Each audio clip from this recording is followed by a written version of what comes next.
turn them up a bit or something, because you're not answering Scotty when he was calling.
That's the charger for them.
5,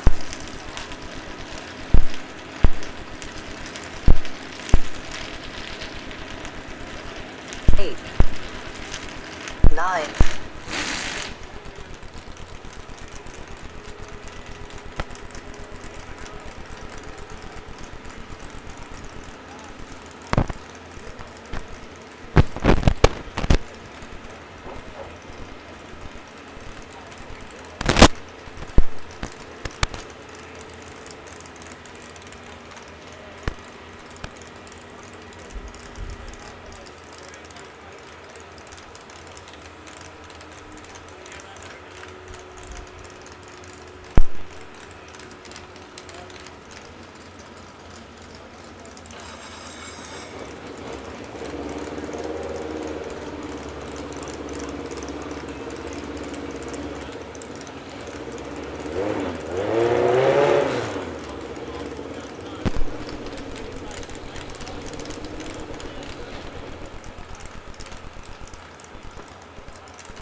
intro from down here. You want to film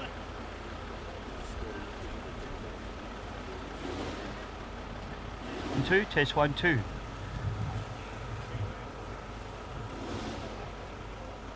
Well, good morning and welcome, ladies and gentlemen, to the Eppalock Gold Cup for 2025. We're here at the beautiful Darrenall Pool for the Victorian Speedboat Club here. Absolutely steeped in tradition, this particular club site, and I've just been doing a pit walk through the pits, and there is so many fantastic boats here this weekend. We've got some great racing coming your way. We're being joined by everybody around the world on GP Hydro live streaming. A big welcome to everybody watching at home. We hope you enjoyed today's racing. We've also got a great crowd here, and it is building as we speak. Weather conditions are beautiful. We've got a little bit of a gentle breeze coming through. It'll be just enough to put a ripple on the water to get these boats sitting up and going quickly. We're certainly very excited. First race will be out very soon. It's our junior boats. We'll get into that really soon. Get yourselves a good spot, either on the couch if you're at home, or if you're here on site, get your spot by the bank, get yourself set up. It's going to be an epic 2025 Eppalock Gold Cup.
Okay, good morning again. Welcome, ladies and gentlemen. We've got boats out on the water here this morning. Darrenall Pool looking absolutely spectacular. Boats that we have in our first Formula Future race. Bud Light Junior with Harry Meads. We've got Shore Play with Daniel Shaw. JD Land in Tough Luck. We've got the Flat Out with Chase Hamilton. She's Epic with Ella Gilligan. And Jet Howard in the Little Liberty. He's provisional, so he'll be starting on the outside as the big Rolls Royce Merlin fires up here in the pitch at the mighty Victorian Speedboat Club. Have a look at the new race tower. Neil's very excited about the new race tower, I can tell. He's jumping out of his skin. So sending the kids down into the filling area.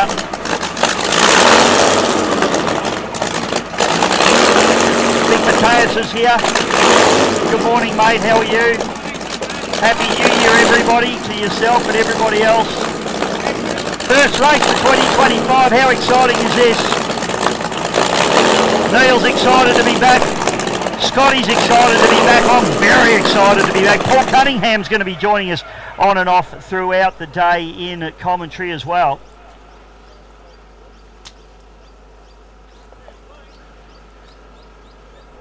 Fantastic to see some hydroplanes here. We've got the big Unlimited, the Aussie connection with the 27 litre Rolls Royce Merlin V12. We've also got a boat that I have not seen for a very, very long time, the GP 101. And when we talk about Grand Prix hydroplanes, there's only one man we need to get into the commentary box to talk about them. And if I can get his microphone to work, I'll have a chat with him.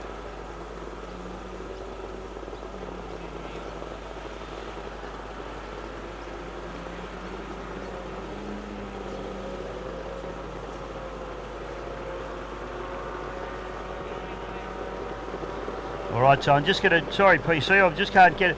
You might go down and see Scotty and see if he can sort that out for you, mate, just while this junior race is on. We've got a mic that's not working down there, Scotty, so we'll get that going. But kids are up and about.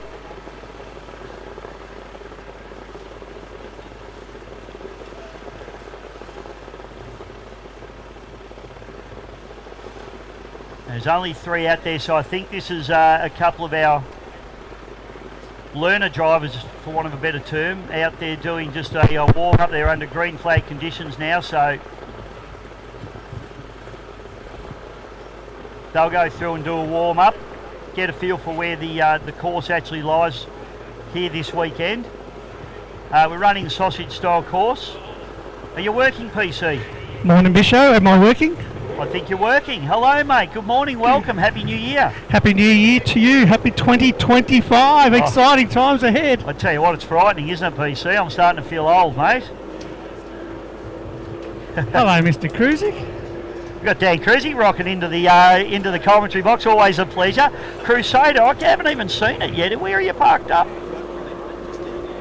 So, Oh, there she is down there. Okay. Well, PC, let's have a chat to Dan while the kids are running around here. absolutely. So, Dan Cruzick, welcome to Lake Eppalock and welcome back to the sport. How long has it been since you've been in the GP? Well, I'd like to say a couple of years, but it's 22 years since the last race. So I've done a few laps in old Sadie and she's going all right. So hopefully we'll have a good day. It's the water seems pretty good, so it should be nice. Dan, sorry, PC, but Dan, I just noticed you ran at Glen Maggie. It had a few issues. It was going well, but then it was sort of cutting out. But by the end of the day, you seemed to sort that problem out. The boat looked really good. What was going on with it? The issue was only minor, but the trouble is you can't change too many things at once. So it's one thing at a time. So you'd have to change it, go for a run. If it didn't work, it looks bad. So it was just a succession of events we had to go through. But yeah, look, the other day we ran it, and it put a little bit of footage up on my site. And it was about 6,200 revs. It was 70% throttle and 155 miles an hour. So if we can do that today, I'll be pretty happy. But the course is quite short for us, so it'll make it a little bit exciting.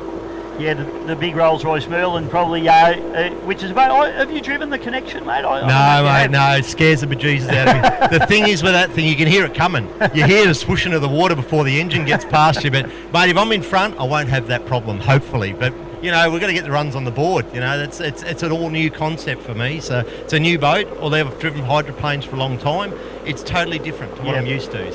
So yeah, but I'm that old now. I've got to screw my helmet on. That's how wrinkly I am. But a few grey hairs. But look, at the end of the day, it should be a bit of fun. It should be good fun, I think. So. Yeah. So, just tell us a little bit about the boat itself. It's the ex-Radical Rat. And you've acquired it. What changes have you made to it, if any? I know there's a lot of work that's gone into it. Last time we would have seen Radical Rat was when, unfortunately, it had a fire at Yarrawonga. Lots of work's been put into it. So just tell us a little bit about the program that went into getting it back on the water. It was a hell of a program. So we started off, I watched the Hydro Thunder series and love it. Absolutely love what the Kiwis do. And I got a little bit keen. I thought I wouldn't mind having a go again. So Rob Fraser rang me. He said, look, it's not for sale, but if you want to buy it, it's yours. So I went and checked it out, and they've done a fair bit of work to it. But yeah, it's taken us 2 years of just going through every single thing. So it's basically a brand new boat, and we haven't changed anything. It's still direct drive. I don't find the need to reinvent the wheel. It used to run good, and I've watched a lot of videos to figure out how to drive it. But it takes some muscles to turn the thing. Hey boys, so I'm just going to interrupt for a second because we've got the final lap coming up of our juniors at the moment, and we've got the Bud Light having an absolutely epic battle here with the Flat Out that's on the outside. And I'll tell you what, young Jed Howard in the Little Liberty doing a fantastic job in his first race. He's going to come through and pick up third, but it's a drag race to the line, and it's going to be the Bud Light Junior Harry Meads taking the win over Chase Hamilton in the Flat Out. And Jed Howard, first race, third place, plastic gold. We love it, don't we, boys? Sorry, boys, back to Dan. You got to commentate with the juniors. Great race. There was nothing between the whole way around the track. So you said that you love what the Kiwis are doing. Is that what's motivated you to come back? Very much so. Yeah, what they're doing is incredible for the sport worldwide. Like the effort those guys put in. It'd be nice if we could replicate it over here. It's a big ask to do it over here. But look, at the end of the day, hopefully this will promote things. Like Clarkie's down there in 101. he just wants to drive near me and I want to do a few laps near him, you know. So it's a really nice setup. And if we can do that, then at the end of the day, that might promote 1 or 2 more. When Harrow gets back on the water, then there's 3. Yeah. So it should be quite good. I was pretty excited to see the entry list today, to be honest, mate, because, you know, you throw Harrow in there and we've really got something special going on. But National Drivers' Championship also, a couple of 2-round championship this year for the GPs, which is pretty exciting as well, plus TV. Yep, correct. And I think that's a plus for the sport, you know. So at the end of the day, if it can grow from that. So back in the day when we had 4 GPs running around, there was always 1 or 2 extras. And that made it good. It really promoted things, and then that got people to get their 6 litres going, and the 1.6s were up and going, and it was really exciting stuff back then. So if we can replicate that, but it's the cost, it's the effort, it's the politics, everything's gone that next level, you know, which is, in my opinion, only my opinion, has made it a little bit difficult, because being out of sport for so long, man, I've had to jump through some hurdles to get here. And you just take it for granted every year you do that, but when you're out of it, oh my lord. Yeah, it's true, mate. I made an attempt to come back to ski racing after a couple of years off, and you're right, you do your medical every couple of years, and you do your cell tests, and you do all that stuff, and when you have to do everything in one hit to come back, that's when it's, oh geez, this is a lot, you know. But to say that, mate, to be honest, like from when you were racing last, I think the sport's so much safer now as well. So, you know, I it's agree. great. I'm actually just confused why you tried to get back into ski racing at your age. I'm stupid, clearly. No, look, at the end of the day, there is certain reasons to make it safer, and I get that 100%. You've got a couple of things that constrain people. That's probably the issue. Whereas in the olden days, if you had a fast ski boat, you'd go out and you'd have your first club day, and that's a thing of the past club days as well. You know, it's sad that it's gone that way.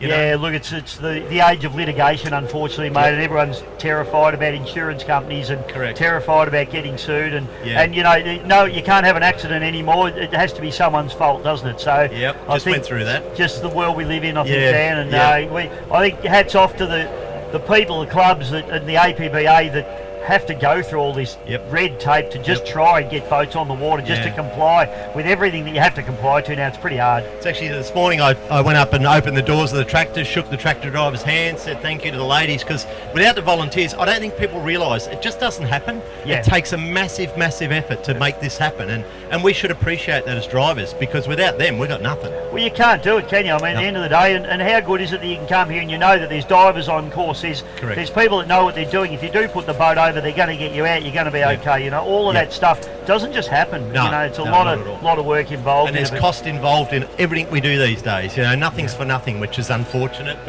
But no, look, it should be a nice day. Hopefully the wind just settles down a little bit more and we'll be happier. But forecast is to settle, mate, and I think this is just nice hydroplane water now. I think so. I guess we'll see when we get out there, won't we?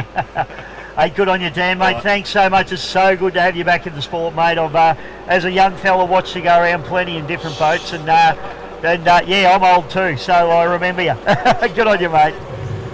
Well, it does make me old, Bisho, because Dan used to be the president of the Australian Grand Prix Hydroplane Club, and I was the secretary when we were running the old Oz lights, the 4.2 hydros displacements, and of course the Grand Prix hydroplanes as a series, and that was a long time ago, so I'm feeling very old right now too. Oh, fantastic, mate. We've got more juniors out on the water, and we just got another start. I'm just trying to pick them up for you, because at this particular venue they're a little bit far away, aren't they, PC? We've just got to try and pick them up, but we've got the GP Hydro live streaming. I'm watching the Spitfire just running down through the bottom turn there as they come through. And they've just mixed up this program a little bit from what I've got, but that's Jack Williamson. So just trying to pick up the leaders here now, maybe as they come through the top. I think that's a fat chance with Riley Bride. Riley's an absolute jet, fantastic kid. Lost her grandma this week, mate, so condolences out there to the Bride family as well. As Riley comes down into the bottom iron, that was our warm-up lap. Okay, so they're under blue flag, so we've sent them down into the milling area, PC.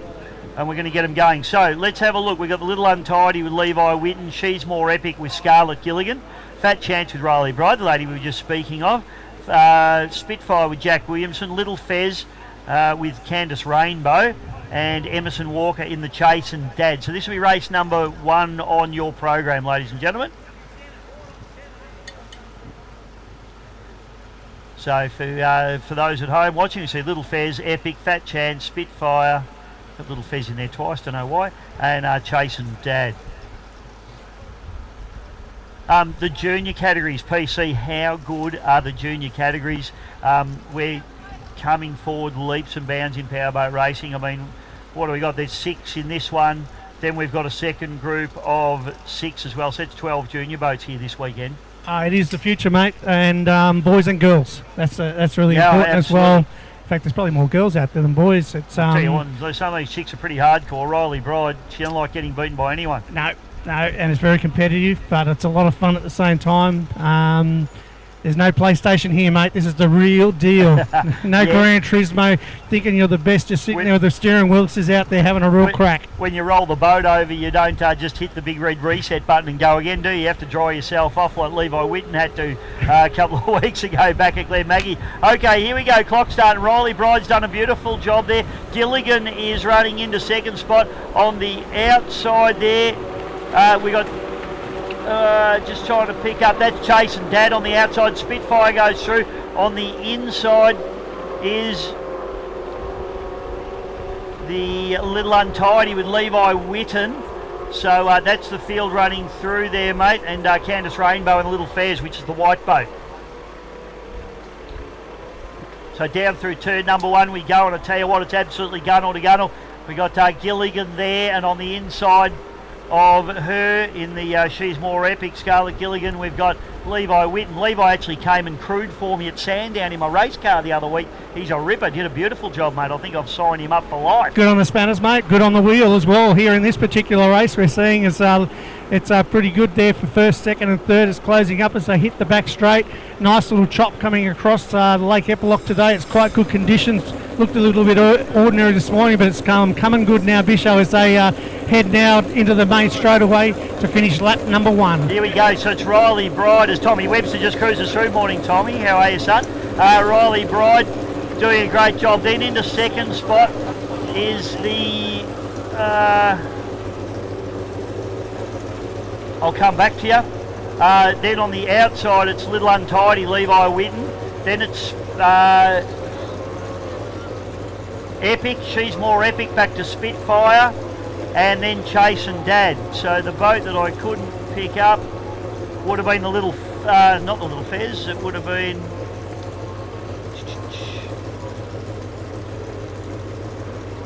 Not sure, come back to you. Sorry, PC. We'll pick them up as they come down the back straight as we focus in there on no, that's Little Fez with Candice Rainbow. Focusing in, she's running in third spot at the moment, so it's Riley Bride. Boat in second looks like Bailey Canara, but he's not meant to be out there in this one in the Shiver. I think it is a bit of sun glare, mate, but I think that's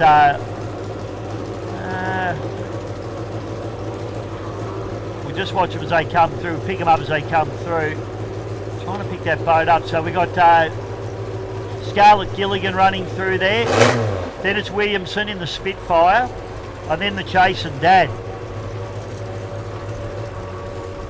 So I think second spot there, mate, is Levi Whitten.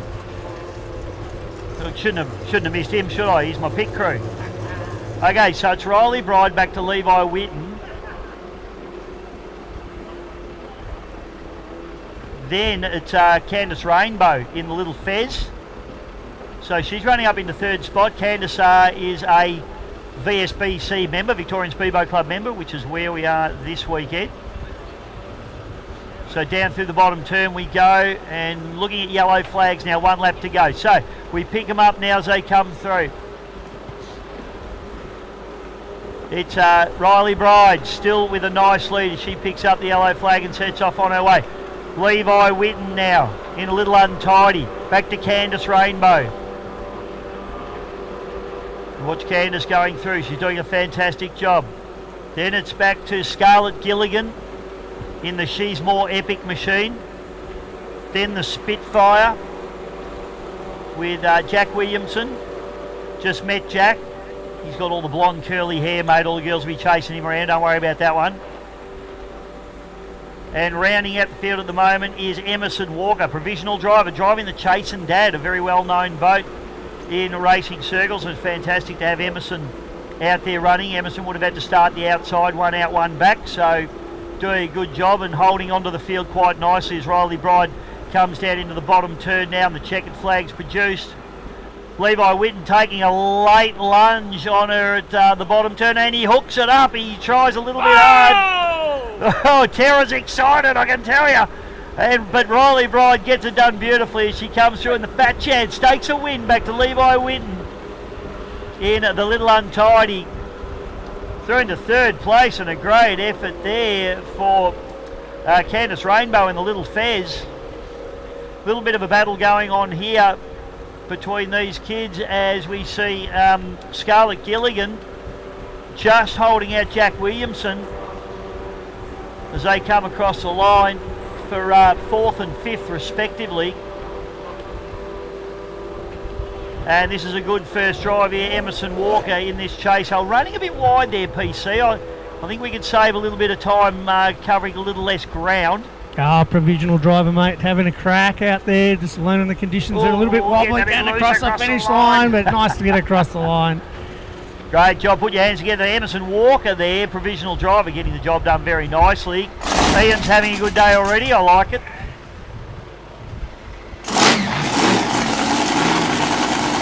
Hey, PC, good to catch up with Dan Cruising. I haven't had a lot to do with Dan over the years, but you certainly have, and lovely guy, and he looks like he's very, very keen to get some good racing going on here with these GP hydroplanes. Yeah, mate, and Radical Rat is an unbelievably good boat. I think there's footage of it you can see from on Facebook at the moment. Back at the Trans-Tasman series when Warwick Jones had it, came smoking down this front straightaway and went past literally the Boss Mobile 1, Shamrock, the Wizard, which was actually what Dan was driving at the time.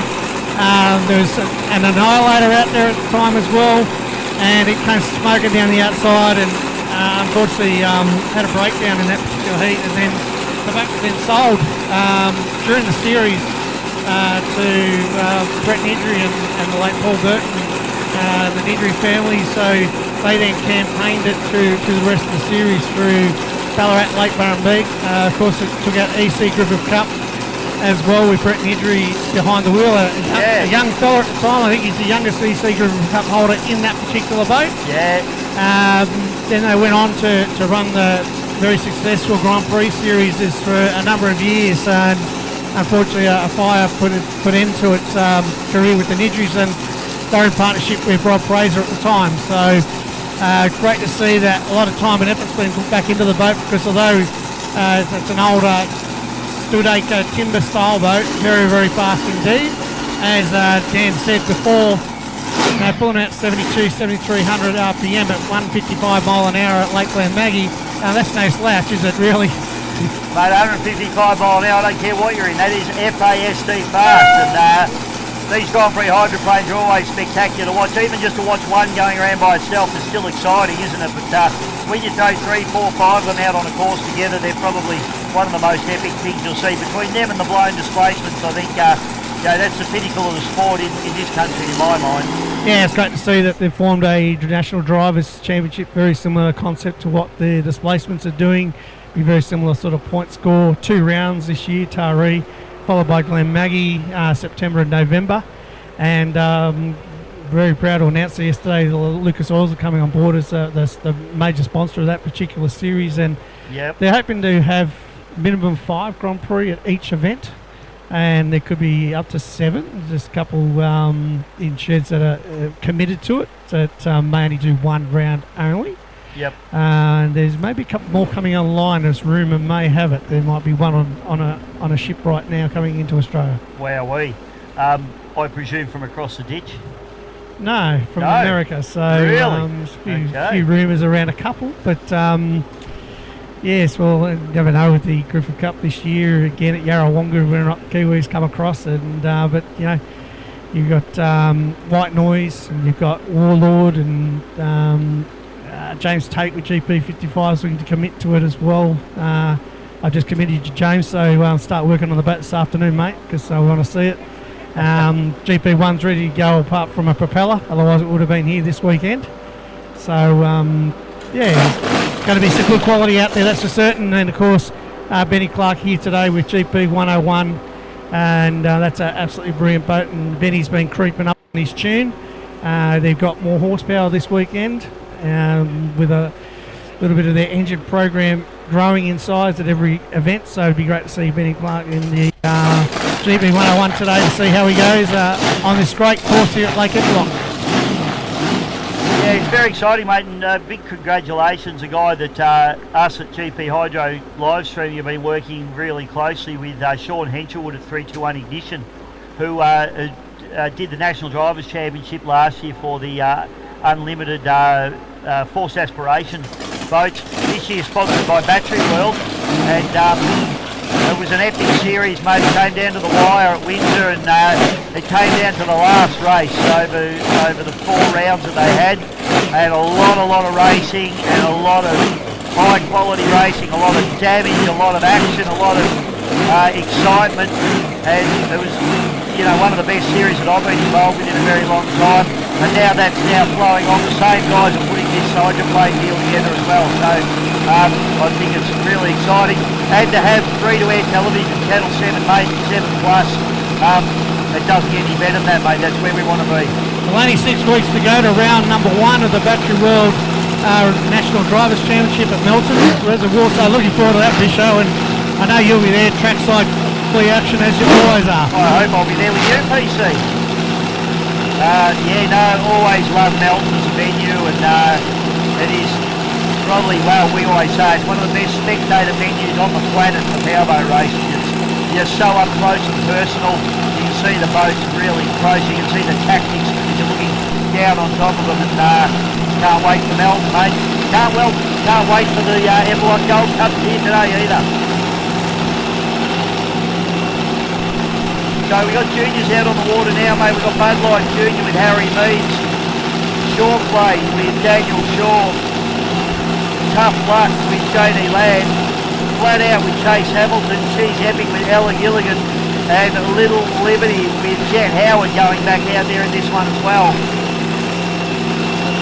As you said, a magnificent field of Formula Futures. 11 of them this weekend, Bisho. Lots of great names in there, lots of great surnames, and then there's also ones that are up-and-comers as well that are pretty new to the sport, so fantastic to see. They're about to head down to the start line now for the second junior race of the day. Absolutely perfect conditions here at Lake Eppalock at the moment as they hit the line and head down the straightaway for the first time, Bisho. Yeah, Daniel Shaw got the best start there, mate, in the Shore Play as the green and black machine leads the rest of the field up into turn number 1. We've got Gilligan on the outside there, rounding out the field there. Jet Howard now as they roll up into turn number 1, and it is Shore Play as we go into turn number 1. On the outside of Daniel Shaw is the She's Epic, Ella Gilligan. Up the inside there though is Meads, Harry Meads in the Bud Light Junior machine. So that's the 3-way battle as they exit turn number 1 for the first time, PC. Great to have all these kids out here. Fantastic racing so far. Down the back chute we go, and it is Gilligan and Shaw at the moment. So Ella Gilligan doing a very nice job. Sorry, I tell a lie. Ella's actually at the back there of the field. We've got, yep, now we've got a problem here because the Shore Play has used the long course. So that is a bit of a bugger. So it's actually JD Ladd, sorry mate, was running second. Now he pokes his nose into the lead, goes past Harry Meads, Ella Gilligan, and then on the inside there is the Flat Out with Chase Hamilton.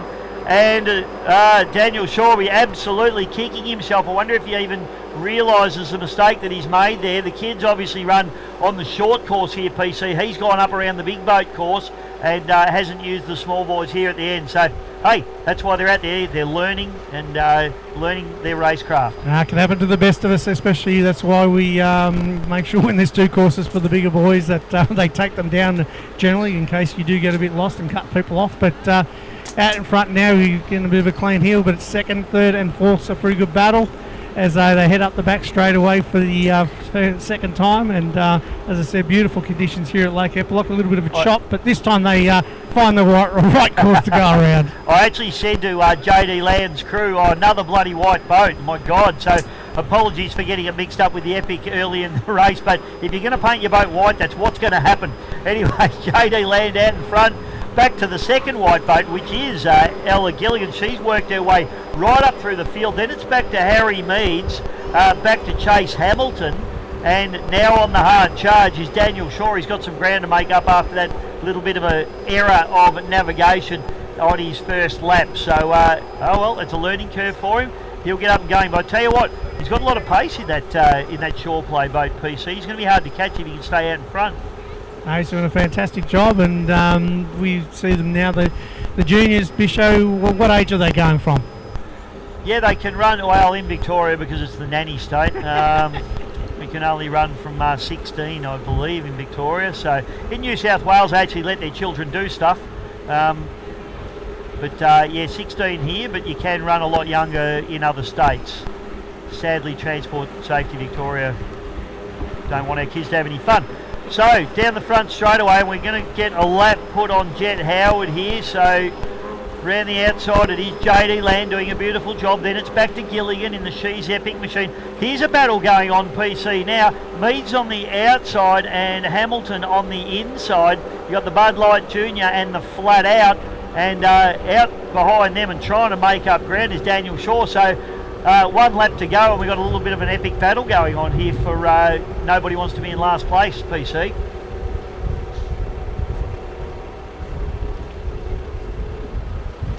JD Land all the way with JD down the back straight away, doing a beautiful, beautiful job. The boat's called Tough Luck. Well, I don't think he's having any tough luck at the moment. He's having not only very good luck, but very good management, I would say, as well. He pinned that first turn boy properly, and he's going to come through, and it's going to be JD Land representing the Victorian Speedboat Club, taking the win and doing it in fine style. Well done to JD. A great drive there, coming from virtually last place. Ella Gilligan in She's Epic to pick up second spot. So a wonderful drive from Ella as well. And then the charge of the Light Brigade here as we race to the line. It's going to be a drag race to the line. It's going to be the Flat Out coming through with Chase Hamilton, then Harry Meads, then it'll be Daniel Shaw, and rounding out the field, Jet Howard in the Little Liberty machine. Great racing again from the juniors PC. No, it's fantastic, mate. And these are the future of the sport. We've seen so many legends come through the ranks in the junior categories. I mean, just mention Troy Marlin, for example, and I think Troy's son's come through the ranks as well now, and he's driving 6th litre, and we're just seeing them all coming through and starting to step up into the different classes, and that's why we're seeing so many boats at the racing these days. It's the juniors that are interested in both, their normal sports that they play, but footy or tennis or netball, whatever they're into, but on the weekends when they really want to look at the real sport that's going on, that's powerboat racing. Hey PC, I don't know if that race was rigged or not, but JD Land won. Major sponsor here this weekend is Land Transport. I think there might be something going on there. Bit of conspiracy theory, you think, Bisho?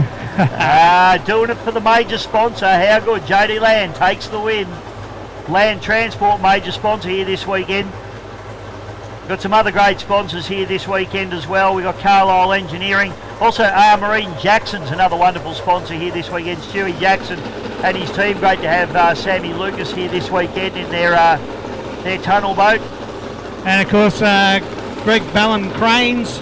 He's going to be a very, very busy man today. He is. His crane is going to be working flat out. He's going to be lifting in what I can see is at least 3 1.6s are sitting here ready for the crane. Of course, Desperado, 6th litre, Aussie Connection, Dan Cruisick of the Crusader, the 101, and Stampede also. So you're going to be a very, very busy man on the crane shortly. Well, next race on our program, mate, is race number 3, which is our 105 mile an hour category. We send Tony Dempster in the Bandit out. Our new Stark boat man, Tony, good old ski racing mate of mine, actually, PC. beautiful little 18.6 Everingham, the Bandit. He raced this boat for years and years and years, and then he stupidly went and sold it, and then bought it back and he's restored it. Now it's doing start boat duties here at the VSBC. He's a local Bendigonian, lives out Axdale way, and it's great to have Cody on board with that beautifully turned out start boat. Oh, it's beautifully turned out. It sounds amazing, so hopefully they have a great day with their starts. Always made a good start boat, that's for certain, Bisho, and one that's got plenty of history and looks fantastic. As you can hear it just coming past now, it is absolutely beautifully restored. Tony does all the preparation on this boat himself, mate. He's actually a motor mechanic by trade, although he's been operating tip trucks around the Bendigo area for probably the last 30 years, but he does build a lot of ski race engines for a lot of the ski racing guys, and very, very good engine man is Tone, so we'll be assured of the reliability of the start boat this weekend. And that is not putting the commentators That will put the curse on him, mate. Oh, yeah. So when it breaks down after lap 2, race 2, we'll just replay, we'll replay your words. Well, Tone keeps telling me how good he is, so if it does break down, he'll be copping it from me. Don't worry about that. So the Bandit goes out, 105 boats about to head out on the water. My sponsors list is a little bit light on, mate. It's oh, as my page is turning, it all gets a bit awkward. Hang on. We got Greg Bell and Cranes. We've got a couple of sponsors here. I know Carlisle Engineering, LLF are a sponsor. I'll find out exactly all about LLF for you, and also Patch as well, and G Rogers. So they're sponsors of ours as well, and I'll get a little bit more information on those sponsors for you as the day rolls through, folks. But a massive shout out to all of them, and of course major sponsor here this weekend, which is Land Transport. 105 boats, mate, another ski racing buddy of mine in Jason Jones in the beautiful Temper between the yellow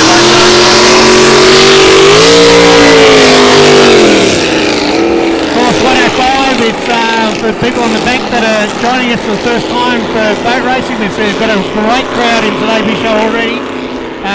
Is a restricted class in terms of your speed. It's a speed bracket, 105 miles an hour. They've been given a GPS that each driver has to hand back to the officials at the end of the event, and as long as their GPS shows 105 or less after the event, they'll be categorised as a finisher. If it shows above that, then the RAFA, the officials, will come down on them. As you can see, we've got a good mix of boats out there. We've got the Bud Light tunnel boat, they're coming through now in front of us, and then we've got the 3 open deck displacements, and the Hydroplane there as well, a closed capsule Hydroplane, the Stampede, so a big mix of class that is available within the speed brackets.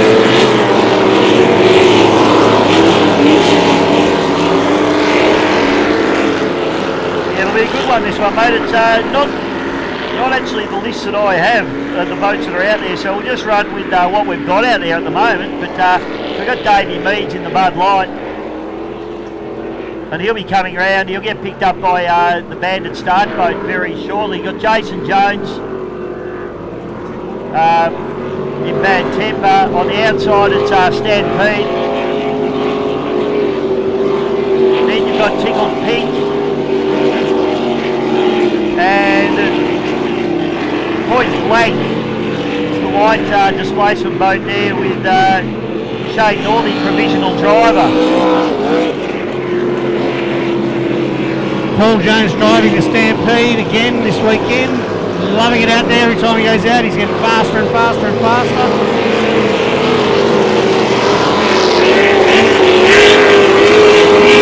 For the people that are new and on the bank today, thank you for joining us. The rest of the racing, apart from juniors, I think is going to be all off a pole boat. So essentially they just line up behind the white flag, and then when the poleman thinks they're in line, he just drops it and away we go. Okay, white flag flying high on the Bandit start boat now as we line them up, and we've got the bad temper there. Looks like he might be going for pole.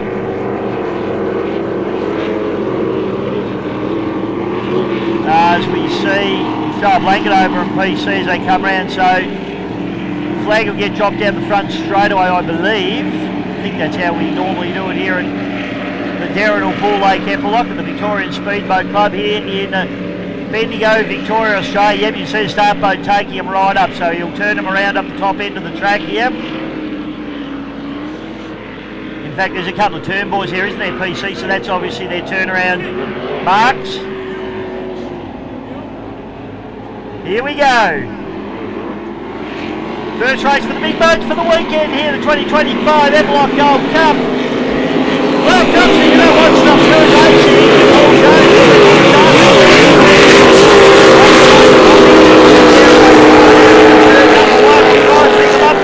Jason Jones runs hard on the pins. Dave Mead's on the outside of him. He'll be very, very quick through Got the one corners. that's broken already, Bisho, in the front straight away here. Trying to pick him up. Yeah, that's Anyway, up the back straight away now, it's the Bad Temper just leading away from the Bud Light, and Paul Jones on the outside in the Stampede. Head down to this top corner here, it's a little bit rough, there's a bit of a breeze coming through, but pretty good conditions. Bud Light trying to sneak up the inside here, Paul Jones on the outside now trying to sneak in a second position. Jason Jones leading the way. Jason doing a solid job now as he fires up into, I think that's the stopped in the corner there, mate. I'm just trying to pick that up. I was calling it Tickle Pink, but Tickle Pink's down here on the trailer, so it ain't that. Not Drew Reed, but my list is not the same as what's out on the water, so apologies for that, folks. So head down now, it's pretty close for second and third. Out in front is the Bad Temper. Bud Light sneaking into second position now, and out on the outside, Paul Jones in the Stampede. As they head down the straight, yellow flags are out, 1 lap to go, Bishop. So good racing now from these guys, and that's Ricochet rounding out the field there, mate. So I think this is Point Blank actually that's pulled up on the front straight away, which is disappointing there for Shane Northey, the provisional driver. So down into the bottom turn now we go, and it is a Bad Temper, Jason Jones. New boat for Jason, and he's really loving it. Been putting a lot of work into this boat. As I said, came out of the ski racing days and he takes the first win. Right right into second place,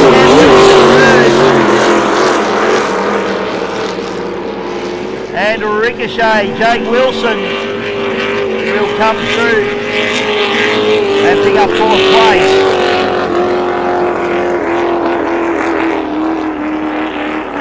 So my list was that was a 105 race, mate, but the boats that were out there didn't match my list that I've got. So. That's what they call boat racing, mate. Do you know, last year here I actually went to go out in the 105 class because I thought it was the 1.6, and I got down the end there and I went, I think I'm in the wrong race. Whoopsie. My crew were going, what are you doing, PC? I went, I just want to get a better view from down the other end there. It's good spectators out there when you're out there in amongst them all. Oh, mate, yeah, so I just change positions and go and have a look from the other end of the river and sit in the boat. So. Well, that's a good win there for Jason Jones, and that may even be his first win in that boat, so he might be going for a swim. Sounds a plan, mate. Put him in the drink. That's the way to go. Boat racing tradition is your first race win, you get thrown in by your crew. Super close there on the finish line too, between the Bud Light and the Stampede. Actually, it was. Looked like it was pretty much a photo finish from up here. I think Bud Light might have just took his foot off a little bit coming at the finish line, and Paul Jones on the outside just kept the foot in. So it'll be interesting to see what the judges say on that one. It will, mate. Yeah, we'll wait for their call on that. It's not our call, obviously. So, but Paul Jones did a good job in that boat, and the boat ran strong. So, great effort from the Stampede team. The boat is Stampede, not Stampede. It's Stampede because of Stan Jones, one of the greats of powerboat racing.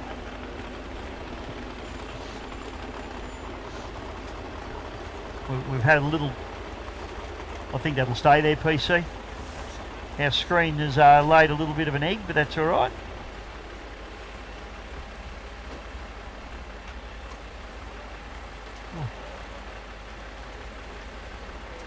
Okay, so next race on the card. We're just pointing out that our screen's falling off to Neil. Looks like we've got some F4 boats coming your way. Bud Light F4, Epic F4, Phantom and TMR. I've been told that it's either Taranto Marine Racing or Todd Marine Racing, or call it what you will, Joshy Taranto. And it's good to see him out there in provisional. So 4 F4 boats, PC. This is pretty exciting. The young fellas getting in these capsule boats. They've got 60 horsepower 4-stroke Mercuries on them.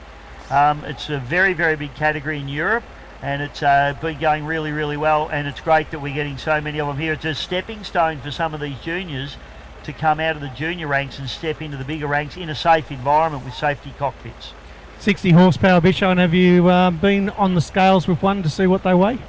I haven't actually, no, but I would assume they'd be probably only around the 60, 70 kilo mark, I would suggest. Pretty nice little power to weight ratio, all enclosed cockpits within them, super safe. We've seen a couple have a few little incidents over the time because we've seen some good nosedives from these boats in corners, so I think it's just the hull design. If you actually spin one out, they actually want to drive themselves into the water and they pop back out backwards like a little cork. So we've seen that happen to a few of these. It's an interesting dynamic. But the good thing is they're such strong composite little boats. If you do something like that, you just turn the key and get going again. So you see the boats are in the water there. Looks like we've also got the Addicted lining up as well, mate. So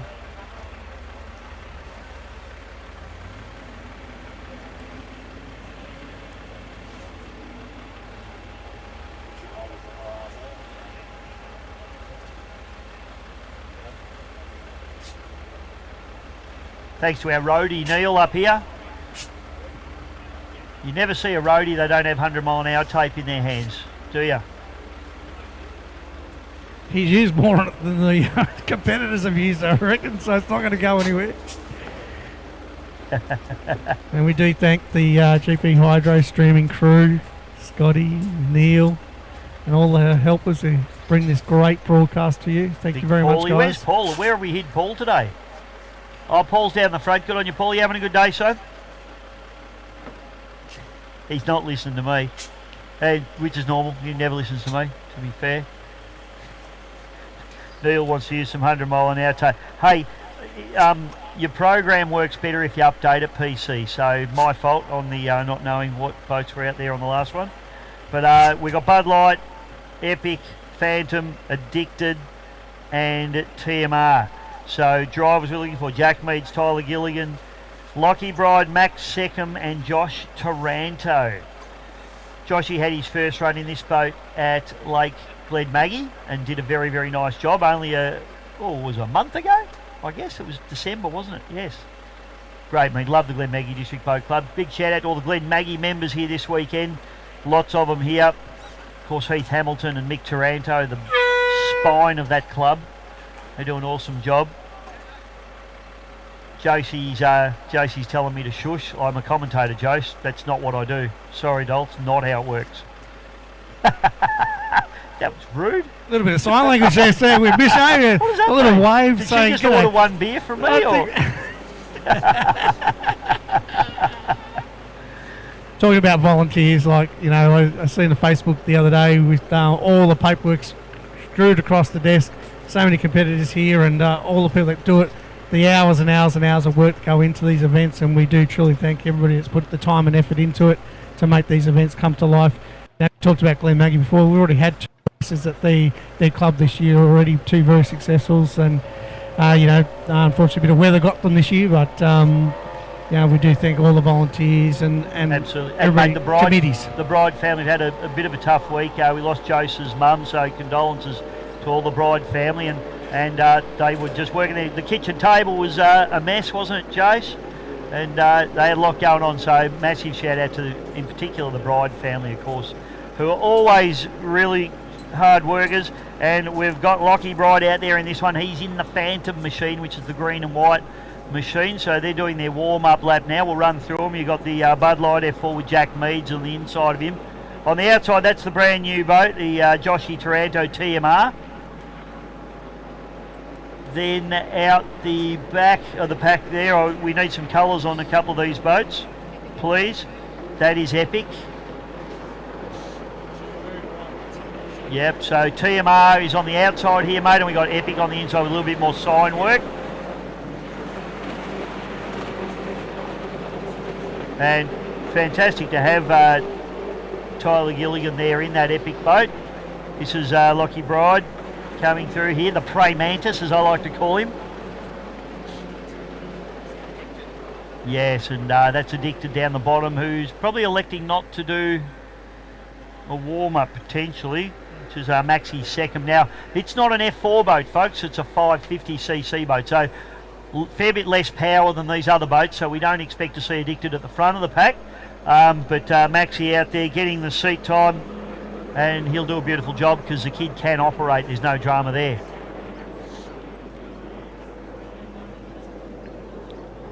This is where all the nervous mums and dads start to chew their nails, PC.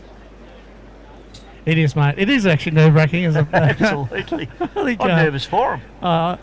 As a driver, I never got nervous really, but when you sit and watch your family and friends and going around and things, you just get a bit toey, just a bit nervous. But it's true, isn't it? But I tell you what, you know the good thing about this class is you just know they're all really safe in these boats. I mean, it can't get much safer than running one of these boats around.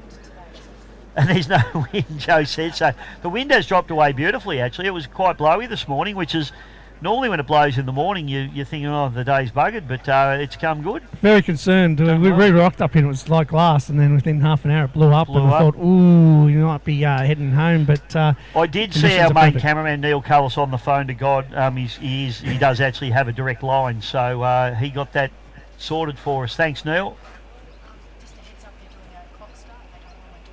Oh, okay, these guys doing clock start, yes, as we normally see with our powerboat racing. Saw a bit too much than I wanted to see of Terra this morning. Just a little bit more than I needed to see, and when I say a little, I mean it was little, but good to see you, mate. Happy New Year. He did his cell test this year, Bisho. He's excited. Oh, did he do his cell? How'd he go? He did all right too. He would have. He had a practice run. While he was under the water, Harrow grabbed the hose and kinked it on him, so he learned how to blow bubbles pretty quick. Harrow's such a turd, isn't he?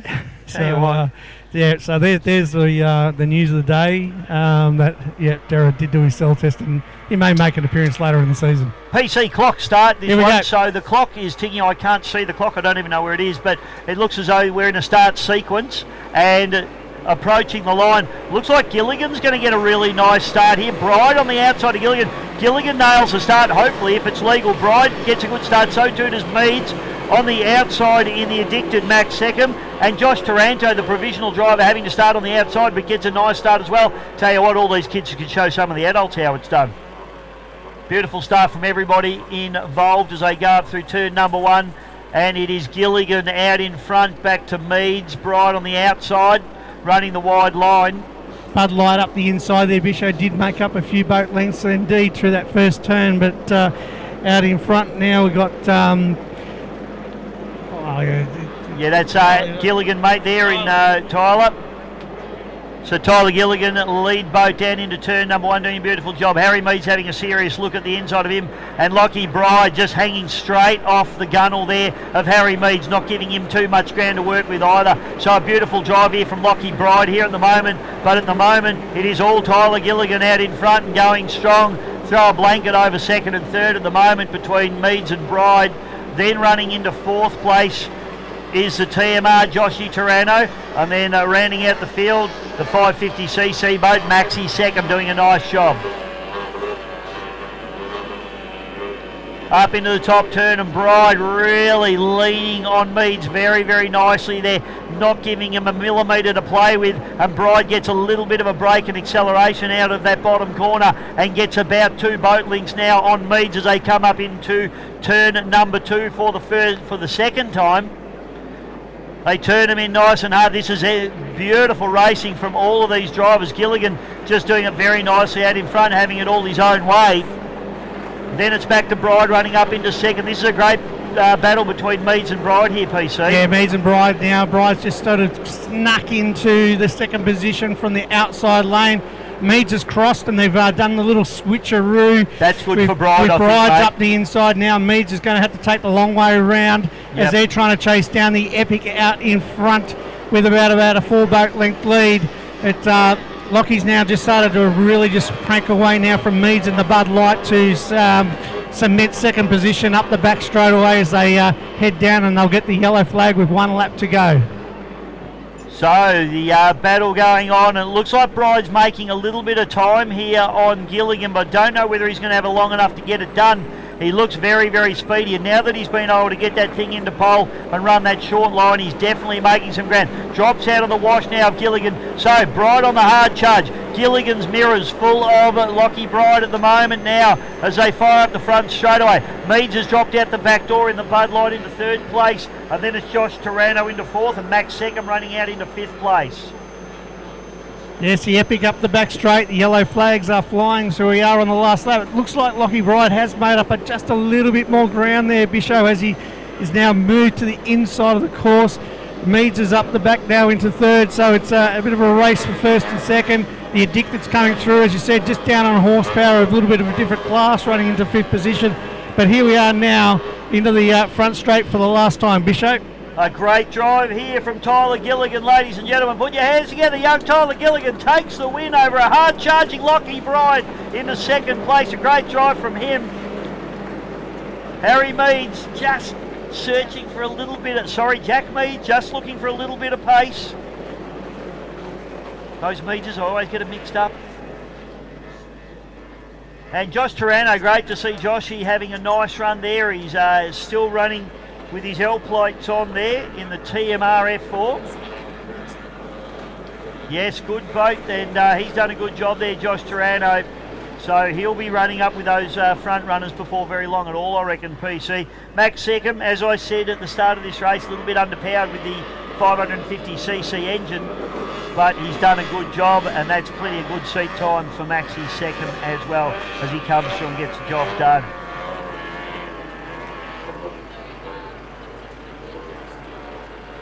We are up to race number 5 now, PC, and it is a Vic Championship Heat 1 for Unlimited Outboards, and we've got some hard charges here. We got Bud Light Racing with David Meads. We've got Armarine Jackson, great to have the smiling assassin Sammy Lucas back on the water, and it's equally good to have the Gravy Boat on the water. The Gravy Boat, get it? Paul Whitten out on the course for this one. So PC will take a short break, and next race on the card it will be Vic Championship round number 1 for Unlimited Outboards. We'll be back real soon.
Well, Bisho, Sammy Lucas is out there, and he's just come off one of the biggest wins of his career.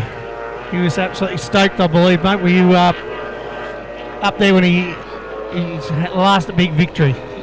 Grew of the Glenmaggie Cup. Did he win? Yes. Yes. Yes. Mate, I wasn't there. Oh, you weren't there. Sadly, Sorry, Bisho. I thought you were calling all the action. You've been the outboard man yourself. I wish I was. I wish I had been, but no, unfortunately, mate, I had a prior engagement that weekend. I think I was racing a car, actually. So, yeah, can't help myself. But the jet set of Bisho, racing cars, racing boats in New Zealand, commentating in Australia. What don't you do, mate? Nothing well. I have a go at everything, but whether I do it well or not could be another story. But yeah, I'm very trying. Yeah, you know, Sammy's been. It's been good to see Sam. Sam's just bought another business. He's the busiest man on the planet, and he's just bought another business. So I hope we still see him at the boat races, because I said to him, you know, he wants to buy a bigger boat, and I'm like, well, mate, that's fine to have the money to buy a bigger boat, but when do you plan on using this boat? It's but anyway, he's here this weekend, so he must have all hands on deck back at the business, making it all happen. You know, we haven't got. I see Caleb Frost on the list here. I actually haven't seen Caleb here yet. But we've got Paul Whitten in Gravy, which is the grey boat. We've got Sam Lucas in the red and white marine boat, and Dave Meads in the Bud Light Racing. Dave Meads, make your own. Oh, I tell you what, they're all a bit slow on the uptake. Meads, he's got the jump on him. Meads slams the start. Whitten comes through. Sam Lucas is caught napping. And now they go down the front straight away. So Sammy Lucas will be kicking himself with that one. Now he's got some ground to try and make up. They must be watching the ads, Bisho, or something there. They just all missed the start except for Meads in the Bud Light. He's well out in front now, but Sammy Lucas is up the back straight, flying it nicely as he heads down, trying to chase him down. And Gravy's into third position as they head down now into the top corner for the first time. Meads leads the way in the Bud Light. Sammy Lucas is into second and making up some ground, Bisho, as they head down the front straight. Sammy drifting that boat. He's got plenty of horsepower and he drives past Dave Meads. He's down the front straight away. So Sammy Lucas and the Armarine got plenty of power. Whitten out the back there. He's probably got the least power out of all these boats. He's running the carburetted 2.5 litre Mercury race engine. I'm not sure what power head the Armarine boat has on it. I suggest it's probably the Optimax, given the fact that he hasn't got 20 miles an hour on Meads here at the moment. He does have probably about 5 or 6 mile an hour on him as he comes through. Meads just using that inside line to his advantage there, but Sam Lucas has a lot of pace over the Bud Light racing machine. Yeah, it's pretty quick, Sammy Lucas, as I said, with the Maggie Gold Cup winner, and looking to add the Eppalock Gold Cup to that later tomorrow when that's run. So looking forward to that indeed. Meads into second position and the Gravy into third. Up through top turn now, and it is still Sammy Lucas now making a very good break on Dave Meads. He's got plenty of power out of the hole there as he fires down the back chute. Paul Wynn doing a nice job in the Gravy machine as well.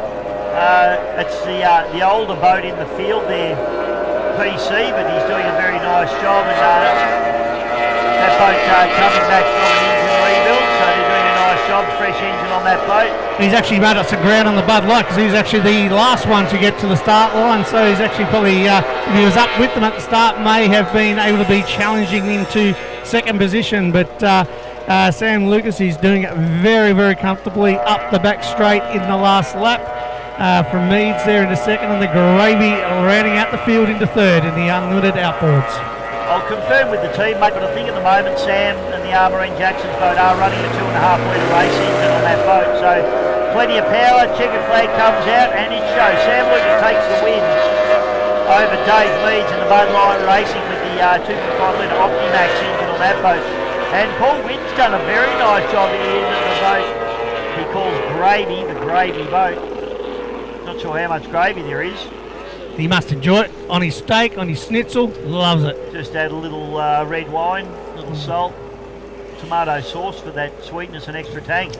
You got me at red wine, mate. To be fair. I knew I would, PC. God love you. So good race from our unlimited outboards there. Just we'll have a check our race program here and see what we got coming up next. I see the 101 is just been lifted in the water, Bisho, so, and I can see Russell Jones has been in the Aussie Connection as well, so maybe we're going to see a little bit of hydro action. We're almost ready for the 1.6s as well.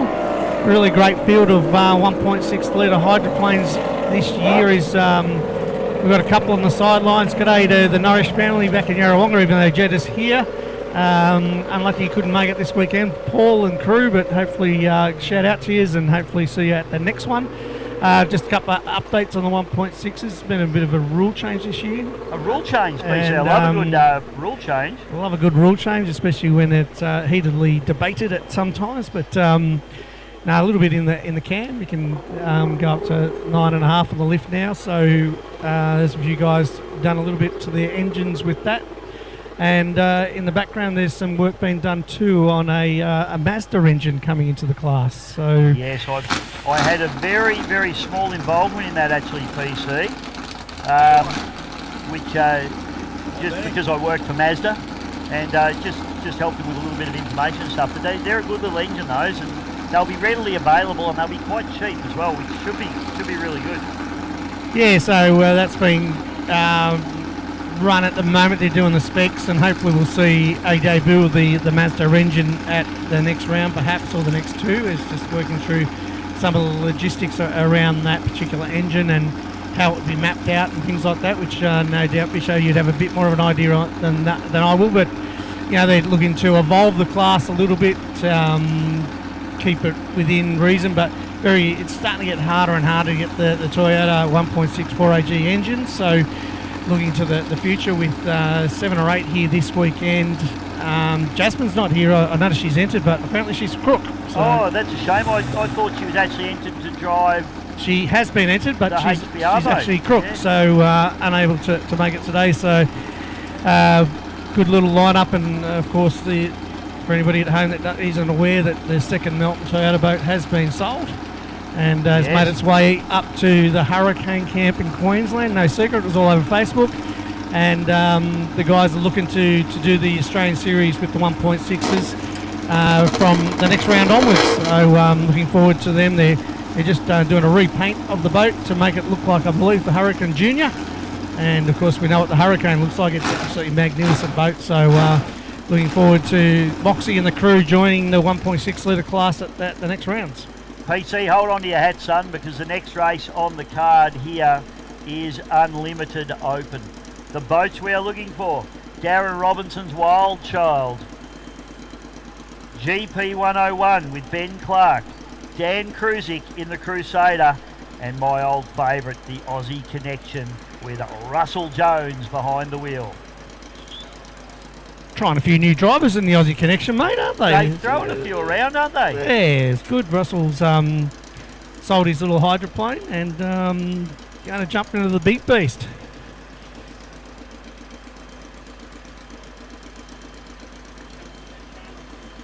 Barry Taylor, mate, of course, the owner of the Aussie Connection, and Barry lives directly opposite a favourite little haunt of mine, the Praddy's Patch. Great little pub in Bendigo, out there in Maiden Gully. I should get him on as a sponsor, actually, shouldn't we? We'll do that. So Barry, fantastic campaigner of this. The old girl now, she's Rolls-Royce Merlin. For those of you that are maybe enjoy engines or want to know a little bit more about it, it is a V12 Rolls-Royce Merlin. It is 27 litres of supercharged fury out of a Spitfire aircraft.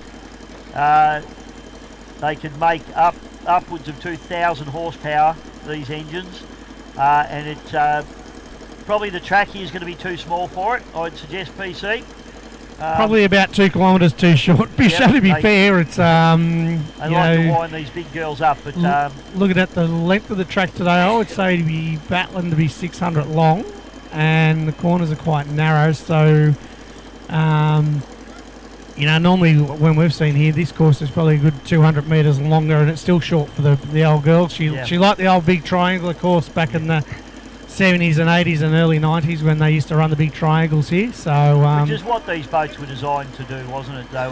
Even in America, the Unlimited ran on the big triangles, the big ovals, and they maintain their speed. I mean, the boats on a big oval capable of 180 odd miles an hour.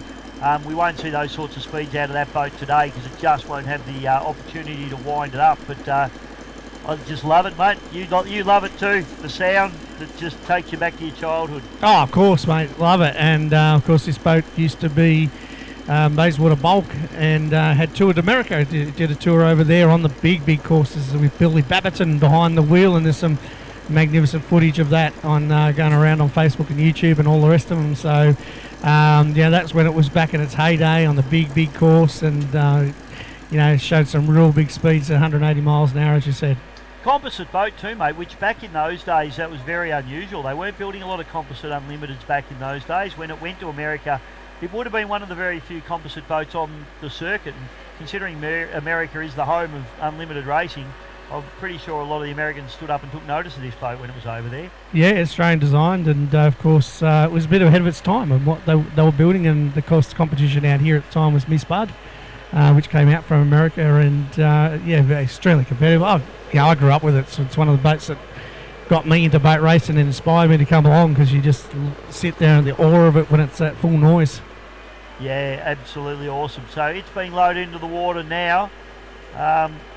Would it be fair to say first drive in this boat for Russell? I would say so. Last time I saw the boat run was at the EC Griffith Cup with McMillan and Ricky Howard driving. So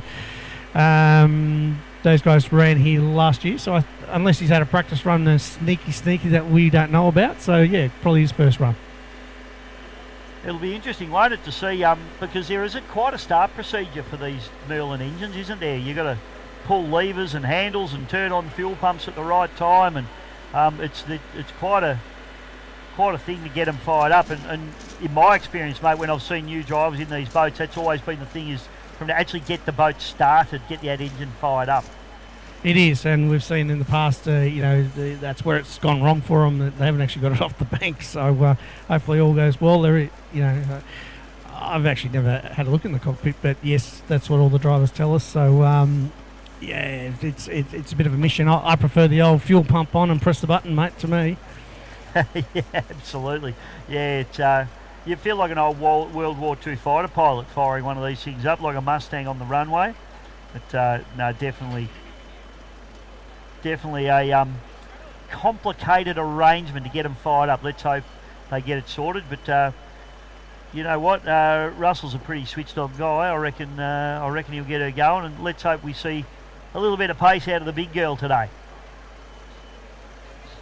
It's going to be interesting, isn't it? Because obviously Dan in Crusader, he's only really had the one run in anger, which was at Glen Maggie, and he had a few issues, but they got it sorted by the end of the day. So I'm sort of hoping for some reasonably big things out of that boat. I mean, considering it's a new boat, I don't expect them to be setting the world on fire or being at GP1. But and also Ben Clark, mate, I haven't seen the GP101 on the water yet. Not since it crashed. It was a Taree. How long ago was that? 20 years ago? It was in 2004. So yeah, it's 21 years ago. Yeah, a long time. It's just time flies, doesn't it? So yeah, completely. Well, it's completely rebuilt, to be honest. When it had its accident, the sponsons were cut off it. So left it with the centre section. Yep. It didn't break its back or anything. It was fine. But it's better than Harrow. It was, yeah, he broke his back and neck and a few other places, but the boat itself was sold with two sponsons not connected to the centre section, and the guys did a fantastic job of recreating it, putting a brand new capsule in, which is their own design and built up. And I reckon Ben's done more laps in the Grand Prix Hydroplane than any other driver probably in Australia apart from Harrow. So he's been just sneaking up on it. They've been sneaking up on the tune. They started with a very detuned engine. Last year's EC Griffith Cup, very down-tuned. He's learning it. He's really come from a history of racing background but hasn't done it himself for about 20 years. And recently ran at St George where they had a bit of an engine problem there, so they fixed all that up and they've now started to lift the tune on it. So they're looking to really launch into this year as a very, very competitive package. Pretty excited about this one. Obviously it takes a little bit longer to get these boats in the water and get them all fired up, as Dan Kruzik just about to strap himself into the Crusader machine. So PC will take a little bit of a break while these boats get loaded into the water, and we will be back with Unlimited Unrestricted in just a few moments' time. Get your backsides trackside, folks. This is going to be big.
Righto, ready for this particular race now, Unlimited, and I can see Darren Robinson in the Wild Child is going to be taking on the might of the GP 101, the Crusader, the GP 21, and Russell Jones in the Aussie Connection, and as they'll head out for a warm-up lap.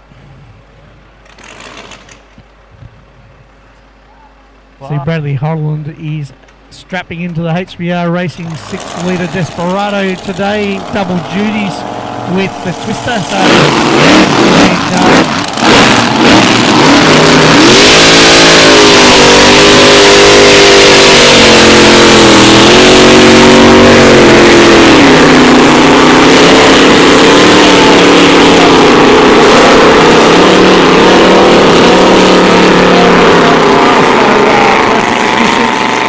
Darren Robinson in the Wild Child, he'll be taking on the couple of Grand Prix Hydroplanes. It is a very, very short course, so Darren Robinson will be licking his lips at the opportunity of the short course indeed.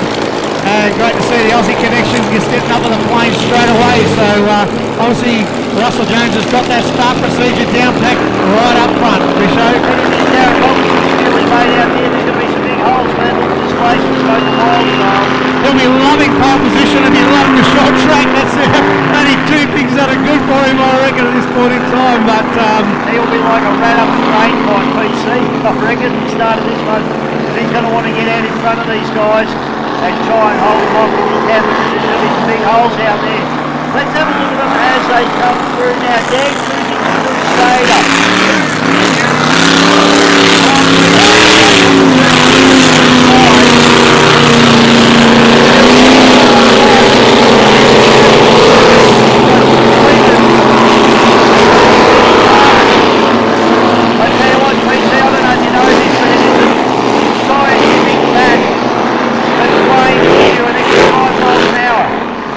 They do, Bisho, and there's plenty of them on the boat. It is actually one of the best looking GPs I've ever seen, and came out.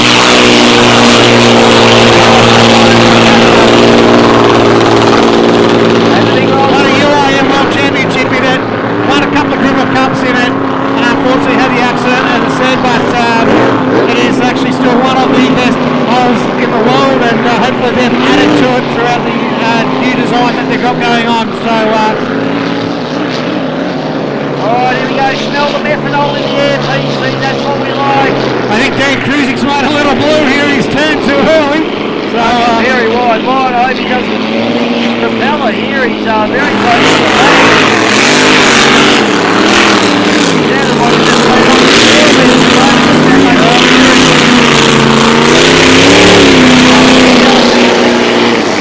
it's completely lost the start. Anyway, he'll be a lap down. Harrowers will see him out of the flag to drop. Hopefully they just keep going. I think the next one's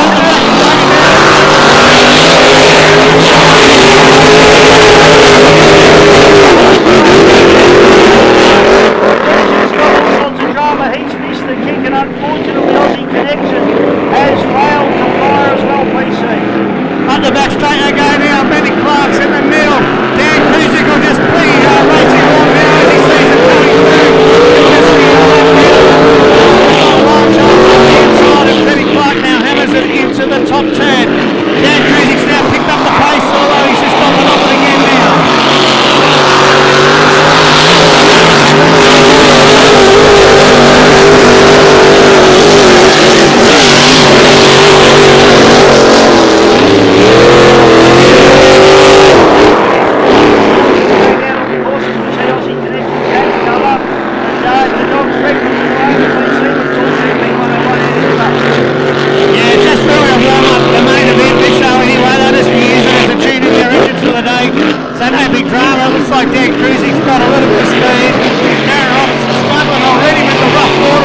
101 PC.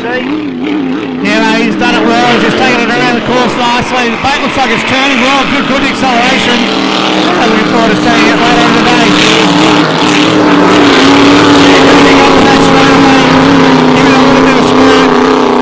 As I said, Australia just a warm-up race drive. They just get a bit of a tune in, so instead of just going out there and doing laps early in the morning and taking up time, but Dan's running pretty wide as he comes down now.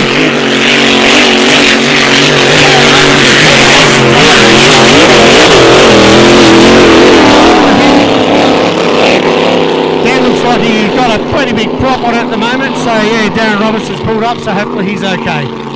Yeah, it's a shame there, Darren Robinson coming to a stop.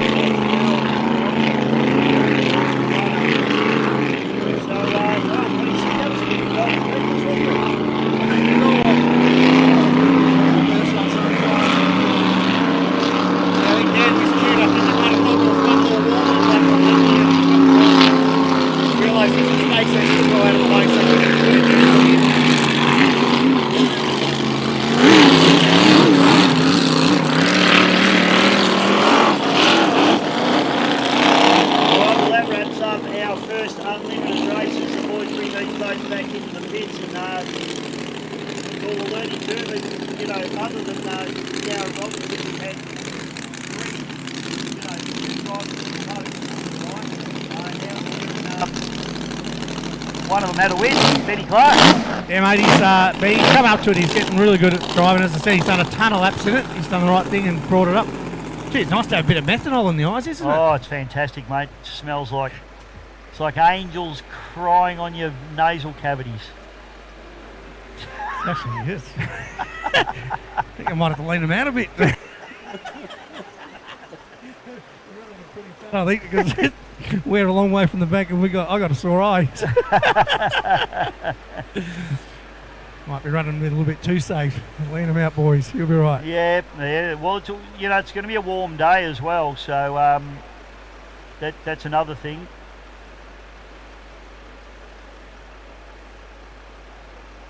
What do we got up next, Bishop? I haven't got my program in front of me. Just getting that up now, PC, as we speak, so I'll let you know.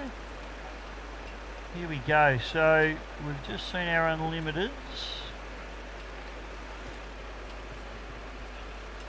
So we're up to, that was race number 6, so we're up to 7. So we got 95, Bad Temper, Ranger, Ricochet and Demon will be the boats we're looking for, I believe. Beautiful. A good crowd already in today on the Saturday of the 2025 Lake Eppalock Gold Cup, and the kids are having fun. There's a massive big jumping castle over there, Bisho, for everybody to have fun on, so enjoy the day. Make sure you put some sunscreen on because it's getting pretty nice out there at the moment. Absolutely, mate. I think you and I should go and do the jumping castle later on PC. Could be fun. Yeah. Could be fun. Neil could get on there and double bounce us. He could send me to as high as that crane, I reckon. If Neil got on there. So Jason Jones, Troy Cameron, Jake Wilson in the Ricochet and Demon with Chris Burns, provisional driver. They are the boats we're looking for in the next race. We'll be back with more racing in just a moment, folks. This is the 2025 Eppalock Gold Cup. Hope you're enjoying all the action.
SPC. He's a local Bendigonian, lives out Axdale way, and it's great to have Tony on board with that beautifully turned out start boat. It's beautifully turned out. It sounds amazing, so hopefully they have a great day with their starts. Always made a good start boat, that's for certain, Bisho, and one that's got plenty of history and looks fantastic. As you can hear it just coming past now. It is absolutely beautifully restored. Tony does all the preparation on this boat himself, mate. He's actually a motor mechanic by trade, although he... That big stampede again. The sponsor here this weekend is Land Transport. I think there might be something going on there. Bit of conspiracy theory, you think, Bisho? Doing it for the major sponsor. How good. JD Land takes the win. Land Transport, major sponsor here this weekend. Got as well. We've got Carlisle Engineering. Also, Marine Jackson's another wonderful sponsor here this weekend. Stewie Jackson and his team. Great to have Sammy Lucas here this weekend in their tunnel boat. And of course, Greg Ballon Cranes. He's going to be a very, very busy man today. He is. His crane is going to be working.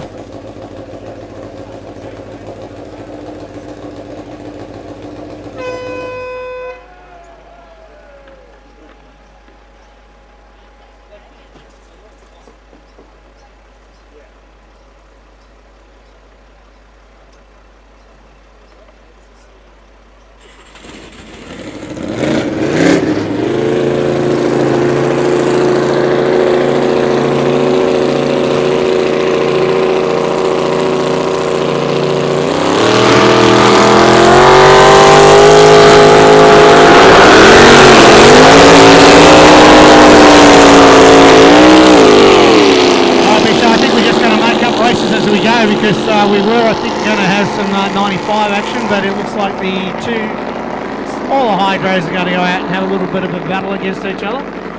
HBR Desperado with Brad Holland behind the wheel. He's got the little booster seat in, making sure he can push himself forward. He's a bit like me when I drive the little milk Toyota. Got to put the booster seat in. Yeah, I had to put a booster seat in everything I drive, PC.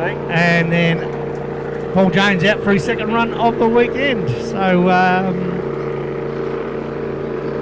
yeah, just a little hydro race put in the cards here for us, I think. Just let them go around and have a run around. So it's good to see Brad moving up into the HBR Desperado. Of course, Griffith Cup winner, learned behind the wheel, and 2 times it's run second in the Griffith Cup as well. So yeah, very competitive boat, isn't it, mate? I'm excited to see the Gator back out on the water. It looks like the Mackenzies have been working pretty hard on that boat too, so hopefully we see it back out joining these guys very soon.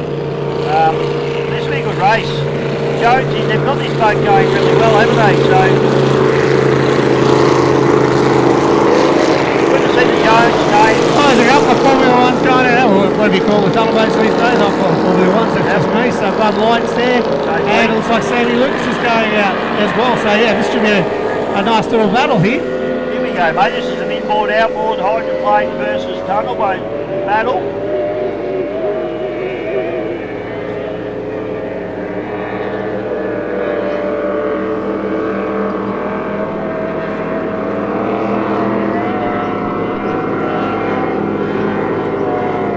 Make it even Or they should do reverse grid and put those outboards on the outside, I reckon, Bisho. That would make it more interesting, surely. Well, we'll make it interesting. I don't think Sam or Dave would mind. They're both races.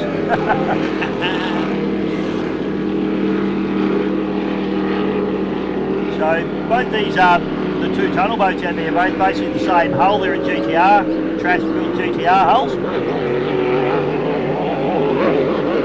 Very quick.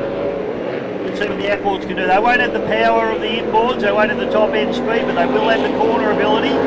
Having said that, the hydros are very good with the corners too, so here we go.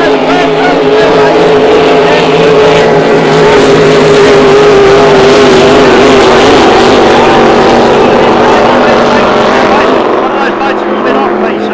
It's just hitting the rev limiter, that's all it is, Bisho. So it's Desperado, I think, on the outside who's on the limiter, so they might have the gearing or their bigger propeller on it at the moment, but out in front it's Sammy Lucas showing the way.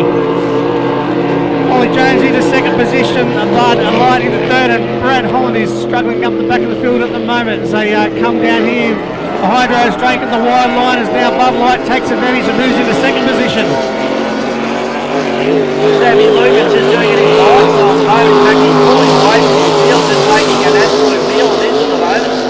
Jones on the outside of Meads there as they have a good little battle for second place at the moment. The two different... May not have been the rev limiter, mate. Brad's just pulling it in, so he's, as you said, it did sound a bit odd. I thought it was rev limiter, but obviously not. No, it did sound like it was popping and crackling, so unfortunately the HBR boat comes back into the pits and Brad Hollands, who got a good start, but he's not going to continue on in this one. So Meadsy now, Sammy Lucas leading this arrangement quite comfortably as he picks up the yellow flag and sets off on his final lap. Dave Meads and Paul Jones having an absolute battle. And this is enthralling. Such different boats, such different characteristics, PC. Yeah, no, it's great to see. We love the opportunity to race these different types of boats with each other, and as you can see, pretty evenly matched. The Bud Light on the inside and Paulie Jones on the outside, but Sammy Lucas now is all him as he starts across the finish line and takes win number 2 for the day here.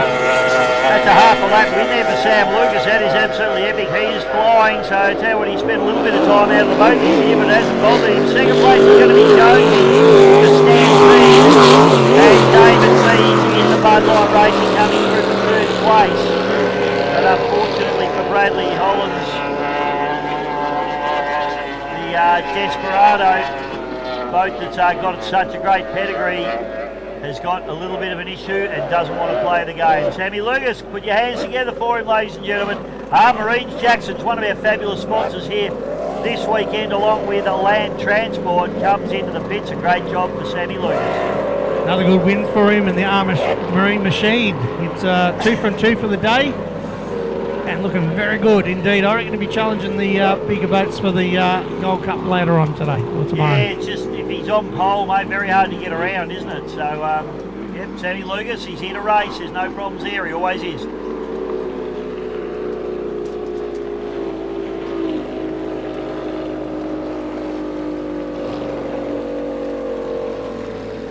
Bit of a shame there for Brad Holland in Desperado. As we said, it's EC Group of Cup winner and 2 times second place. So hopefully Brad and the team will be able to get on top of those little engine gremlins for later in the day. Poor old Holly's tow vehicle laid an egg yesterday as well. It's got a 350 Chev in, not this truck here, but his other truck that he's using to tow his old boat. He reckons the nut from the air cleaner went down the carburetor and has hurt the engine. So he's not having a good weekend so far. Oops. Better find out who put that nut on, mate, because that's an expensive nut. I think, yeah, Loctite. Loctite's good stuff.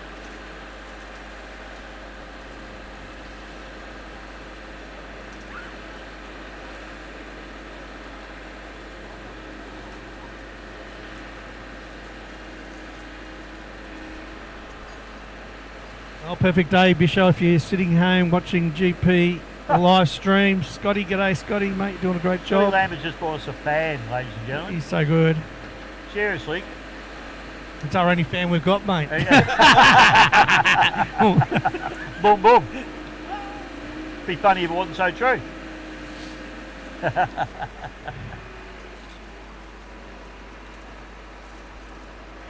Yeah, if you're watching live stream in Melbourne, it's only an hour's drive down here to the Lake Eppalock. So we timed it this morning from our house. So yes, come on down. Just get off the TV screen and come on down and watch it. It's a beautiful day here. It's It is. it's just a little breeze that's coming through. Sun's out, and some really great quality boats in the pits here.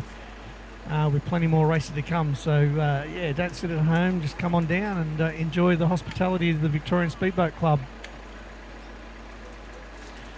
So Bisho, you just went across to New Zealand for a little bit of ski racing. Just fill us in on what that experience was like for you. Well, I go to New Zealand for their bridge to bridge every year, PC. But this year I was lucky enough to be asked to drive a boat in the powerboat sprint as well. So. And I hadn't actually raced a boat since I had a little bit of a bingle over in France back in 2019 and broke my leg fairly badly. So it was very nice. Big shout out to the Dutton family for allowing me to drive their beautiful Bullet boat. And it was nice just to do a race and cross the finish line the right way up, PC. It was made for a nice change.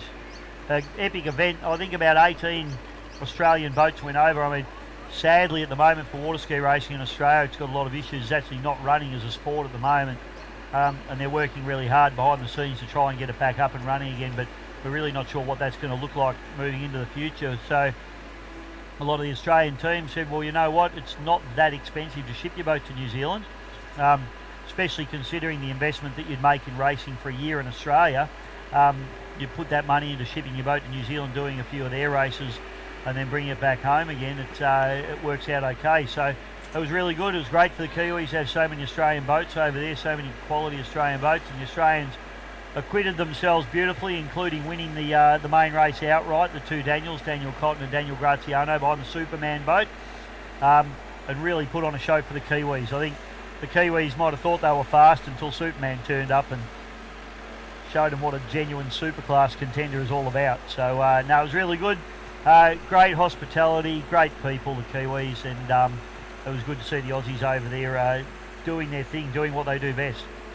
Yeah, no, it's fantastic, and good to see you behind the wheel again, mate, even though you did get a little bit rusty the first run, but the second run I'm sure you improved plenty on it. The first run I drove like my nana, and she's never driven a car, so it was horrible. Yeah, I just need to get my eye back in, get a little bit of confidence, and driving someone's boat that you haven't driven before as well is not always the perfect scenario. So, but it's a 20 k's down, 20 k's back. So I evaluated my life and myself at the 20k mark.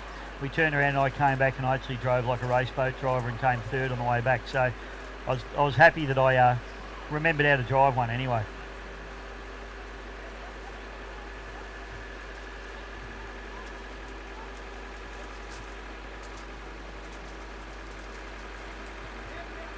And off to the National Drivers' Championships at Melton in around about 6 weeks' time, Bisho, the Battery World National Drivers' Championship.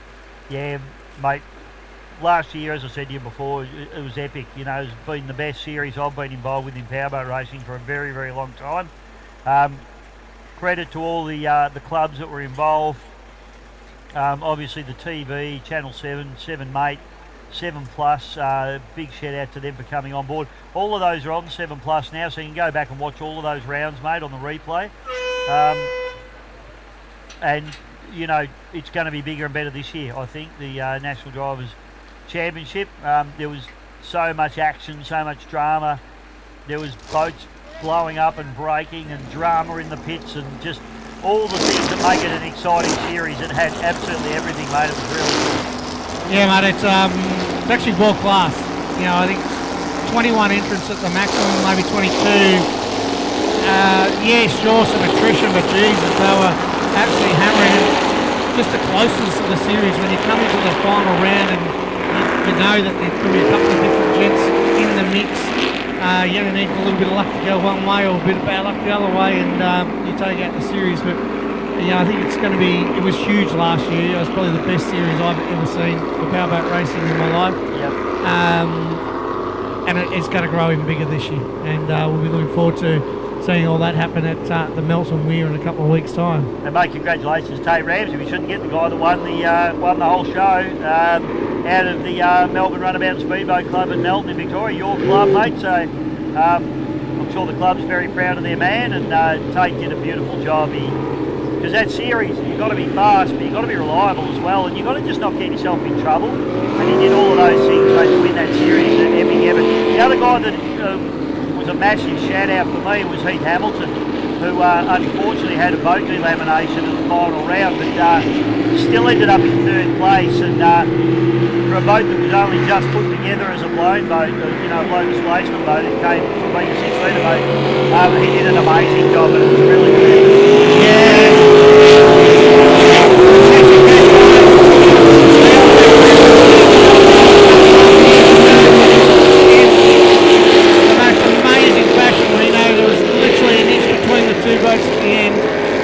The crowd was just going ballistic up on the hill there. It's one of the best places to watch railboat racing in the world. So the series is fantastic, and thanks to Battery Law for coming on board for the new year. We can walk through the rounds after this particular race to let everybody know where the rounds are going to be. So just got a message from Craig Lynn actually, mate. He said we sound good today, and it was very nice to work with Craig up at Windsor for the final round of the NDC as well. So glad you're enjoying the racing, Linny. Hope you're having a great day, mate. You can have a beer and not have to work and do any commentary. So, folks, we got out here 95 mile an hour, boats, Bad Temper, Ranger, Ricochet and Demon. So again, for the folks on the bank that may not have experienced powerboat racing before, you may have seen a couple of Bees boats run around in another class, but this is 95 mile an hour. Again, a GPS is put in the boat. Will be looked at straight after the event by the officials to make sure you haven't broken. We're all displacement and open deck for this one. Bisho, it should be a good race. Yeah, this will be good. Jason Jones won race number 1 on the weekend, but now we've got Troy Cameron out there in the ringer.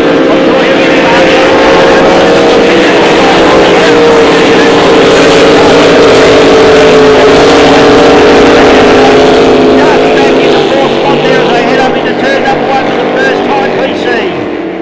Yeah, it's very tight through the corner there. Ringer on the outside. Jonesy using that pole position to his advantage, mate, and gets a really nice run out of turn number 1. You've got Troy Cameron back in the second. Hard charging Chris Burns on the outside of him.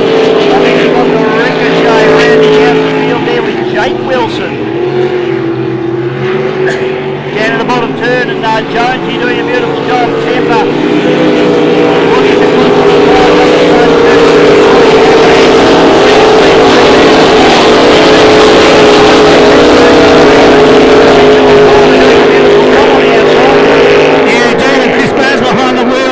The Victorian Speedboat Club is trying to chase down the Ricochet with Jake Wilson behind the wheel. It's owned by Bruce Matthews out in front. The Rangers trying to chase down the very, very fast Bad Temper of Jason Jones as they head up the back straight away now.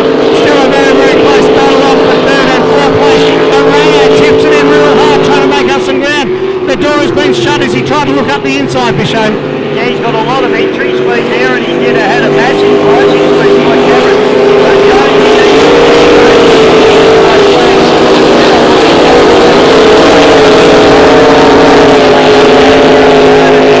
Cameron moving up alongside Jason Jones, and then he's going to be on for this final lap, PC. Yeah, up the back straight now. We're going to hit Troy Cameron in the ringer as he's looking up the outside slightly, has a look, but in the inside it's the Bad Temper Jason Jones.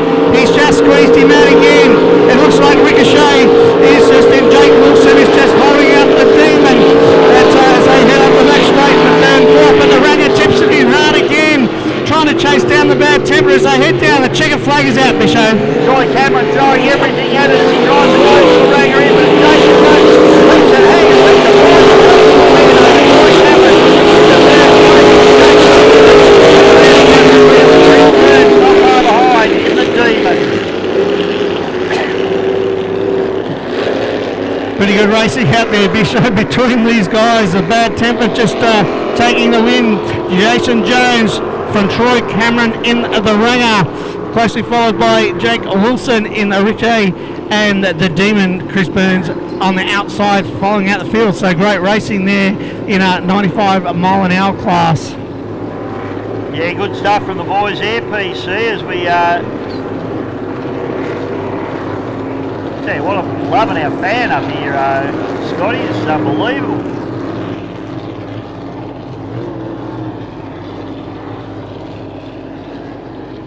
So just checking on the next race now. That was our 95 category. Next race, our 1.6 litre hydros, PC. I should just let you do this by yourself.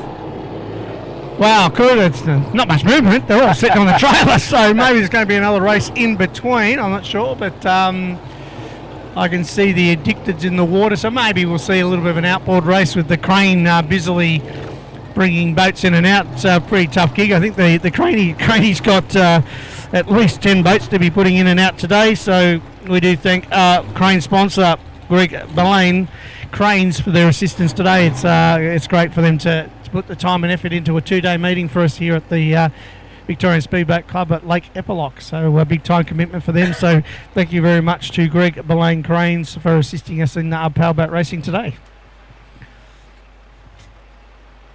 Well, 1.6s are supposed to be next on my sheet, mate, but that doesn't really mean a lot. So now we will run through them anyway. So I tell a lie. Where's race 8 gone? Let me find that. I know it was supposed to be race 8 because I looked it up this morning. Look, they've swapped around, so they put race 9 in front of race 8. Here we go. Okay, we're good now. So it's our 25 550s, mate, that are coming out next. So let's have a look. We've got Gareth Lee in the pit boss, Supernaut with Cameron Allen, Phoenix with Taylor Jackson, No Problema with Guy Barrows. Great to see Guy here having a run around. The Aquasonic with Tyler Scott, Jackson Seckham in the Dun Dirt Cheap, Shiver with Bailey Caranara. And then we've got Aquaholic with Andrew Cameron, provisional driver in the 25s. Great to see him coming out of the junior ranks. Addicted to with Max Seckham. And at TMRF5 is Lily Taranto. Massive field, mate. How It good's is that? a It's field of 10 boats, PC. And those little 25s, I'm going to have to be working pretty hard to work out who's who. I'll have to go and let you call this one, Bishop. You just Go down and check on a few of the boats there. I know Timmy Martin's boat, No Problema. That's an easy one to pick because it's got the blunt nose on it. Bailey Canary Shivers got a good paint job. That's easy to pick. We know Tyler Scott. That's their own design. It's going really well. They got the lid on it this year too, which is fantastic. That's an easy one to pick. Aquaholic's easy. That's Green Machine. Gareth Lee's all black, the pit boss. Supernaut, Cameron Allen. I'm not sure what Supernaut. Hopefully it's not all white.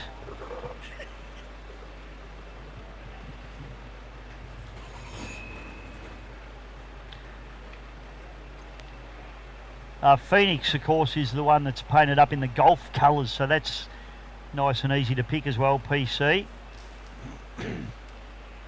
I see two of the top 1.6 drivers getting suited up down there. Our man Dewey Nichols, sponsored by Race Marine, looking resplendent in his new race suit. And Sharpie. Yeah, and he does have his pen available at all times. In fact, my partner Louise is getting around. She's already had a signing from Dewey. What an experience. She's actually wearing her shirt that was signed at a previous race meeting, because she's a Dewey groupie, as they all are. Because he's got his new race suit on too. He's beautiful new race suit. And of course our South Australian connection, Andy Wally Donahue as well in the Predator. He's all ready to go as well.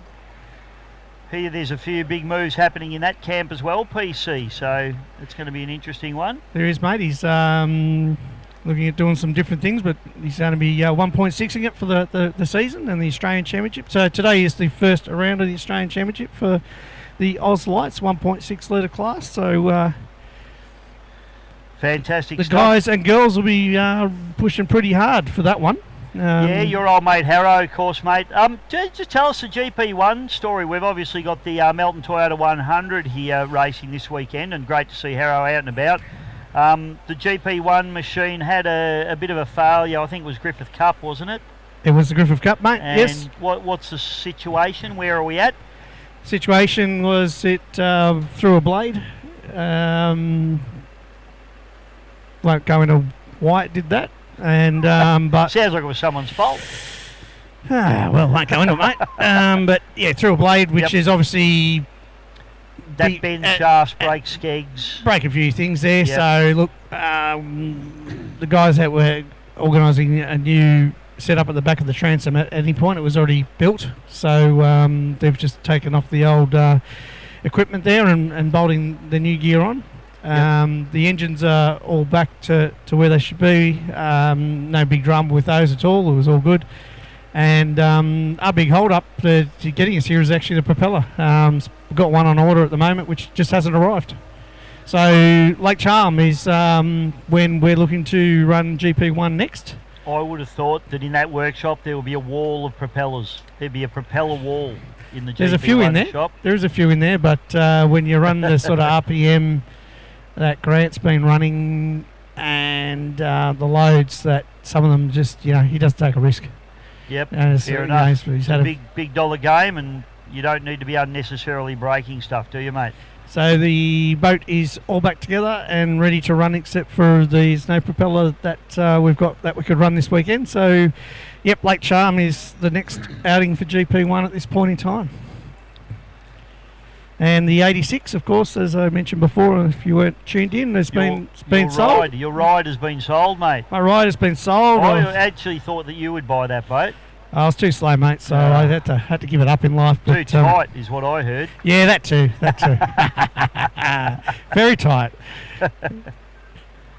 No, it's gone to a good home, so hopefully we'll see it turn up at the next round of the Australian Championship for the 1.6s. Yeah, I certainly hope we do. I mean, it's one of the best boats in the field, as you know, mate. You've had the pleasure of driving it for a couple of years, I suppose. 2 years, 2 seasons. No, it's Maybe for about 3.5. 3. 4 almost, Yeah, so- okay, it's longer.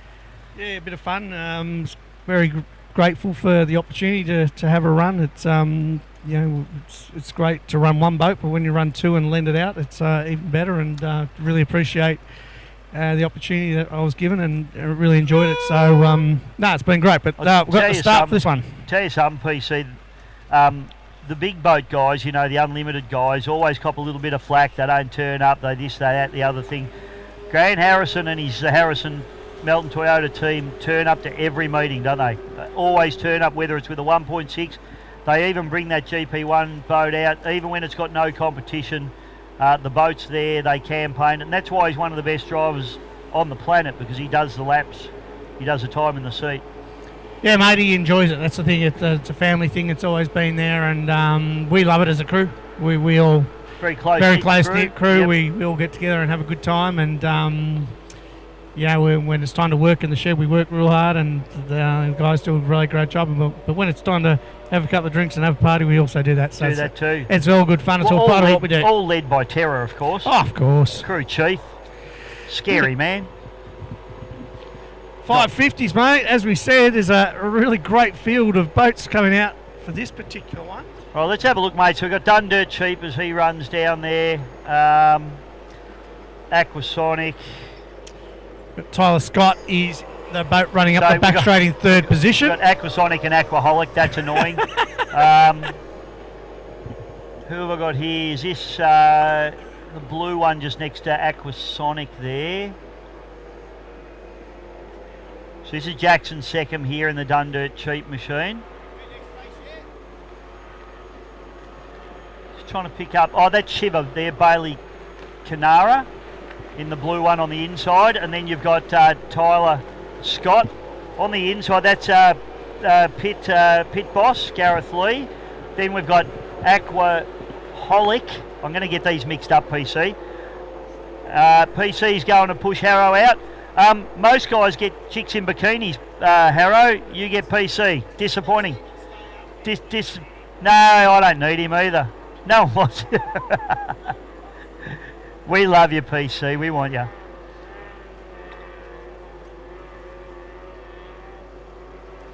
The No Problemo with Guy Barrows there. Hello, Cut Cat Racing, Stephen. It's nice to see you. Happy Christmas and Merry New Year. And Greggy. Hello, mate. It's great to see the Godcell family always here, always working hard.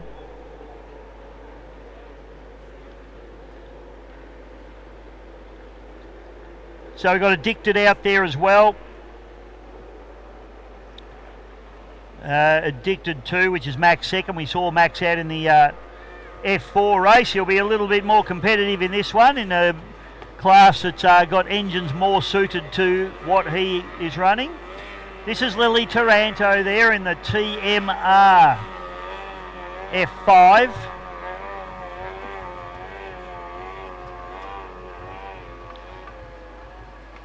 Taranto Todd Marine Racing. Hang on there, Neil. He's so happy, folks. He's shivering in anticipation. Neil, of course, is the mayor of Lake Eppalock. If you want to do anything, you have to ask him first. The Muffin, of course, is the mascot boat for the lake.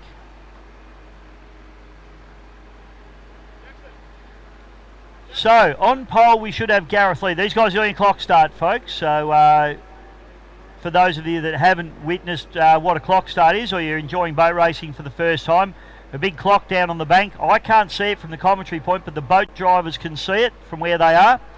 The white flag goes up, the clock starts ticking. Once it gets right back round and completes a minute, that is when they are to hit the start line, preferably at full speed.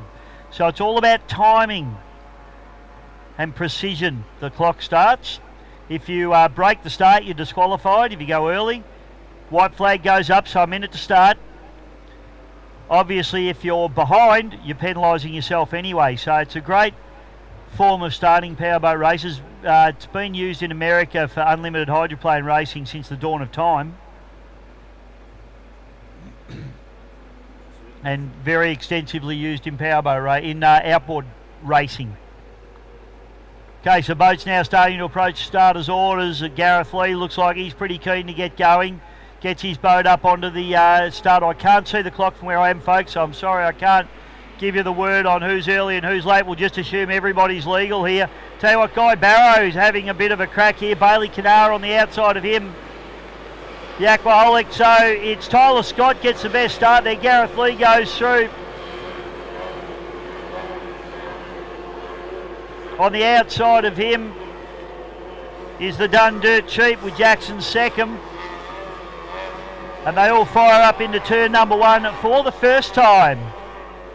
Looking at the outside there, we've got the Addicted 2, Max second, running that wide line. He's got a lot of work to do there. There's the Aquaholic. Now we have a look at them as they exit turn number one, and it is all Tyler Scott at the moment in the little, it looks like a capsule. It's actually not, it's just a lid and a driver protection device. But Guy Barrow up into second, Gareth Lee into third, but really nothing between those two boats at the moment.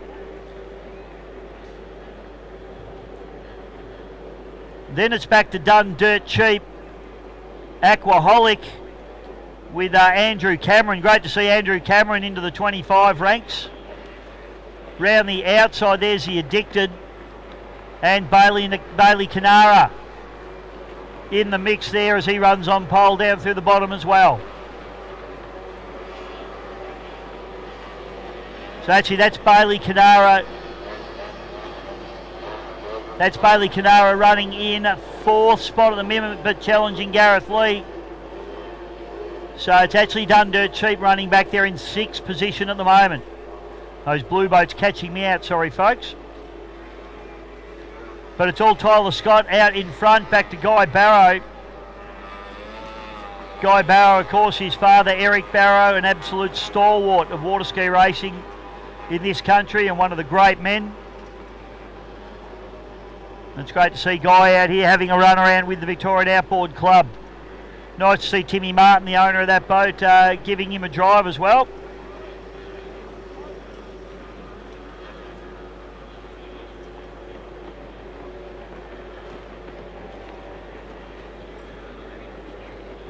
So it's all Tyler Scott at the moment in Aquasonic. He's got a very good lead on everybody. As we watch Bailey Canara just come down through the bottom turn, now we focus in on Guy Barrow. Addicted moving up into third spot, overtaking Bailey Canara and Shiv up. Then it's Gareth Lee. Then it's back to the Aquaholic machine with Andy Cameron. And then Done Dirt Cheap with Jackson Seckham. Rounding out the field, TMR F5, Lily Taranto. Watching Gareth Lee there, now we focus in on Lily Taranto. Going down to the bottom turn now, Tyler Scott. Going through the bottom turn, we go on board now with Gareth Lee in the pit boss. Doing a nice job running in fifth spot at the moment. Tyler Scott picks up the yellow flag, sets off on his final lap.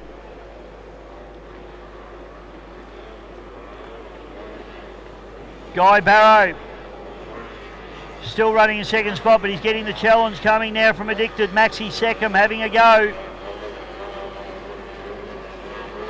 Bailey Canara running in fourth, third of the 25s. Then Gareth Lee running in fifth, third of the 25s. Andy Cameron doing a beautiful job in his first run in the 25 horsepower category in the Aquaholic machine. And then Done Dirt Cheap, Jackson Seckham.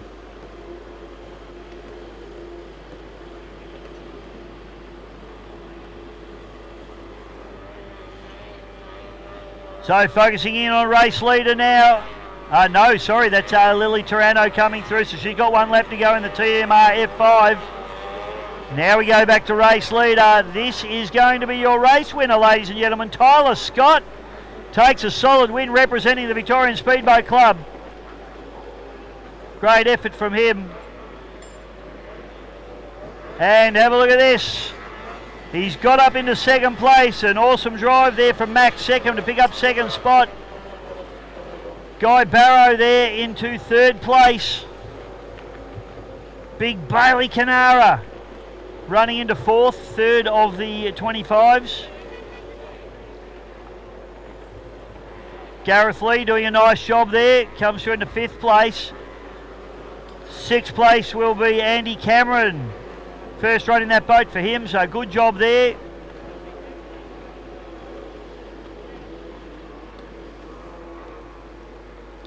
That boat owned by the Shepherdley family, so big shout out to them.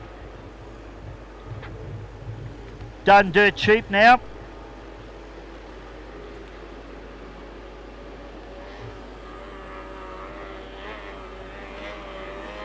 And rounding out the field, Lily Taranto in the TMR F5. Next up on the card, ladies and gentlemen, will be our 1.6 litre Oz Light hydroplanes. And it should be a cracking race.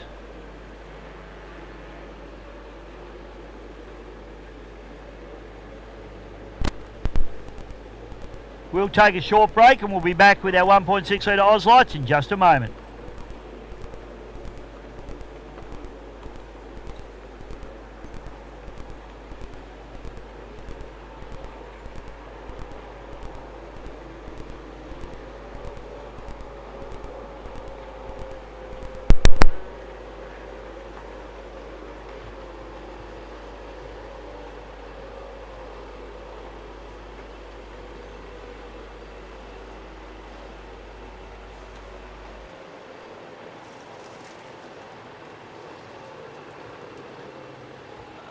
I'll give it a go, yeah.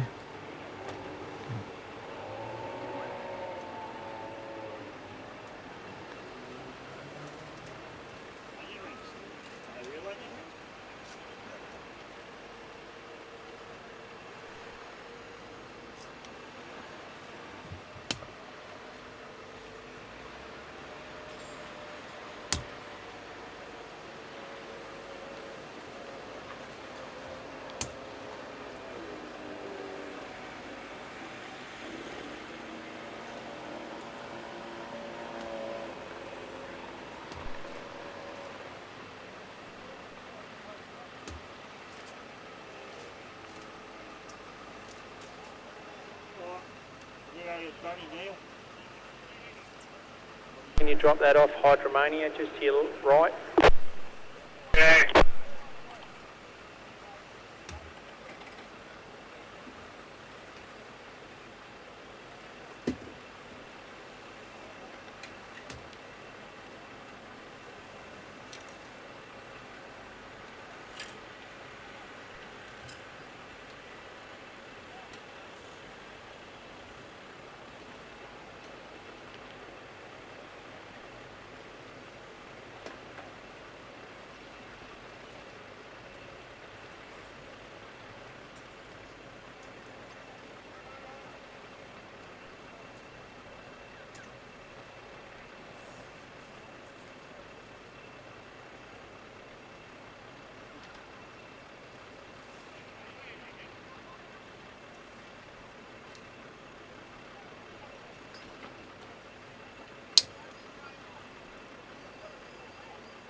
got 85s next.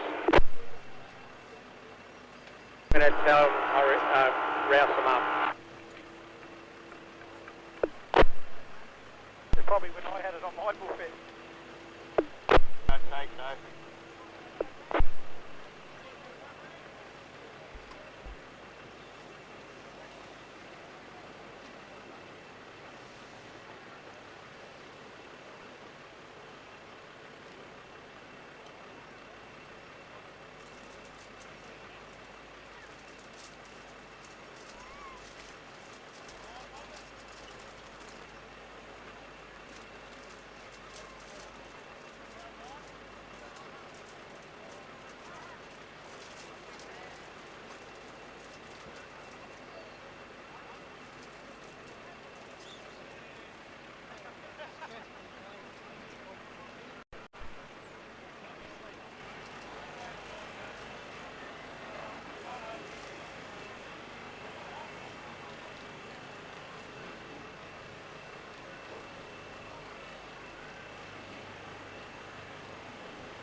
They're no good for your waistline. We've lost power. You got no power up here. You got power? Fine. We'll have power the generator on. No, you will.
Scott, you got power?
Scott there?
Hey boys, we want to run this race. We've got no power, but we can run on battery for a timing.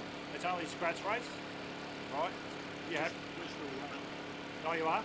All right, we're going to start it. We've got battery backup. Oh, beautiful. All right, we're going to start it. All right. Right, go. Right, go.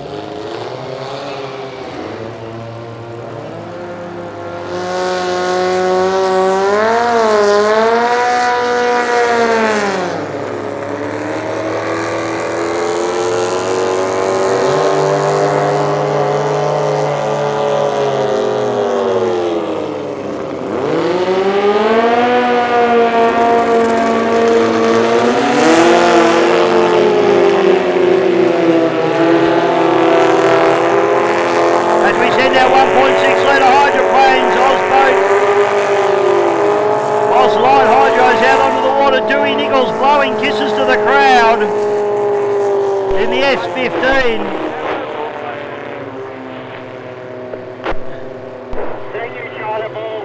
Sounds like Brad Hollands might have a little bit of an issue there. He's not getting up on the plane. Now he does the biohazard. They've had problems with that boat all weekend. I believe they had problems yesterday. And it's been cutting out on him, and it looks like problem not solved, I'd suggest at the moment. So I'll run them as they go down through the back straight. We'll run through them for you.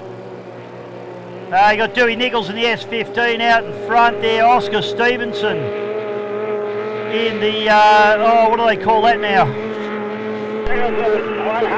Twister. No, that's Brad.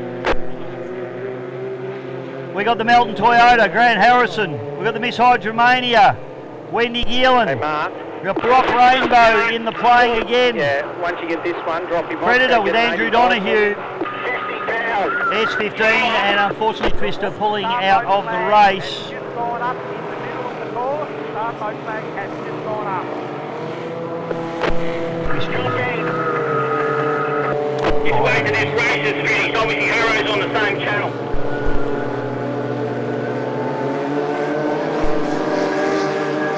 Okay, white flag's up, Starboat picks up the field. It looks like maybe Andrew Donahue going to pole there. We'll pick them up as they line up down the back straightaway. I'd say Dewey Nichols is out of 2. Oscar Stevenson looking like he's running just off the starboard side of Dewey there. So he'll be out in 3.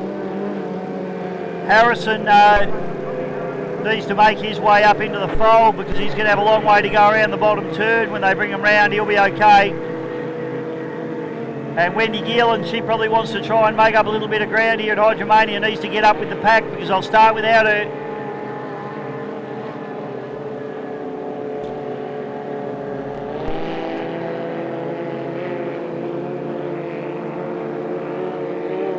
So Donahue will have the advantage here being on pole in the Predator out of South Australia. Wally Donahue, as they call him. And we've got a line-up. It's not a great line-up. It's looking better now. Starters wait till they're happy. Now they let them go. So the hammer goes down. Harrison down the outside gets a good start. Donahue gets a nice start as well. Oscar Stevenson and Dewey Nichols throw a blanket over him as they'll fire down into turn number 1 for the first time. Wendy Geelan charging hard at the line now, but she's a long way back. Donahue now. Donahue holding him off nicely now as they tip into turn number 2 for the first time. It's tight. Donahue runs them all a little bit wide there. Dewey Nichols still running on pole.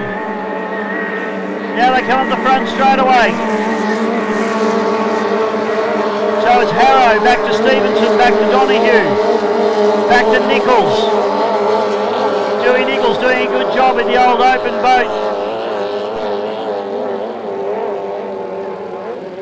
Wendy Geelan looks like she might have a little bit of an issue here as she slows coming down through the bottom turn. Back straight away, it's still a three-way battle though. Harrow trying to hold him off here. Oscar Stevenson now gets a little bit of a break on Andrew Donahue. Dewey Nichols gets shuffled back into 4th place. Up through the top turn we go. It is tight. Donahue using that inside line to his advantage.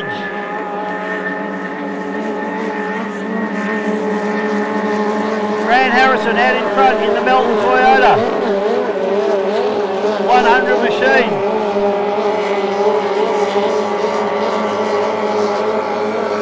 He tips it in. Still haven't seen a yellow yet.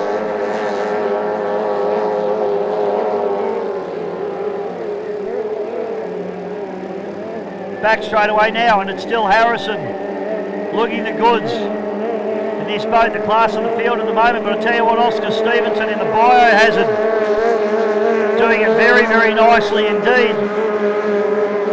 As they come down into the bottom turn, and I would expect we see a yellow here.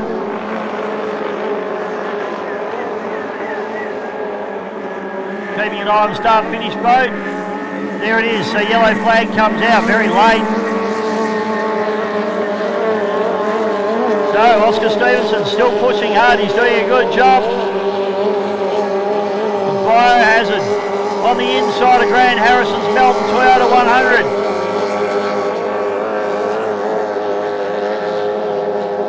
Back shoot now. Wendy Geelan's there as she may get gobbled up by these 2 race leaders here at the moment on the back shoot.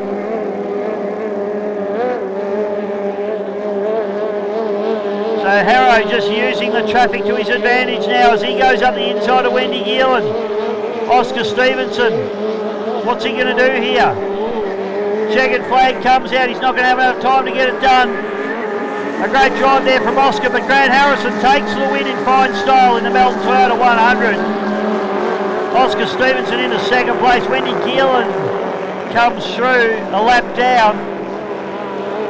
Andrew Donahue into 3rd place.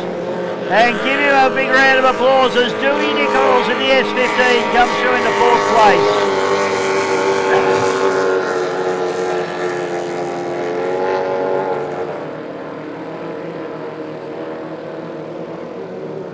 Great racing from our 1.6 litre Ozlite hydroplanes.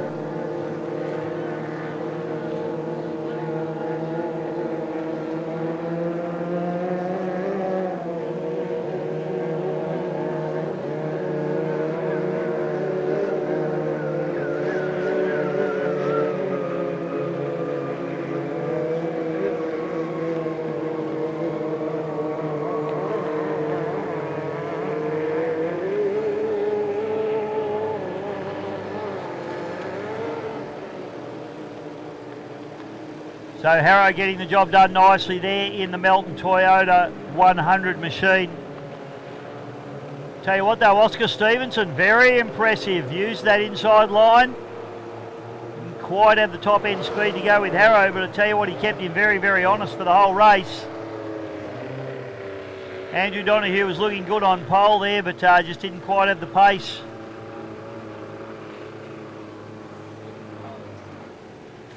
Did he? I got 1.6 litre Ozlite Hydroplane Racing aficionado up here, Jetta Norris, giving me the inside wheel. Broke a propeller yesterday for Predator. Disappointing, mate. Why isn't your boat here, please? Waiting for a gearbox. Okay, that is an excuse I will accept. So we'll take a short break, ladies and gentlemen, and we will be back with more racing in just a moment.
In the morning and taking up time, but Dan's running pretty wide as he comes down now.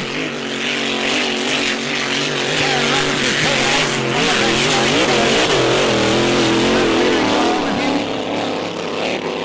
Dan looks like he's got a pretty big prop on it at the moment, so yeah, Darren Roberts has pulled up, so hopefully he's okay. Yeah, it's a shame there, Darren Robertson coming to a stop.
At the corner ability. Having said that, the hydros are very good at the corners too, so here we go, the back up, we're racing.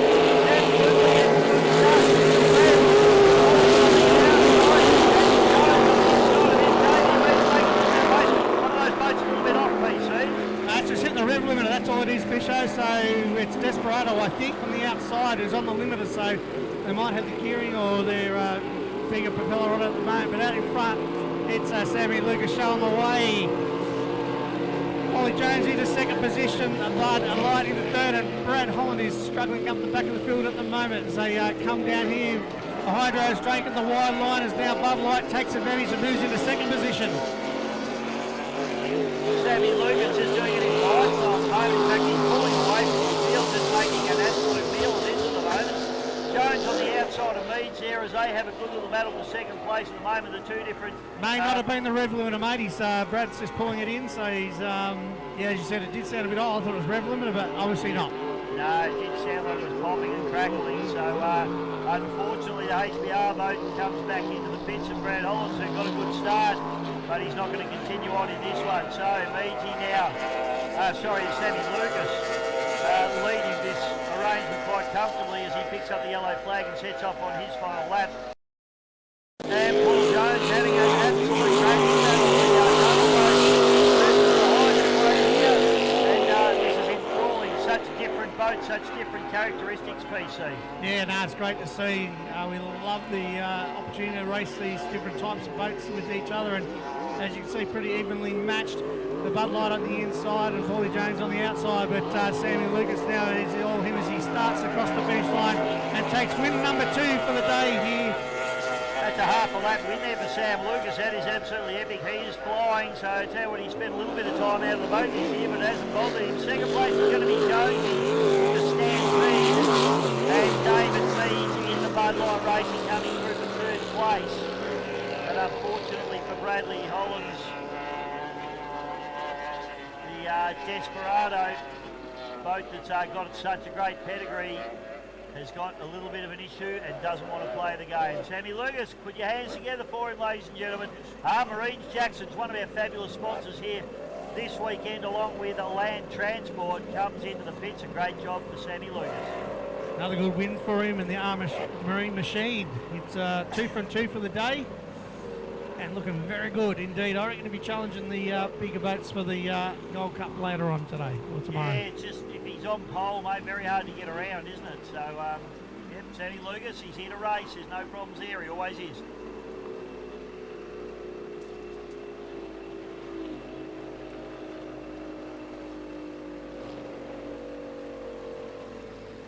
Bit of a shame there for Brad Holland in Desperado.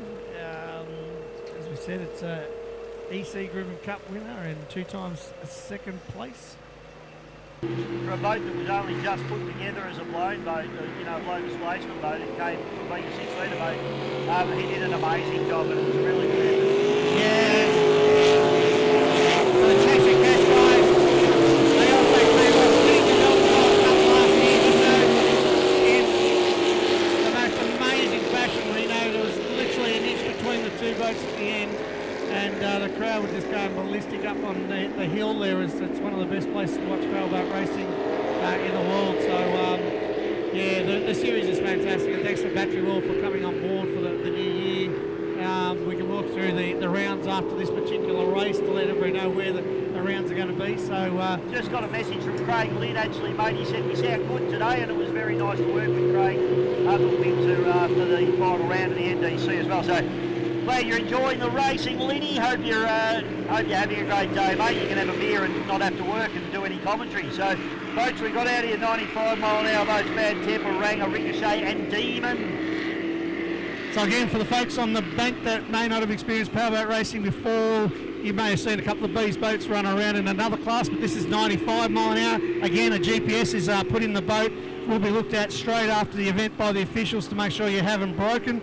We're all displacement and open deck for this one. Bisho, it should be a good race. Yeah, this will be good. Jason Jones won race number 1 on the weekend, but now we've got Troy Cameron out there in the Ranger. I'm sure he'll get him hard on the professional side on the outside, getting an absolutely cracking cut. Just back into 4th spot there as they head up into turn number 1 for the first time, PC. Yeah, it's very tight through the corner there. Ranger on the outside.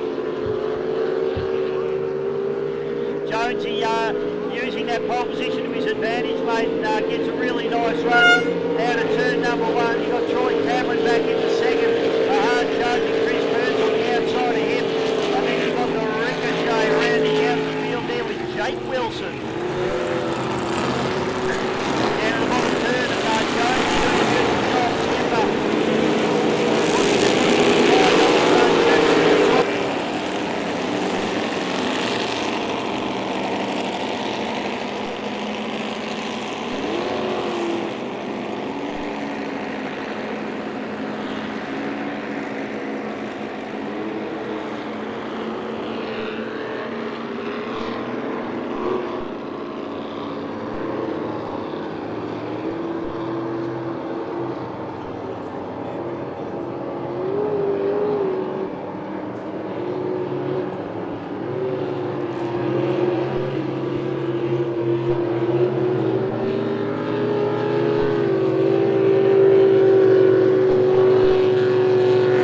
the conditions improve here at the mighty Darrenal Pool Lake Eppalock of the VSBC. You see boats heading out on the course. We'll run through. We've got Simon Kerwood in at the 42.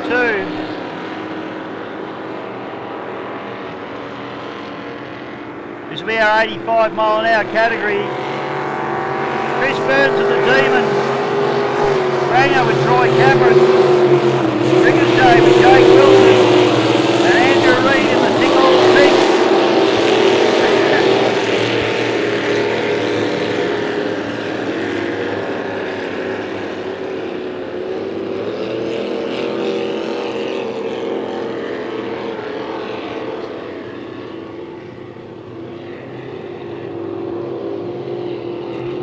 So start boat, Tony Dempster's Bandit picks him up down the back straight away. Looks like Drew Reid.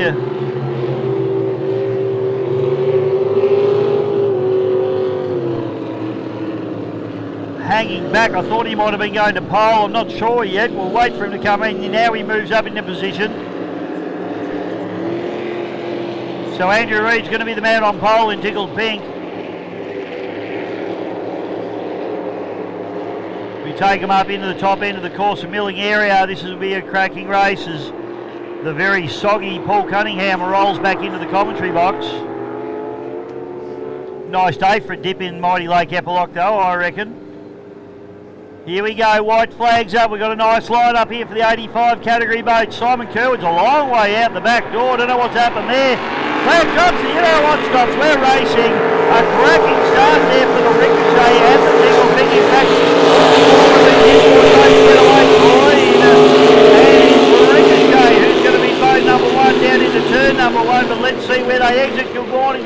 Welcome back to the commentary box, PC. Thank you, mate. It's beautiful in the water today as we now look at the 85s as they round the first corner. Going to try a blanket over the first three and almost the fourth one. Because Drew Reid now powering on the outside, and Demon, the Rangers up the inside, the Ricochet, and I'm not sure who is up the inside there. Bichet, tell me, is that? Yeah, good racing between these three. Drew Reid there just a couple back, but running in pole position, so he might be able to make up some ground as he comes through here in the Tickled Pink machine. Outside of him is the Ricochet. Then we got Ranger. I'll tell you what, this Demon boat is doing a beautiful job here. Chris Burns around the outside. Chris still running as a provisional driver. The owner of that boat, Bruce Matthews. Oh, the Ranger's gone around Bichet. Don't take your eyes off the track at any time there. The Ranger, Troy Cameron, he would be filthy with himself. He's given up a good lead now. Looks like a Ricochet into second. The Demon into second position with Chris Burns behind the wheel. And the Tickle Pink with Andrew Reid into third position now. As Troy Cameron will be swearing his head off in amongst it. You wouldn't want to be listening to him on the radio. I wonder what Paul Mazzali, the boat owner, was thinking about that one, PC, as he went around. I guess at least he was having a fair old tilt. So the Bruce Matthews owned Jake Wilson and Ricochet goes into the lead of the pack now. But Demon on the outside with Chris Burns really pushing him along. Simon Kerwood well off the pace in the 42. I'm not sure what the problem is there. As they fire down into the bottom turn. And they'll start to overhaul the back marker in the 42 machine, Simon Kerwood. Yeah, the Ricochet up the back straight now. The Demon into second position. Andrew Reid's trying to be chased down by Troy Cameron in the Ranger as they are on their last lap, I believe. Let's see if the checkered flags are about to come out. But after a couple of third place finishes today, the Ricochet finally takes the win in the 85 miles an hour. Second flag, PC, and the Ricochet takes a nice win back to the Demon. Chris Burns, race winner Jake Wilson. Third place is going to be Drew Reid. Then it's back to Troy Cameron, who was race leader until he had a whoop-de-doo down in the bottom corner, as my old mate Craig Linnett say.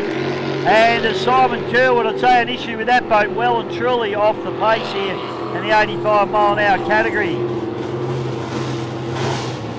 Always good racing in the 85 category. They never fail to deliver, these boys. And Troy Cameron, he'll be kicking himself with that one piece. He will be, mate. He'll be kicking himself for sure. Looks like, did you have a tantrum while I was gone, Bishop? You've broken the TV screen off the front here of it. Well, you know what us, you know what the talent's like, mate. We can be fickle. Good racing in the 85s. Oh, Troy Cameron, he'll be really upset with himself there. Yeah, the old 360, but recovered it nicely, so good on him. Ricochet. I think that's probably the first time he's been around in that boat, so... I got to test the limits sometimes, so good on him, and looking good with the cell in it, I must say. It's sitting very nicely, so a bit of unfortunate there. The Demon running in second, he was pretty happy going across the line, fist pumping, so that's a good result. And Andrew Reid in a tickle pink was out into third position, rounding out the podium today, so good race there for the 85s.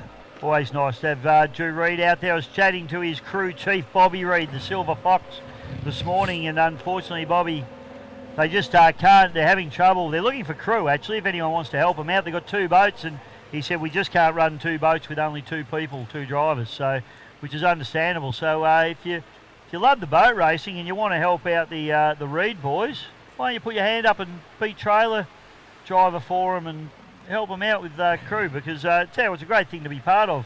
PC. Oh, well, it's a great family. Good family. Mate, what a family. They've been in the sport for, I don't know how many years. I wouldn't even try to guess, mate, but Bobby Reid must have won every single sort of championship around the 4.2 displacements, 85 mile an hour, 95 mile an hour. Just keeps on going out there, and it's great to see Andrew also having a crack in the tickled pink. He's been in and out of the boats for many years, but he's back in the seat. So yeah, it's absolutely just can't leave the 2 of them sitting there with nobody to push them out. So I'm sure the racing community will get around them. I certainly hope so, mate. A lap down. Andrew Donoghue into third place, and give him a big round of applause as Dewey Nichols in the S15 comes through into 4th place.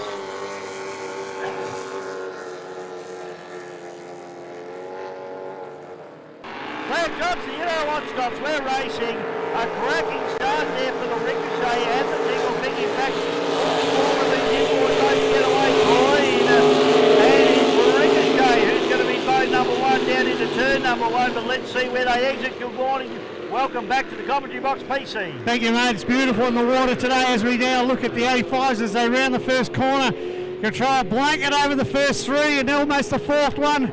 Because Drew Reid now powering on the outside, and Demon, the Rangers up the inside, the Ricochet, and I'm not sure who is up the inside there. Bichet, tell me, is that... Yeah, good racing between these 3. Drew Reid there just a couple back, but running in pole position, so he might be able to make up some ground as he comes through here in the tickled pink machine. Outside of him is the Ricochet, then we got Ranger.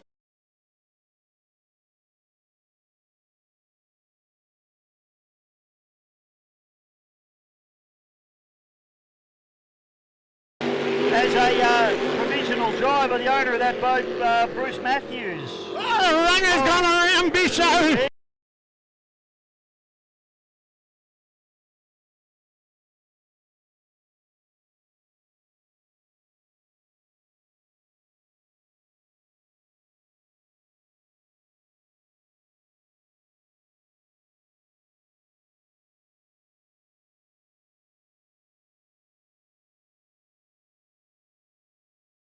Big mix of class that is available within the speed brackets.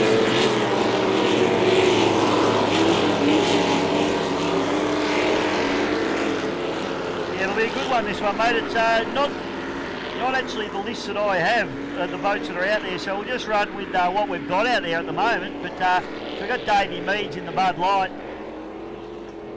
and he'll be coming around. He'll get picked up by the Bandit Start boat very shortly. You've got Jason Jones in bad temper. On the outside it's Stampede. Then you've got Tickled Pink and Point Blank. It's the white displacement boat there with Shane Northey, provisional driver. Paul Jones driving the Stampede again this weekend. Loving it out there every time he goes out. He's getting faster and faster and faster.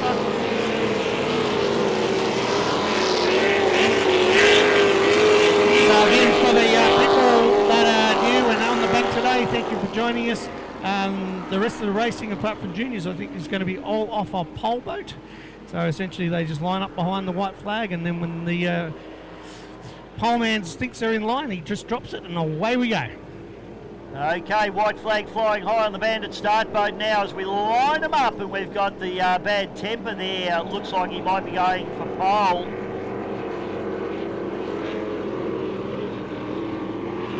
As we see, throw a blanket over and PC as they come round, so flag will get dropped down the front straight away, I believe. I think that's how we normally do it here at the Darrenal Pool Lake Eppalock at the Victorian Speedboat Club here in Bendigo, Victoria, Australia. Yep, you see the start boat taking him right up, so you'll turn him around up the top end of the track here. In fact, there's a couple of turn boys here, isn't there, PC? So that's obviously their turnaround marks. Here we go. First race for the big boats for the weekend here, the 2025 Eppalock Gold Cup. Well, Johnson, you know what stops good racing? Paul Jones is a good start.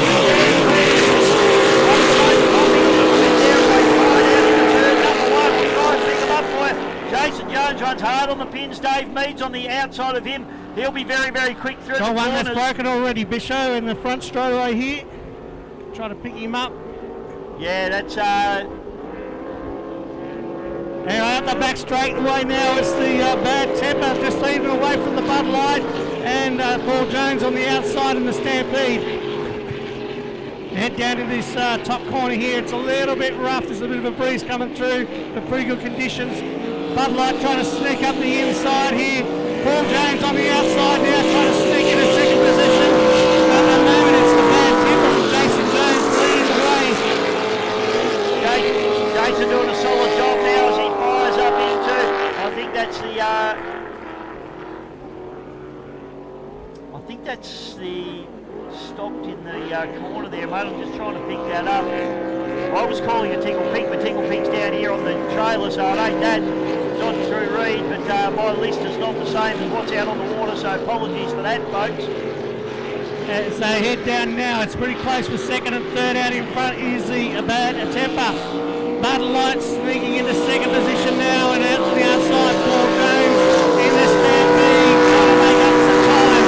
Running a little hard on sponsors into the breeze and off, but as they head down the straight, yellow flags are out. 1 lap to go, Bisho. So good racing now from these guys, and that's Ricochet rounding out the field there, mate. So I think this is Point Blank actually that's pulled up on the front straightaway, which is disappointing there for Shane Northey, the provisional driver.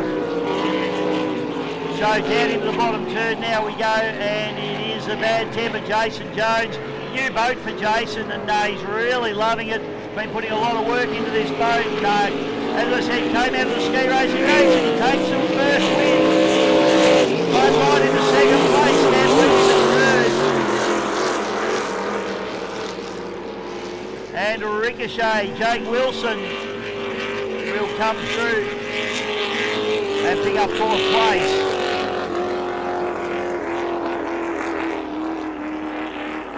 So my list was that was a 105 race, mate, but the boats were here. Bride on the outside of Gilligan. Gilligan nails the start, hopefully, if it's legal. Bride gets a good start, so too does Meads. On the outside in the Addicted Max second, and Josh Taranto, the provisional driver, having to start on the outside, but gets a nice start as well. Tell you what, all these kids can show some of the adults how it's done. Beautiful start from everybody involved as they go up through turn number one. And it is Gilligan out in front, back to Meads. Bride on the outside, running the wide line. Bud Light up the inside there. Bisho did make up a few boat lengths indeed through that first turn, but out in front now we've got... yeah, that's Gilligan, mate, there in Tyler. So Tyler Gilligan, lead boat down into turn number one, doing a beautiful job. Harry Meads having a serious look at the inside of him, and Lockie Bride just hanging straight off the gunnel there of Harry Meads, not giving him too much ground to work with either. So a beautiful drive here from Lockie Bride here at the moment, but at the moment it is all Tyler Gilligan out in front and going strong. Throw a blanket over second and third at the moment between Meads and Bride. Then running into fourth place is the TMR Joshy Taranto, and then rounding out the field, the 550cc boat, Maxi second, doing a nice job. up into the top turn, and Bride really leaning on Meads very, very nicely there, not giving him a millimetre to play with, and Bride gets a little bit of a break and acceleration out of that bottom corner and gets about 2 boat lengths now on Meads as they come up into turn number 2 for the second time. They turn him in nice and hard. This is beautiful racing from all of these drivers. Gilligan just doing it very nicely out in front, having it all his own way. Then it's back to Bride running up into second. This is a great battle between Meads and Bride here, PC. Yeah, Meads and Bride now. Bride's just sort of snuck into the second position from the outside lane. Meads has crossed and they've done the little switcheroo. That's good for Bride, I think, Bride's mate. up the inside now. Meads is going to have to take the long way around as they're trying to chase down the Epic out in front with about a 4 boat length lead. Lockie's now just started to really just crank away now from Meads and the Bud Light to cement second position up the back straight away as they head down, and they'll get the yellow flag with 1 lap to go. So the battle going on, and it looks like Bride's making a little bit of time here on Gilligan, but don't know whether he's going to have it long enough to get it done. He looks very, very speedy, and now that he's been able to get that thing into pole and run that short line, he's definitely making some ground. Drops out of the wash now of Gilligan. So Bride on the hard charge. Gilligan's mirrors full of Lockie Bride at the moment now as they fire up the front straight away. Meads has dropped out the back door in the Bud Light into 3rd place, and then it's Josh Tarano into 4th, and Max Second running out into 5th place. Yes, the Epic up the back straight. The yellow flags are flying, so we are on the last lap. It looks like Lockie Bride has made up just a little bit more ground there, Bisho, as he is now moved to the inside of the course. Meads is up the back now into 3rd, so it's a bit of a race for 1st and 2nd. The Addicted's coming through, as you said, just down on horsepower, a little bit of a different class, running into 5th position. But here we are now into the front straight for the last time, Bisho. A great drive here from Tyler Gilligan, ladies and gentlemen. Put your hands together. Young Tyler Gilligan takes the win over a hard-charging Lockie Bride into 2nd place. A great drive from him. Harry Meads just searching for a little bit of... Jack Meads just looking for a little bit of pace. Those Meadses always get it mixed up. And Josh Tarano, great to see Joshy having a nice run there. He's still running with his L plates on there in the TMR F4. Yes, good boat, and he's done a good job there, Josh Tarano. So he'll be running up with those front runners before very long at all, I reckon, PC. Max Seckham, as I said at the start of this race, a little bit underpowered with the 550cc engine, but he's done a good job, and that's plenty of good seat time for Maxi Seckham as well as he comes through and gets the job done.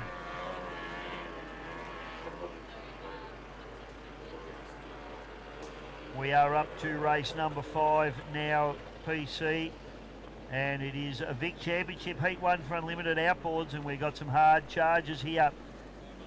We got Bud Light Racing with David Meads. We've got Armarine Jackson, great to have the smiling assassin Sammy Lucas back on the water, and it's equally good to have the Gravy Boat on the water. The Gravy Boat, get it? Paul Whitten out on the course for this one. So PC will take a short break, and next race on the card it will be Vic Championship round number 1 for Unlimited Outboards. We'll be back real soon.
but it's going to be 101 PC.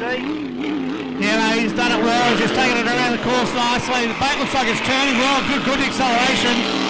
Looking forward to seeing it later in the day. Yeah, cruising up the back straight away. Giving it a little bit of squirt.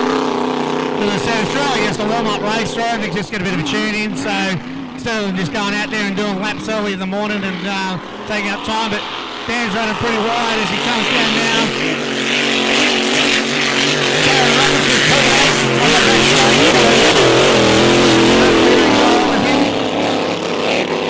Dan looks like he's got a pretty big prop on it at the moment, so yeah, Darren Robinson's pulled up, so hopefully he's okay. Yeah, it's a shame there, Darren Robinson coming to a stop.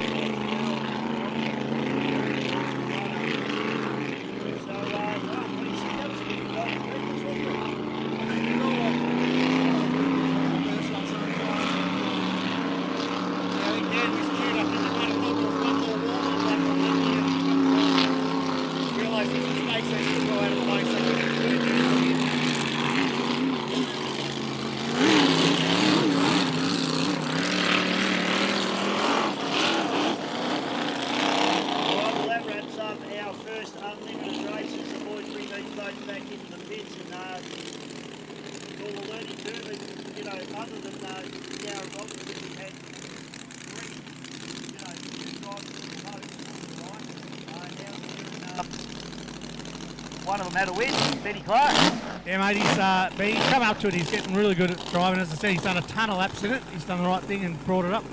Gee, it's nice to have a bit of methanol in the eyes, isn't it? Oh, it's fantastic, mate. It smells like, it's like angels.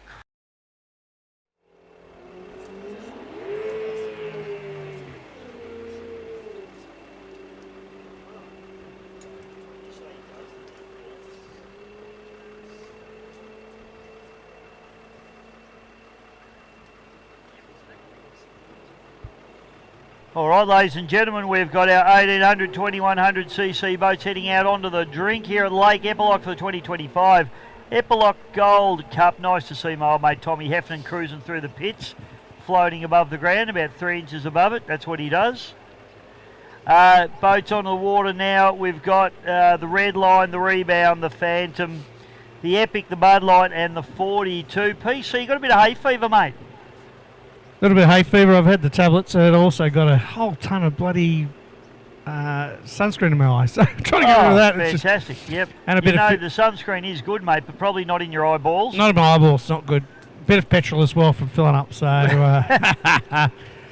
we need to. I'm not having a cry for you, mate. It's just my eyes are watering. I thought it upset you there, mate. So I'm glad that I haven't. So glass-like conditions greet our competitors. It's probably a bit glassier than maybe what the tunnel boats would like, to be honest. So it's going to be interesting. The two monos up against the three tunnels. We've got Tyler Gilligan, Jack Meads and Lockie Bride in the tunnels. Rhett Waterfall, Kelsey Dempster and Charlie Kerwood in the monos. Just trying to pick up Charlie Kerwood. Charlie's got a problem, mate, by the looks of it. Boat doesn't want to fire over there. He's looks like he's got his dad out there, although it is running, so that's good news, but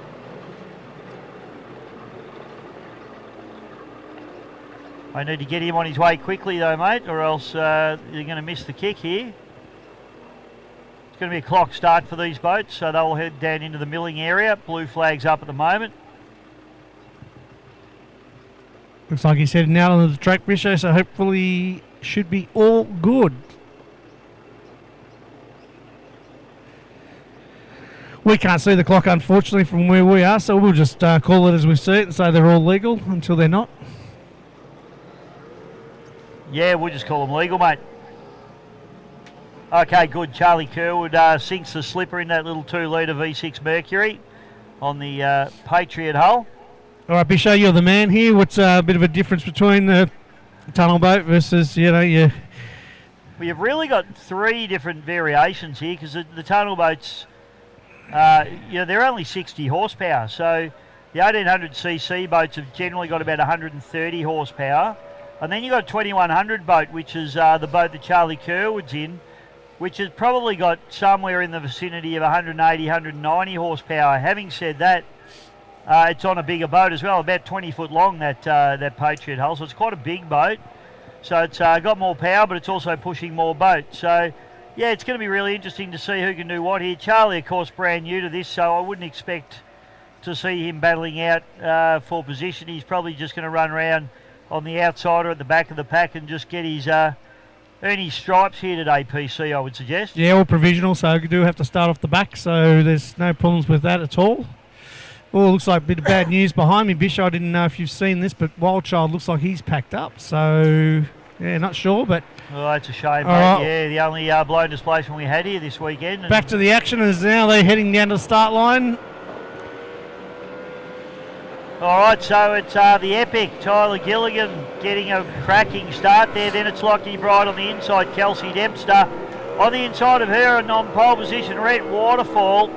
Charlie Kerwood having a bit of a chine or getting a handle on that boat on the outside, and Lockie Bright on the inside of him as they head up through turn number 1. The conditions are like class, PC. Brilliant conditions indeed as the Epic F4 heads up the back straight, just leading away at the moment from Lockie and the Phantom. Pretty close in for third place. I think there's Chelsea Dempster just moving into third place, just passing the Bud on the inside. And then that's followed by the red line is also making up some ground on the inside, Bishop. Well, Rebound at the moment is the lead mono hull, so very happy with what Kelsey's up to there at the moment. She's got Rhett Waterfall on her inside. She's giving a little bit of a hose off there to Meaty as he cops a bit of a hose down on her outside. But Kelsey Dempster doing a beautiful job in the Rebound VO69, running in third spot for the first mono, PC. Yes, but up in front now it's the Epic F4 with Tyler behind the wheel, beautifully driving it. The Phantom into second position with Lockie Bride there. It is pretty tight now for third, fourth and fifth as they all round down the bottom corner now. It looks like it could be the red line has just snuck up the inside now of the Rebound of Kelsey Dempster. So Tyler Gilligan leading this show, but all the action's going on back for third and fourth here at the moment between the two monos. Retro Waterfall on the inside in his Tennessee hull. Both of these boats running Yamaha power. Kelsey Dempster in the 15-foot Dancraft, the Rebound, and they go gunnel to gunnel. This is great racing between these two boats here at the moment. And you've also got Jack Meads on the outside of them, just showing his 2 bobs worth in as well. Fantastic stuff as they fire up the front straight. Race leader Tyler Gilligan doing it in fine style. Lockie Bride, he's just looking for a way around him, PC, but I'm not sure if he's going to find it. No, he's making up a little bit of ground, Bishop, but not quite enough. Maybe that Tyler Gilligan's just holding him in there and looking at him, but it looks like he's trying to sneak up the inside. Oh, he has. Oh, look at this. Lockie Bride, you cheeky little bugger, up the inside. Can he get the job done, or will Tyler Gilligan, he might almost have to concede here. Lockie's going to run it in pretty deep, I think. Bishop, he can run it right in there. Just push it in there. Keep pushing, push. Tight. Great driving from both these fellas. Bride pokes his nose in. Gilligan kicks himself. You don't let him up the inside, PC. No, mate, you shut the door. That's what you do. That's good racing. Good racing. Job. Battle continues on. I tell you what, very impressed with Kelsey Dempster here in the Rebound. Doing a fantastic job. She's really starting to get a handle on this boat. It's her first season in it.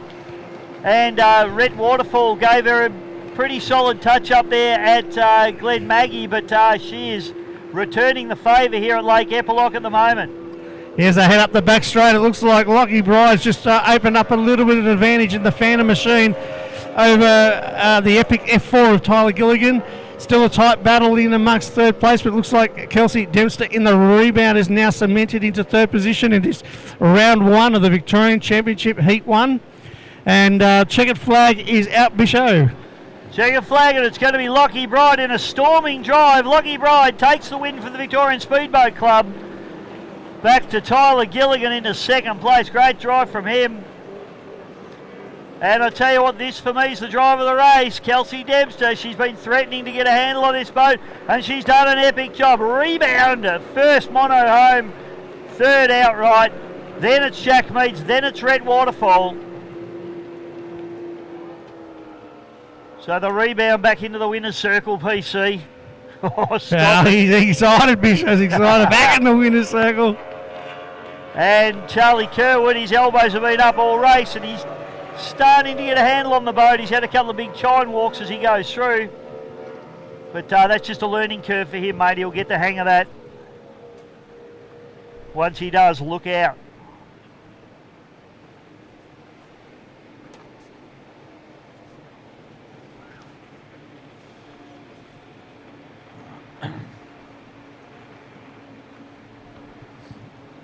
Some good racing there for the first round, heat 1 of the Victorian Championships.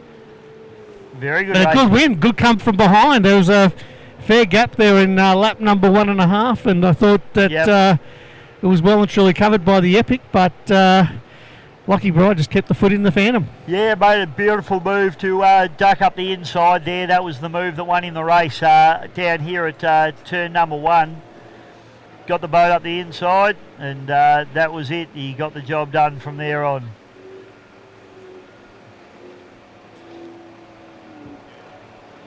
Next race we've got, mate, is our Formula Futures. Boats we're looking for will be a little untidy. Levi Whitten, She's More Epic, Scarlett Gilligan.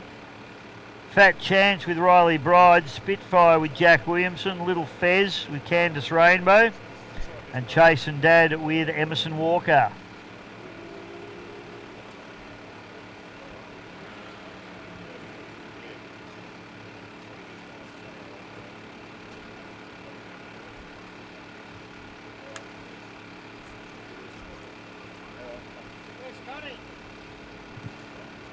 It is in his hole.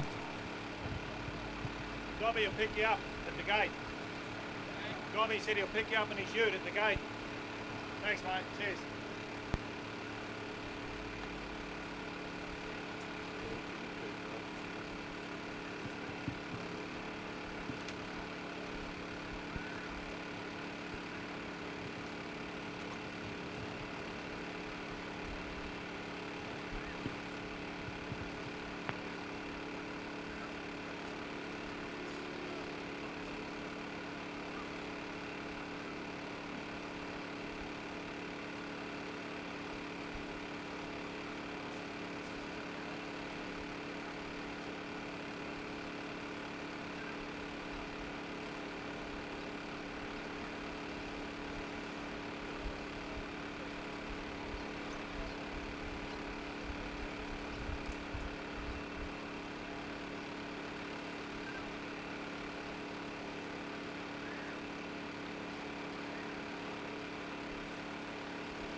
Of course, Michelle, I mentioned before, I'd give you the calendar for the Battery World National Drivers Championship for this year.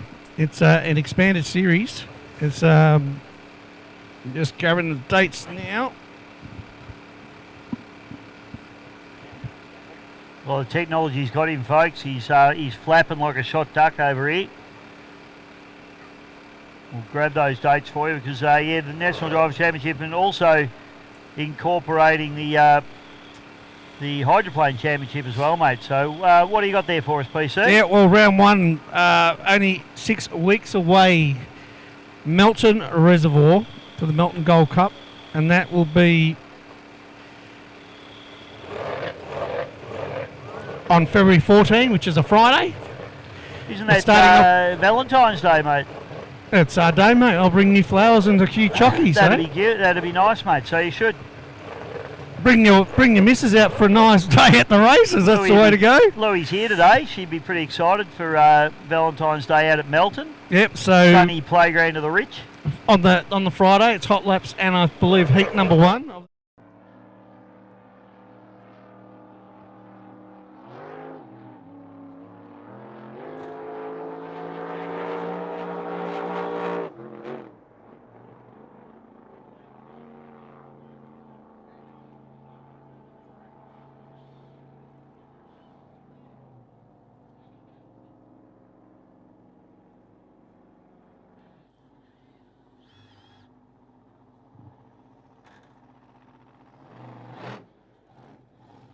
Well, just coming in now after that, you'd have to be pretty happy with that. It's a bit hard to speculate, but I'd reckon somewhere in the vicinity, in the old terms, about 140 mile an hour, I'd reckon that boat was running easily. It's pretty impressive and sets up beautiful, so you'd have to be very, very happy with that run.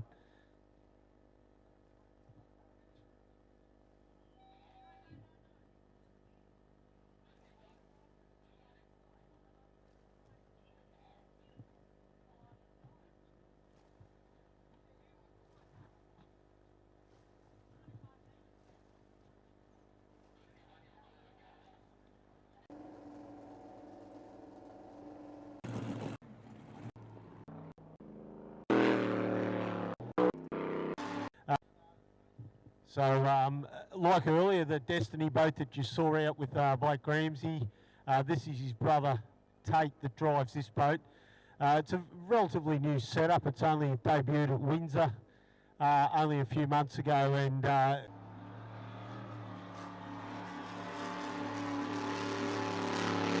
got to tell you.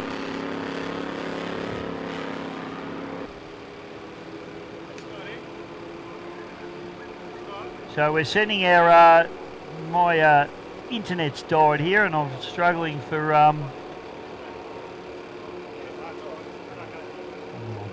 this. All right, we'll go over Ruby.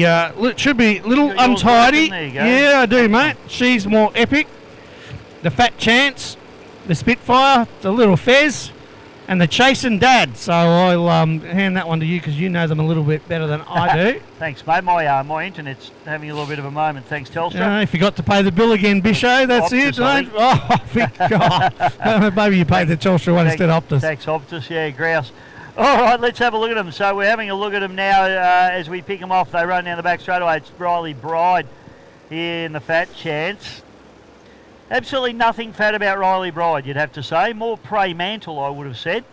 But anyway, you've lost your glasses here, mate, behind you there, son. We've got stuff going on everywhere in the commentary box here. We've got Scarlett Gilligan. Great to see Scarlett out and about in the She's More Epic machine. A little untidy with my pit crew, Levi Whitten. Spitfire, Jack Williamson. Candice Rainbow in the Little Fez. And Chasing Dad with Emerson Walker. Great to see Emerson out, mate. The Chasing Dad, of course, was both Chase and Cash Hamilton have driven that boat. And good to see Emerson in their provisional driver. Conditions absolutely spot on. I'm not sure Neil's going to make it through the day. He's that excited. We might be performing CPR up here, PC. How are those donuts, mate? Good, mate. Good, I'm going to have one after this race. I was going to say, you don't have to have a long neck to be a goose. Neil said you don't have to have a long neck to be a goose. I think he's talking about me.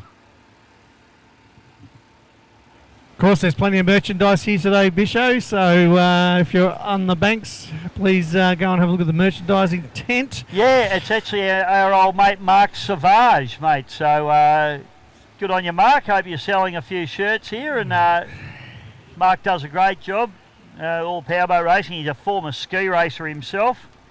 Always good to see. Not sure if Louie McNaughton's here selling, but if she is, I'll go and say hello to her soon. Here we go, mate. So this is handicap racing now. So we've got Chasing Dad. So Emerson Walker is going to be the zero boats. Emerson gets a nice start there. Then it's a Spitfire with Jack Williamson. Gets away. Now we've got Scarlett Gilligan in the She's More Epic machine. She crosses the start line. Very nice start for her. Right, the rest of the field hanging back now. I think Riley Bride might be the final boat. We've got Levi Whitten and Riley Bride both attacking the line together here.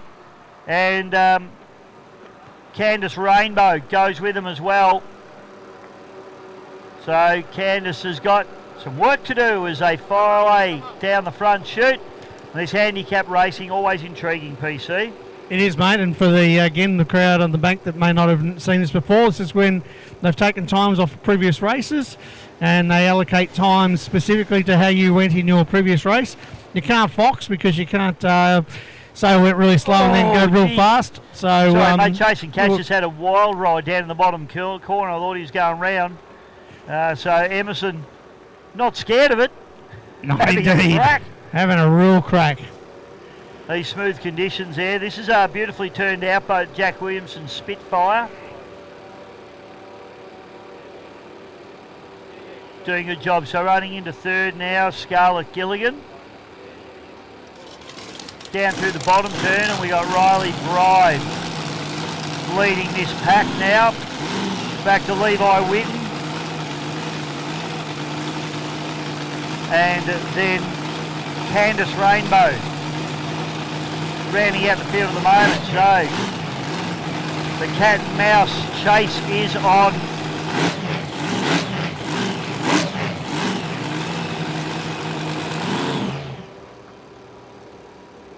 So at the back straight away, and it is still the chase and dad with Emerson Walker doing a very nice job. Jack Williamson making a little bit of an attack here in the Spitfire. Nice to see the Kiwi roll in as well, PC. Hello, Grant. Happy New Year, mate. All the legends rolling in through the pits here today. So Williamson, race leader is Walker, Emerson Walker in the chase and dab machine. Then it's Scarlett Gilligan running through into third. Riley Bride trying to make up the ground here. She's on the hard charge, representing the Victorian Speedboat Club. It's her home track. She knows it very, very well. Levi Whitten doing a nice job, but unable to bridge that gap between himself and Riley at the minute. And then on the inside is Candice Rainbow in the little Fez. What's a Fez? Is that a foreign exchange student? I'm not sure. That sounds good to me. No, that's Pez. Yeah, that's not Fez. Anyway, we've got sidetracked and digressed. Where's the yellow flag? There it is. Tell you what, the battle's on here.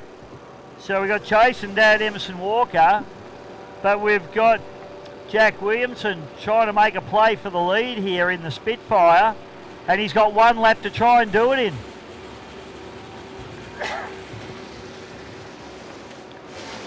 Front straight away, and we've got Riley Bride just trying to carve her way up through the field. I don't think she's going to make it though. She'll probably get past Scarlett Gilligan here, but beyond that she's probably going to struggle a little bit. It looks like third place might be her at the moment. Levi Whitten, he's back into fifth at the minute, and Candice Rainbow rounding out the field. Not sure how nice the handicappers were to Candice in this one. Then, of course, we don't know if they had a good handicap and they just missed their start time either. That's right, mate. Well, we've got to change the lead now. That's for certain. It's in the last, coming out the last corner. Jack Williamson pokes his nose into the lead, but he's got to run around the outside. Emerson Walker, provisional racer. Can he get there? He's going to get himself thrown in the leg if he takes a win here. Emerson Walker could be his first win here. Ladies and gentlemen, Emerson Walker takes the win in the chase, and Dad, put your hands together. He's going for a swim. Jack Williamson into second place. Third place will be Riley Bride. Good drive from her, just couldn't quite get there. Then it's back to Scarlett Gilligan. Then my man, Levi Whitten. And rounding out the field, ladies and gentlemen, is the lovely Candice Rainbow in the little Fez. Thank you, PC. Good racing again from our kids.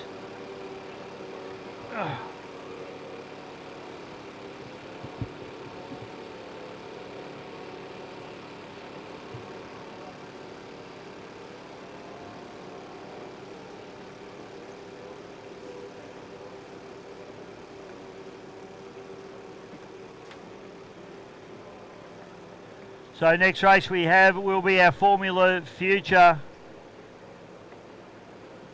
Group 2. So yeah, Bud Light, Sure Play, Tough Luck, Flat Out, She's Epic, and Little Liberty. Drivers that we'll be looking for: Harry Meads, Daniel Shaw, JD Land, Chase Hamilton, Ella Gilligan, and Jet Howard. Kids always put on a great display of racing, and this should be no different.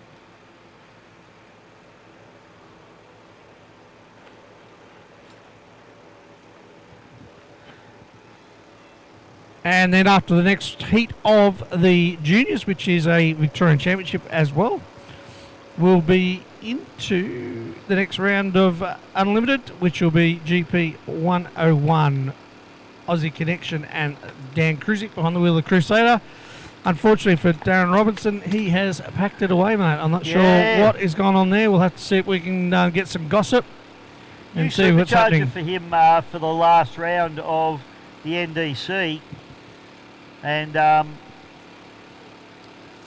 you're not cheap, those superchargers, PC. They're about 40 grand a pop, so you need a good budget to be running one of those boats. Yeah, you don't tell the missus, mate, when you do some damage in those. Mate, I've just... You've got Oscar, haven't you? Yes, I do. I've got Oscar Stevenson. I'm going to eat a donut while you talk to Oscar. All right, you eat your donut, mate. Hello, Oscar. Welcome, Great Oscar. drive. Oscar Stevenson, a 1.6 litre driver of the Biohazard HBR team member. Mate, how was the first race for you? It was very good. It was very warm in the sail. Obviously sitting waiting for the race. You're sweating and the nerves are kicking in, but yeah, as soon as the hatch is down, the flag drops. It's all systems go. So a pretty good position there. You're when just in the middle of Harrow and the Predator. First corner looked really, really tight. It was tight, but yeah, luckily that turn thing bites in. You just hold your line and hope you come out. Yeah, hope to come out in front, which luckily I did in front of Harrow. But yeah, he managed to pit me before the next turn. But yeah, it was a good race in the end. And any changes in the off season to the boat and anything else to the engine with the new rules? No changes to the engine as of yet. I've got cams and springs on the shelf, but yeah, I'm waiting for a few gremlins to be fixed up, and then I'll go ahead. But right now the boat's got still got some pace and it's reliable, and yeah, there's no point touching it in my eyes. Yeah, and your teammate Brad Holland didn't get a start in that one. Any news from the Twister team on what's going on there? It looks like Twister will be out for the weekend. Obviously, yeah, with a new rule change in our class, everyone's opting to put in the bigger cams, and yeah, obviously just a few teething issues, but we'll get it fixed and yeah, be back on the water soon. And from Desperado, any word on that one? Should be able to see it out soon, but yeah, I'm sort of not in the loop with Desperado, but I'll keep you updated. No worries. That was the warm-up. Next race is the Australian Championship Heat number 1. What's the expectations? What pole have you got? So I'm either pole 4 or 5. I need to double check. So I'm on the outside of the 2 quicker boats.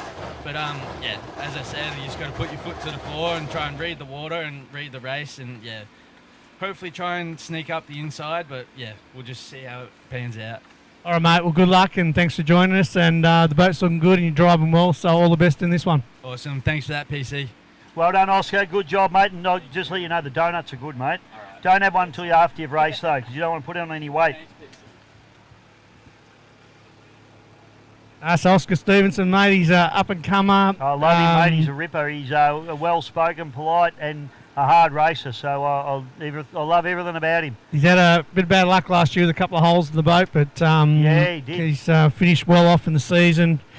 PC, I've heard you guys talking about these new rules in the 1.6 hydroplane class, and no one's really elaborated. Obviously, you're allowed to run a different type of camshaft now. What are the other changes they've made? It's essentially that's the only change. Okay. But by running from an absolute stock camshaft to they've still got modification and allowed to go 9.5 on them. So we were going to go open slather until just step by step. I think we just wanted to see what it was going to do. Yep. Because you can start to put too much into them, and the actual engines are stock.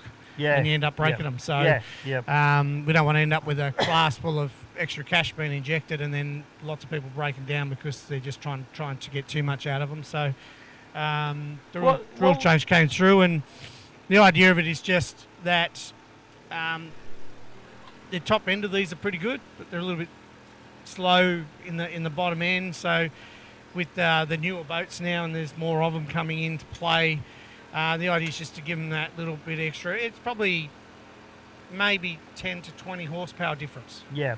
But the boats have grown, haven't they, over the last 20 years? They're bigger boats now, so as a result, probably not necessarily heavier, but they are bigger boats, more surface area. You know, they need just that little bit more power. Yeah, we're talking 400 kilo now. You can pick Dewey's boat, or you know, you could even look at Natasha Heffernan's Little Terror. And people, when Grant brought out his, said, "Oh, geez, that thing's light."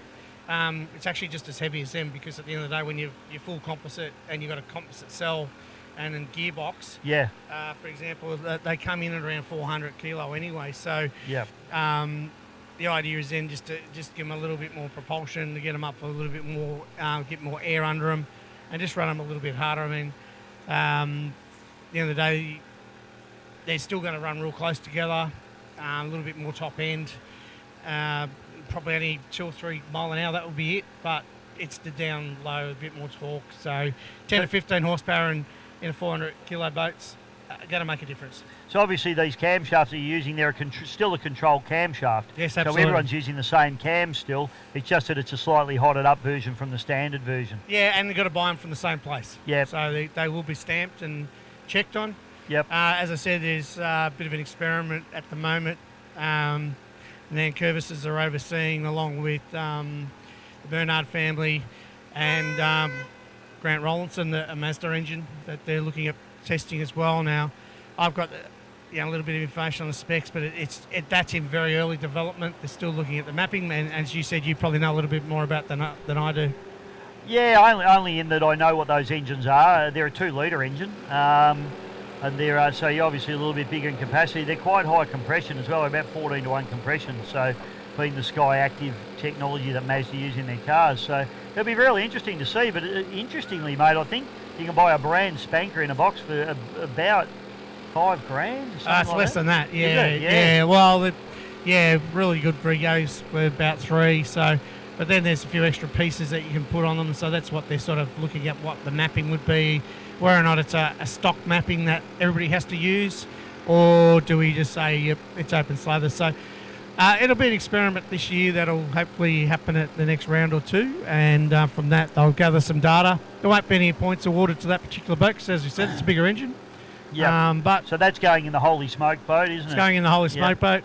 But you've got to move forward sometimes. You do, and mate. You've got to look at some different options out there in the marketplace. And they're doing it currently with HRL, where they've gone to a Honda engine that's allowed this year, and it's showing some really good outcomes. So a little bit of a similar feel for us. Yeah, of course. I mean, you look at the 4.2 litre category, they're just like hen's teeth to try and get these things now. You can't keep using engines that they don't make anymore, and you just can't source them. So I think it's a good thing, and I think that particular Mazda engine, as you say, it's been used in a lot of cars over the last probably 10 years, and so there's a lot of them out there. You could probably go to a Wreckers and get one for $500, which is really what that style of racing should be all about. Having said that, the quality of how all of these 1.6 litre hydroplanes are turned out is absolutely fantastic, isn't it? And it's been a really good class. It's just sprouted in the last 2 years. PC, it's really taken off. Yeah, well, as I said, there's a couple missing today. Obviously, HBR number 3 was entered in but couldn't make it today due to illness. Obviously, Melt Toyota 86 has been on sold, so that should be at the next one as well. And the Norris family obviously ready to go too, along with Holy Smoke. So could be seeing 12 at the next event. Should be pretty exciting, PC. We'll be keeping our eye on the championship there, as we have a handicap race coming up for group number 2. And the first boat, the 0 boat, will be Jet Howard in the Little Liberty. And he's all over it. He's got his eye on the clock, and he's making his way towards the start line. So the secret here is to time it that around about now or soon he gets that boat up on the plane. Yep, there he goes. And the idea is to try and hit that start line at absolutely full lick, which it looks like he's going to do a good job on, PC. Mate, how many kids have been in this little boat, have gone on to great things? A Little Liberty, eh? It's unbelievable. Unreal, absolutely. Daniel Shaw gets a really good start. He takes off, and in fact, he's going to round him up straight away. Then you got the Bud Light Junior, Harry Meads on the inside. On the outside there, you got the flat out with Chase Hamilton. Then it's Gilligan there, which is Ella Gilligan in the She's Epic. And on the outside is JD Land in the Tough Luck. So they're all up and away, PC. Yep, heat number 2 of the Victorian Championship for the Formula Future. How good is it to have 12 out there and have to separate them into 2 heats? Okay, back straight away now, and it is Daniel Shaw. He is surely doing a very, very nice job at the moment as he heads down. Meads behind him, and then it is Hamilton. And these 3 blokes, great mates off the water and absolute arch enemies on the water. You got She's Epic with Ellie Gilligan and the Tough Luck with JD Land just having a good little battle out the back end of the pack there. Nearly a spinner in the corner as the leader hooked up. Sure needs to keep a lid on this. He's in good position, but if he turns that boat around, it's going to ruin it for him. So he needs to keep onto it. Meads is just hanging in there. He's running down that pole line.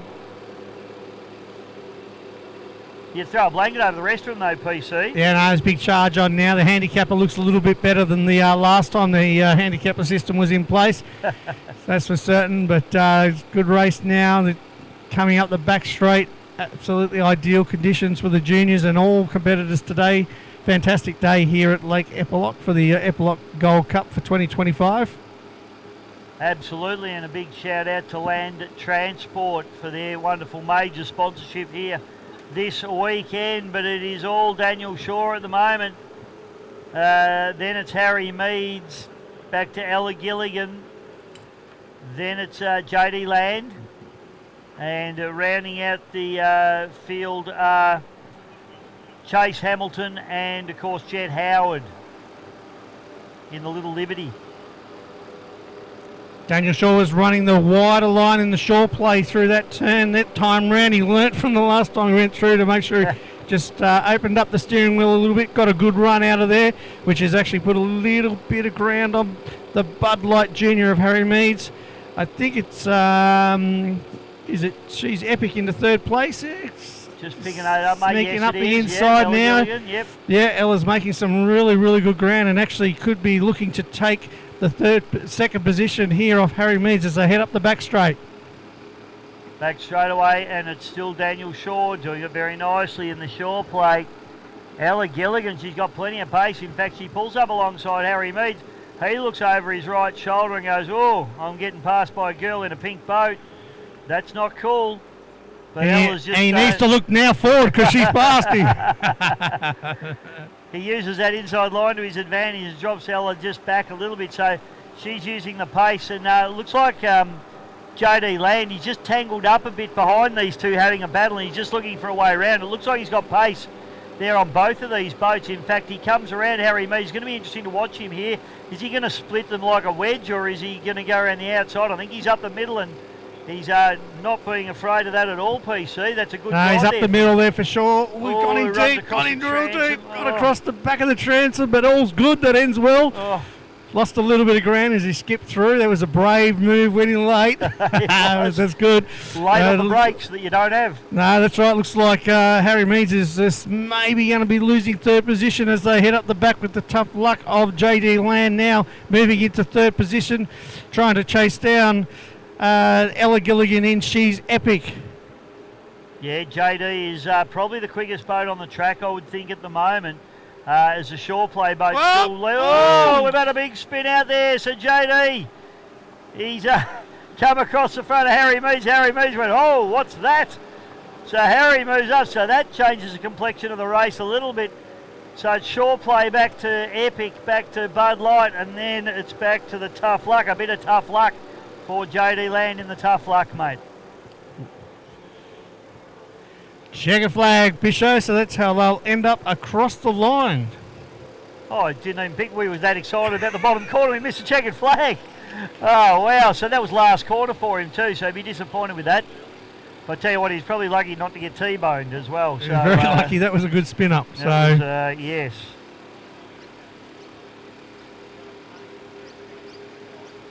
All right, PC, well, we've got some boats to be craned in, so it might be time just for you and I to take a little bit of a break, and we will be back with Unlimited Open in just a moment. It's going to be GP1, Aussie Connection and Crusader. GP 101. 101.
Yeah, no, I won't say that. All right, here we go. White flag flying high. Flag stops. You know what stops. We're racing. Who's going to be passed down the first stage? Mark Guthrie Immortal. Oh man, can he get this done from here? This is where it's all going to go up. Down into turn number 1. Let's get through nice and clean, boys. And we do. Gouchy exits. Oh, loses a bit of ground up the moment. Hearn has a rush and roll as well from the couch now.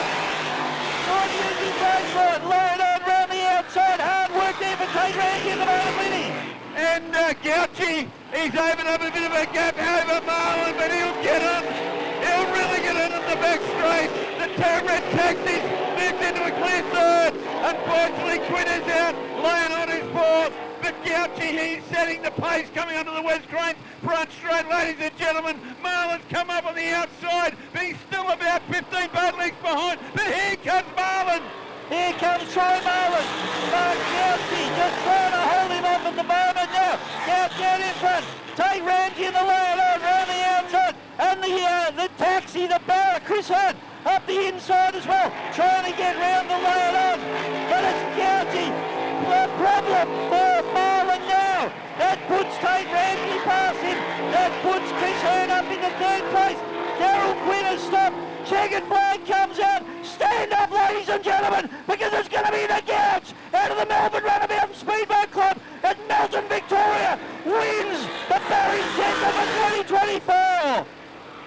Second place, Tate Ramsey, also from Melton. Third place, Chris Hearn out of New South Wales. In the explicit, Mark Gouchy wins the 2024 Barry Chesham Memorial, Lenny. Oh, dearie gracious me. We'll go back to a Mills and Burn epic again. It had that many chapters. Every lap we could trace something happening. Then we heard the Marlin machine. It went off like it sounded yesterday. Unfortunately, Quinn just ran out before him. We saw the red...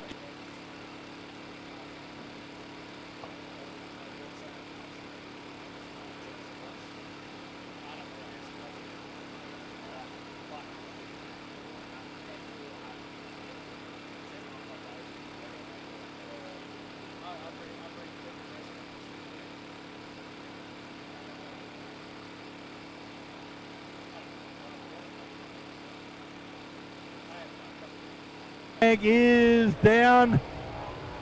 We can see Connor Patterson out of 4 and right down the outside is Ryan Constable.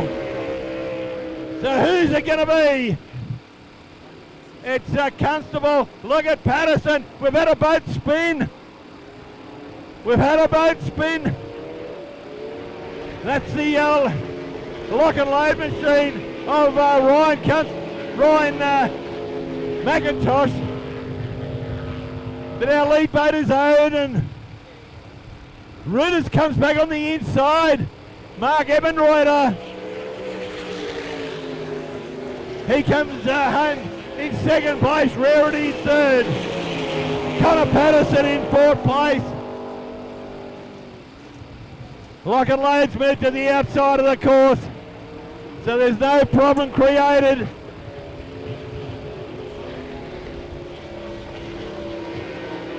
So Odin has extended that advantage over Ebenreuter, but a big power advantage going the way of Odin. AW Pearls next time around.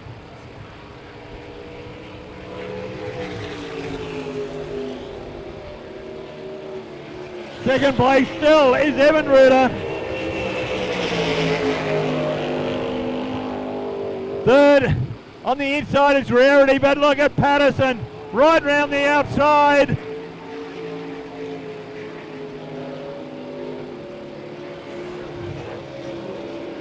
The final time coming out of Beresford Tyre Power. It's that man again, Odin, Ryan Constable. He takes the win. Second going to Mark Ebenreuter.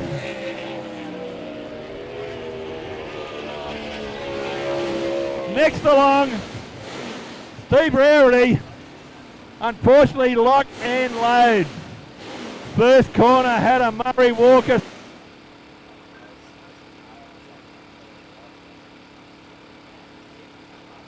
Okay, we've got the start boat. So once he...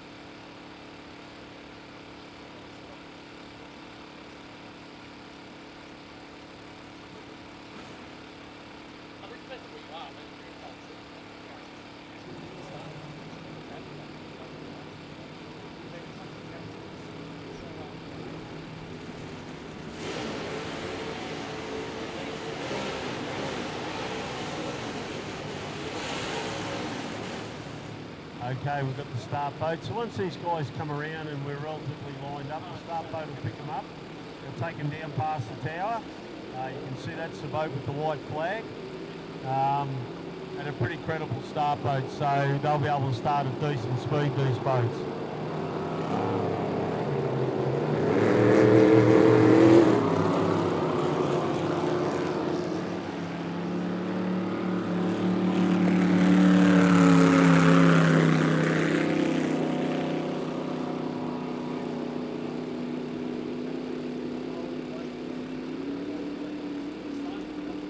They usually give these hydros a fairly good run because where they make their speed is usually top end, and once they get going, they'll wind up. It's just like a rubber band with these guys.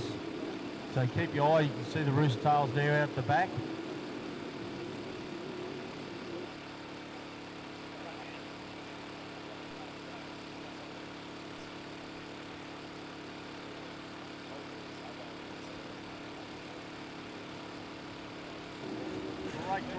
Tell you what, young Jet Howard in the Little Liberty doing it into the bottom. Flag will get dropped down the front. Excitement.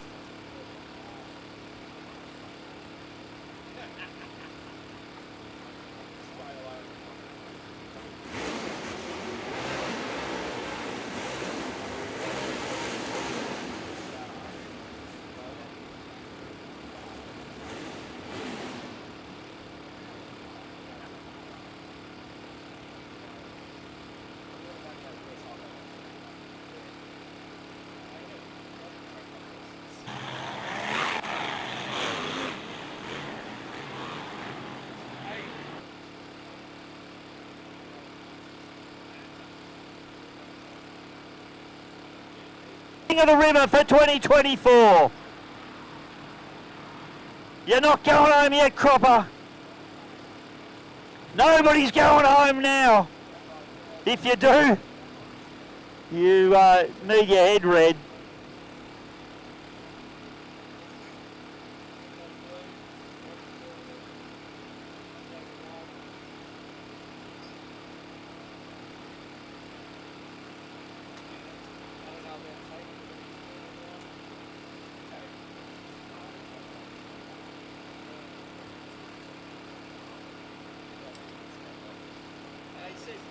Watching.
the Gold Cup because we've just running out of time. Things are going too slow with the track.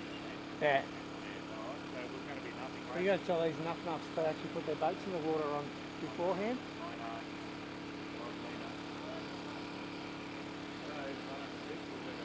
Nobody, that's the problem, I think. I don't know. But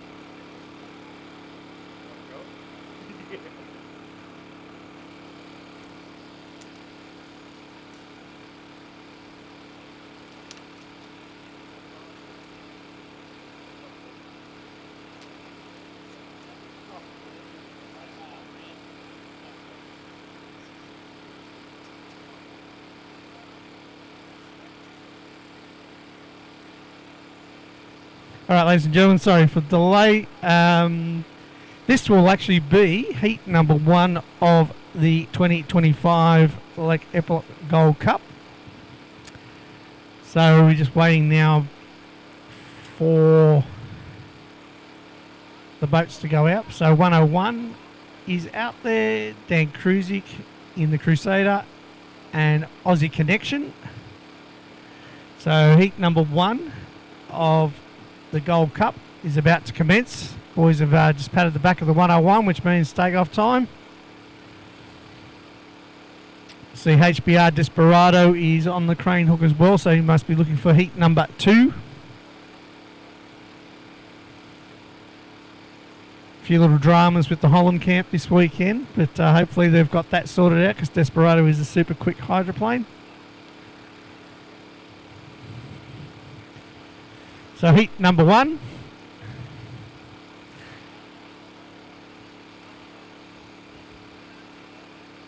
Pretty hot in those cockpits, I'd imagine today.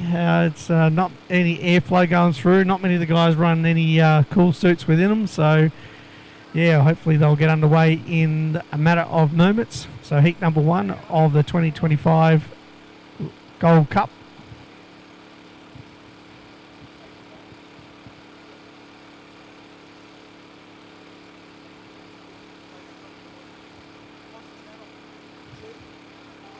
Two's the pits. One's the onboard.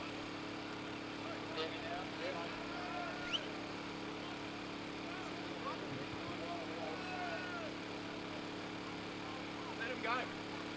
Flag and horn. Flag and horn.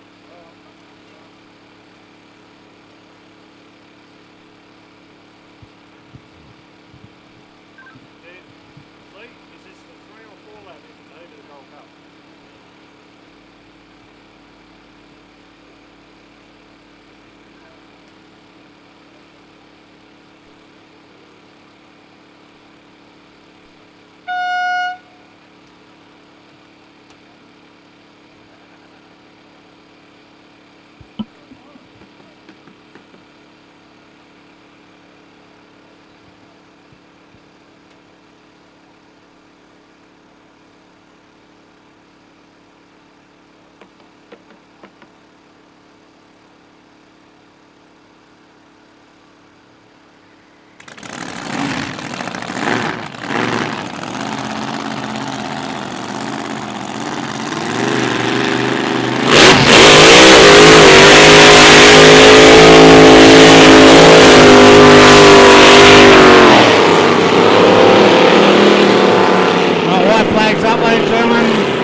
In the 101, and hopefully we'll see the Merlin of Aussie Connection where Russell Jones behind the wheel fire up.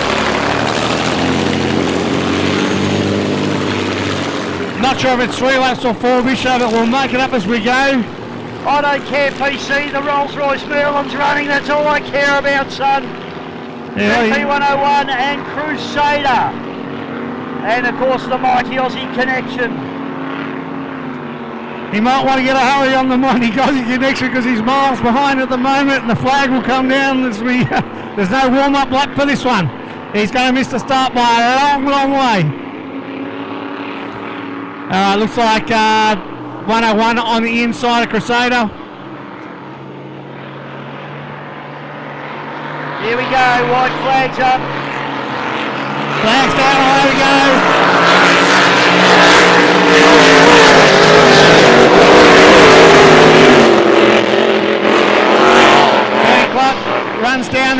turn number 1, nice and easy. Oh, there goes the big wheel of it. He's taking the shortcut through on the straightaway. It's all on time, so hopefully it does stand a little bit off at the moment. Russell Jones wheels the big Aussie connection down through the bottom turn. Here we go, GP 101 Benny Clark. Absolutely on it now, he's really leading the road.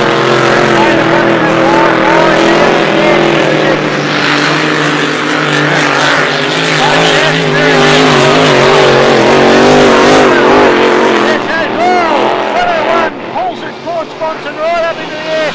Benny Clark having a real go here. Aussie connection.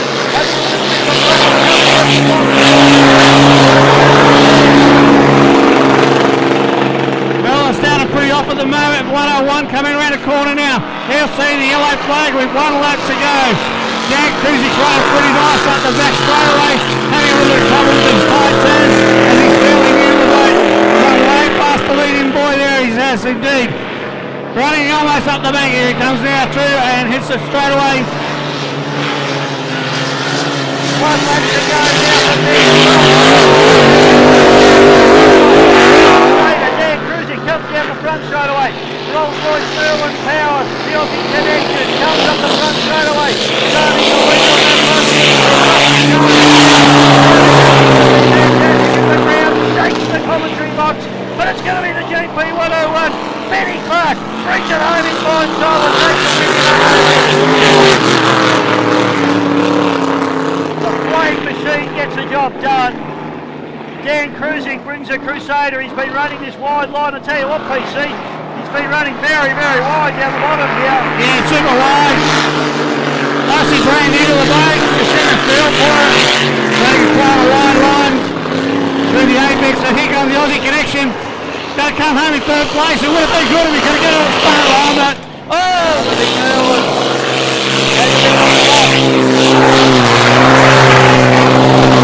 Jones brings it home.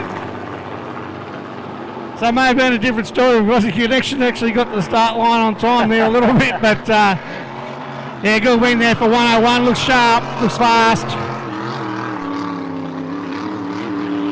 Fantastic stuff from the GP and Unlimited Hydroplanes. The big Aussie connection. Sounding fantastic. Tell you what, Jeddah, if that doesn't get the hair stand up on the back of your neck, mate, you better go and see your GP because there's something wrong with you.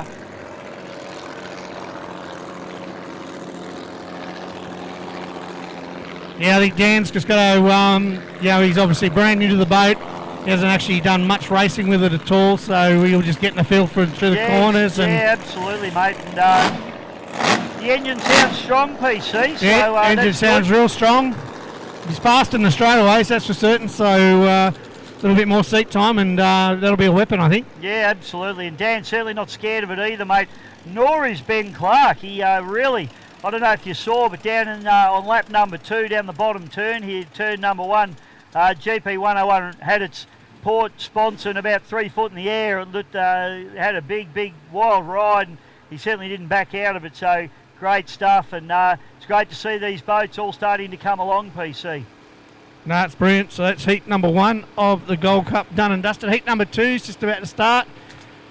See, Sammy Lucas is about to go in, and Bud Light's there. The RJ Marine. Desperado's been put in with Brad. Hopefully we see Stampede as well. Haven't seen if there's a listing for that one as yet.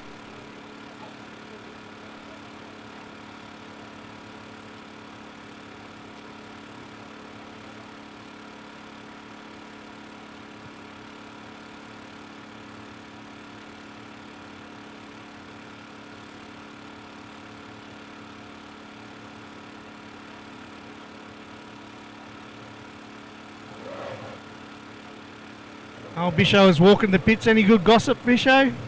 Just chatting to a few of the boys here. Darren Robinson, mate, unfortunately, Wild Child has burnt a valve in that engine, so they've gone home to get to work on fixing it. Coming back tomorrow, you think? Well, I hope so, yeah. I hope that's why the quick exit, I would imagine it would be. So let's hope they get that home and get it back in the morning to run tomorrow. That'd be terrific. Just chatting to Andrew Donahue, who running his 1.6 litre Osboat hydroplane, the Predator, broke his best propeller yesterday, sadly for him. I had a bit of a look at it, and yeah, she's a 2-blader instead of a 3-blader, unfortunately. So he's running with a not his favourite prop at the moment. Went pretty good, even though he was down that. And yeah, it did. He's, we all do have our favourite props, I must say that. That's for certain. 100%, yep. I would have cried the day I broke it, but that's the way it goes, isn't it? You've got to use them, don't you? That's good. It didn't do any damage to the transom because obviously 3-blade propellers, once you lose one of them, it shakes the absolute bejeebus out of the back of the boat and rip it apart. So I know 1.6 don't have a huge amount of horsepower, can still do the same amount of damage. So. Yeah, they can, mate, but no, everything was fine in that department. So all of the transom, look at the transom of the boat. It's a nicely turned out boat too, PC. It's a really nice boat, that one. But sensational. It used to be Mike Smith's old boat. Yeah. Obsessed. And g'day to Mike and the Smith family if you're watching. Hope everything's well. And get yourself a boat, mate. Come back racing because there's enough of them. We need Big Mikey here, don't we? Mike Smith Graphics. All right, so we've got heat number 2, I think, PC. Am I correct in saying that? Well, I think so, mate. Looks like it at this point in time.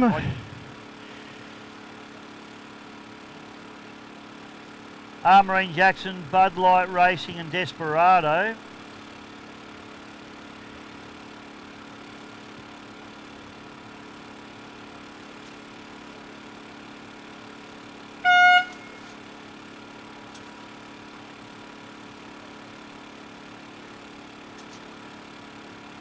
Bit of a warm day out there, ladies and gentlemen. Make sure you slip, slop and slapping. We don't want anybody getting themselves burnt today. It ruins your weekend.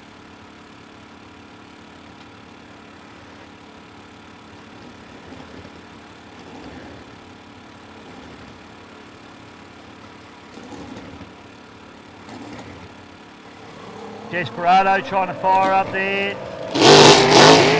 Brad Hollands, Armourine Jackson's Sam Lucas, Bud Light Racing, David Reeds.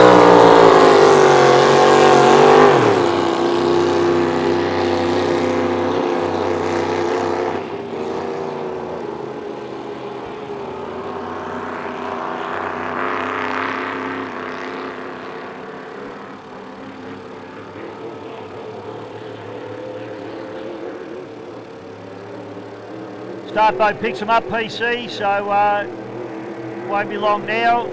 Yes, well, Brad was in a bit of strife earlier in the day, some electrical problems, or little gremlins that were going on, so hopefully they've come across the top of that one, so it should be a good competitive race.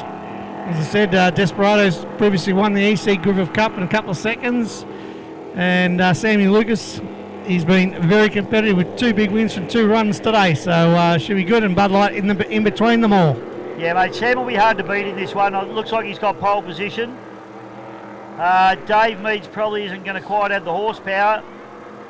Just depends on whether he can hold Desperado out and whether Desperado hangs together as well, because it hasn't been perfect today. So the flag drops. Let's see how this one pans out. Sammy Lucas gets a good start. In fact, they all get on the power nice and early. And Sammy Lucas is the first guy to tick in. It sounds like Desperado's gone off again. So that is really disappointing for the Desperado team, and Brad Hollands here being absolutely chomping at the bit there, but I would say that if it continues like that, we won't see it finish this race. Davey Meads running into second place at the moment. Desperado trying, as they may, up the back straightaway.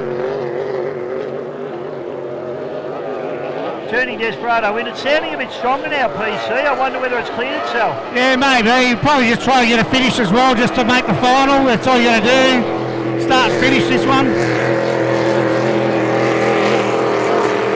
Yeah, definitely off. He's certainly not on it the way he needs to be, is he? No, it's a lot better than that. So, yes, a bit of work to be done there in the Desperado team.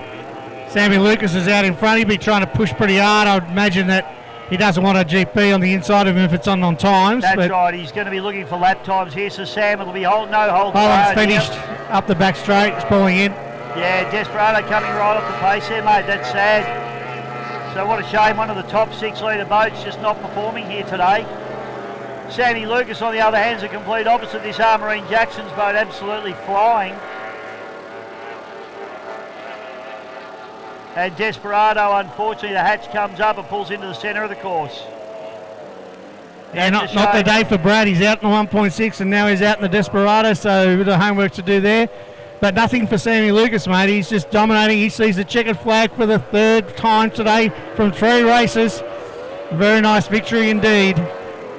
Good run there. Sam Lucas takes a win. And the Armarine Jackson's one of our wonderful sponsors here this weekend as well, guys. And David Meads in the Bud Light Racing entry comes through for 2nd place.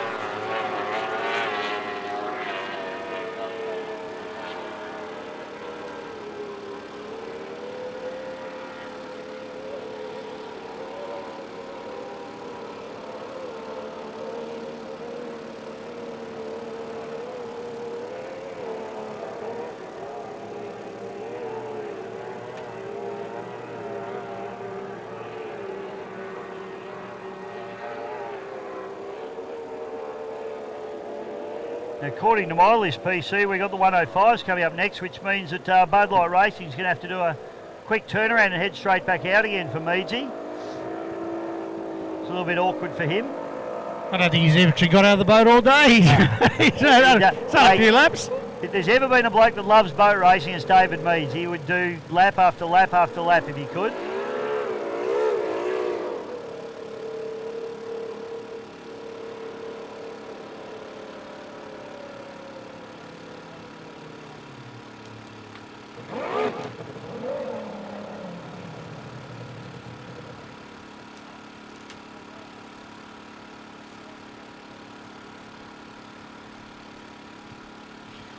Well, according to this, he should be able to pole 2 for the next one, Bisho, so he'll be happy with that. If he's going back out, we've got Tantrum, Bad Temper, Point Blank, and one more. But one more broke down. We saw Point Blank and one more both have issues, didn't we, earlier today? So it'd be nice to see, hopefully we can get him out there, because Nathan Bartek, he spent a hell of a lot of time and effort on the one more boat, and this was to be its debut, and it got towed in its first race, so not exactly the race that he would have envisaged in his dreams.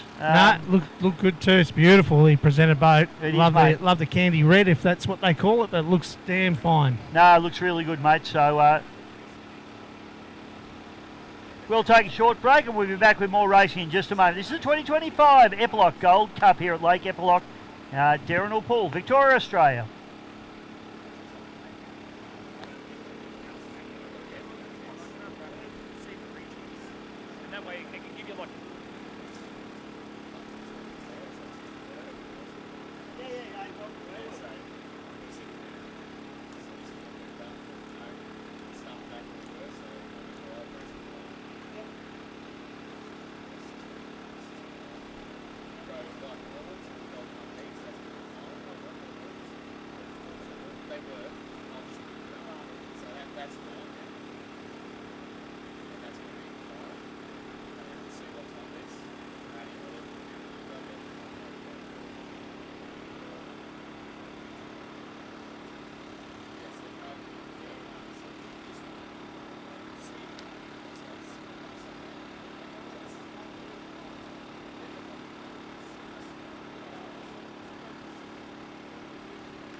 two-seater.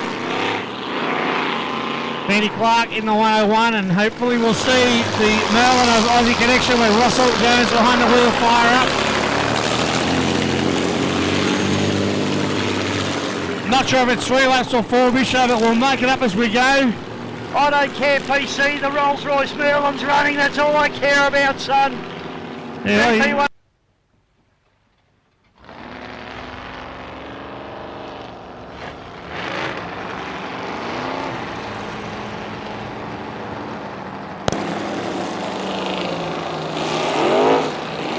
Alright, looks like the one more's made it out, Bisho, so that's good news for Nathan and the crew.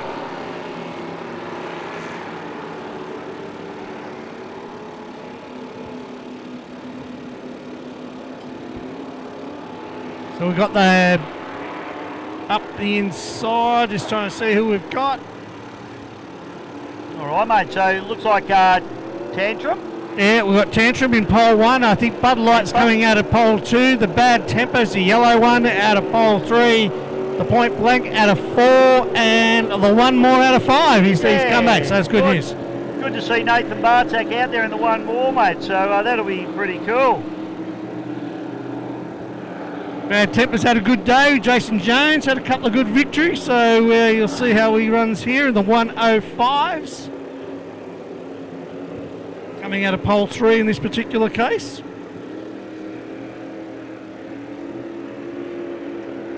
David Meads, he's doing plenty of laps. Point Blank is Shane Anordi. Here we go, mate. So Point Blank and also one more had drama in their first attempt at this race this morning. So let's hope they can get it done this time. Glad Jossie, you know what stops we are racing. One more gets a good shot away, and so Point Blank. Tantrum having a little bit of a jump and a leap as it goes down the back chute. The one more, Bishar looking good, come out of that chute beautifully. It looks like the Bad Temper in second place. That's the yellow one, followed by the Tantrum in pole 1, Bud Light, and the one more on the outside. Absolutely. So Point Blank race leader now as he heads up into turn number 2. And hard on the cabs, really cranking that boat through. So Point Blank doing a fantastic job there. Shane Norby, race leader back to Jason Jones in the Temper. Then it's the Tantrum, the Bud Light, and the one more out the back door. First race for the one more, doing a nice job though. And Nathan Bartak will be wrapped to be out there and trying to give Dave Meads a little bit of hurry up, PC. Up the back straight now, it is all about this place for second. Oh, looks like we've got the Bad Tempers. He's gone down. Unfortunately, he's had a great day up until then. So second place is now taken over by the Tantrum. As we see, the Bad Temper has come to a stop on the infield. The Bud Light now takes into third position with rounding out the field, the one more. But out in front is the Point Blank. He's really come back hard after a stop earlier in the day. No, fantastic run here for the Point Blank. Jason Jones is up and going again in the Bad Temper, so I don't know what went on there, but that's put him well back into the field. Unfortunately for him, he's been super competitive all day. Point Blank comes down the back straight, but then it's back to Tantrum, Bud Light, and one more, and then a Temper. So Bad Temper, Jason Jones, he'll be... Might have got a bit of water, Bitchagas got very much close up there. Gee, the checkered flag comes out now for the Point Blank. Takes the checkered flag and the win. A great comeback after stopping earlier. In the second position, we've got the Tantrum, closely followed by the Bud Light. And across the line now, one more takes out fourth place. Nathan Bartak up into fourth there, and rounding out the field will be Jason Jones into fifth place. Yet again, good racing from our 104. Jonesy, mate, you don't need to try that hard, PC, when you're already done, I don't feel. Sometimes, mate, you just get the angers up because you knew you were in the fight and something's gone wrong. I reckon you copped a bit of water because that was deck-to-deck racing up the back straight there and into the turn. So might be a discussion after that one, do you think, mate? Oh, it looked all pretty fair and square from up here, but, you know, like everything else, we're on water, it splashes. It does splash, there's no doubt about that. That's the 105 miles an hour done for the moment. Next up will be with heat number 2 of the Victorian Championship of the F4s, which will be Addicted 2, Bud Light F4, the Phantom, the Epic F4, and the TMR F4 as well. So I think in this one here would be Tyler Gilligan will be looking for a bit of revenge, I think, on Lockie Bride and the Phantom, who come from behind in the last one to in the Phantom to beat the Epic. I definitely don't think he'll be letting anyone up his inside ever again, mate. So I think that will be the one and only time that'll happen. I don't know, do they run radios in those, Bishop? I'd be saying check your mirrors and shut the door. They do, I think they're running radio. I know the Brides do, but I'd say most of them are. So yes, I think I'll be the same, mate, for sure.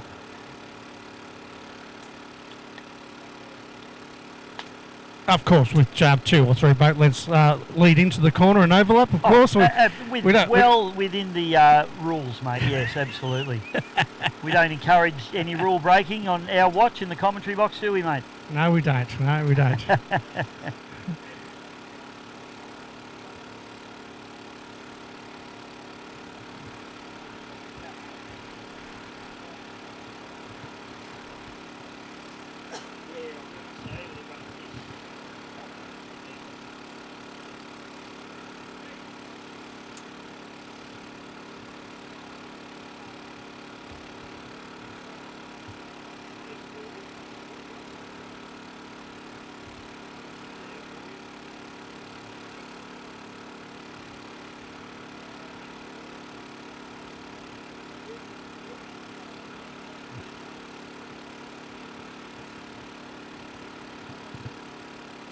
So it looks like all the F4s are on the track, Bishay, so it should be a pretty quick turnaround this one.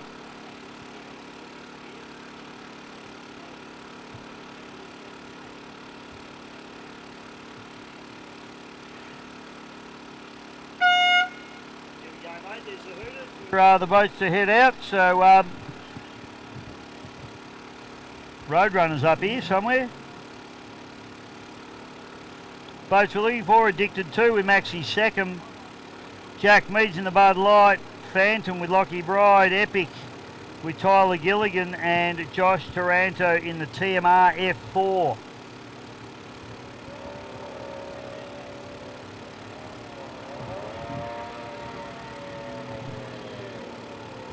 Someone let Scotty Lambert out of his hole. Get him back in there.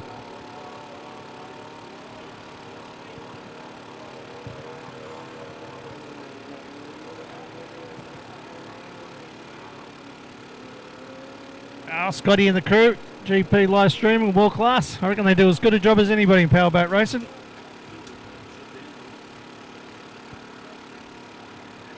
Neil wants a big lounge chair for Christmas next year. He says sit back and relax. We could give him a stool, couldn't we? We could give him a stool. Then I could be up here and I could push a stool in for you.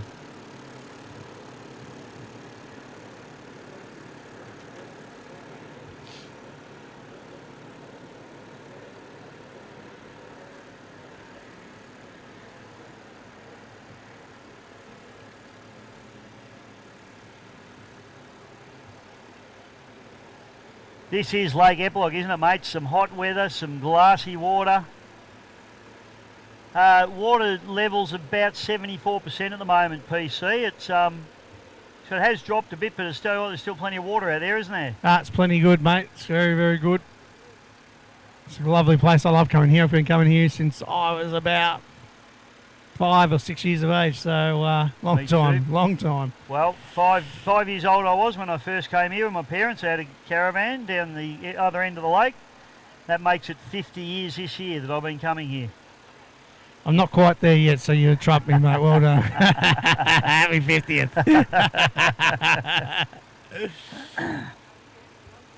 I used to come in the glory days of Miss Bud and Solo, and absolutely, to throw a couple of our hydros in there, and Dad used to bring Shamrock up here, and the crew and try to knock them off with tiny little hydros, but all good fun.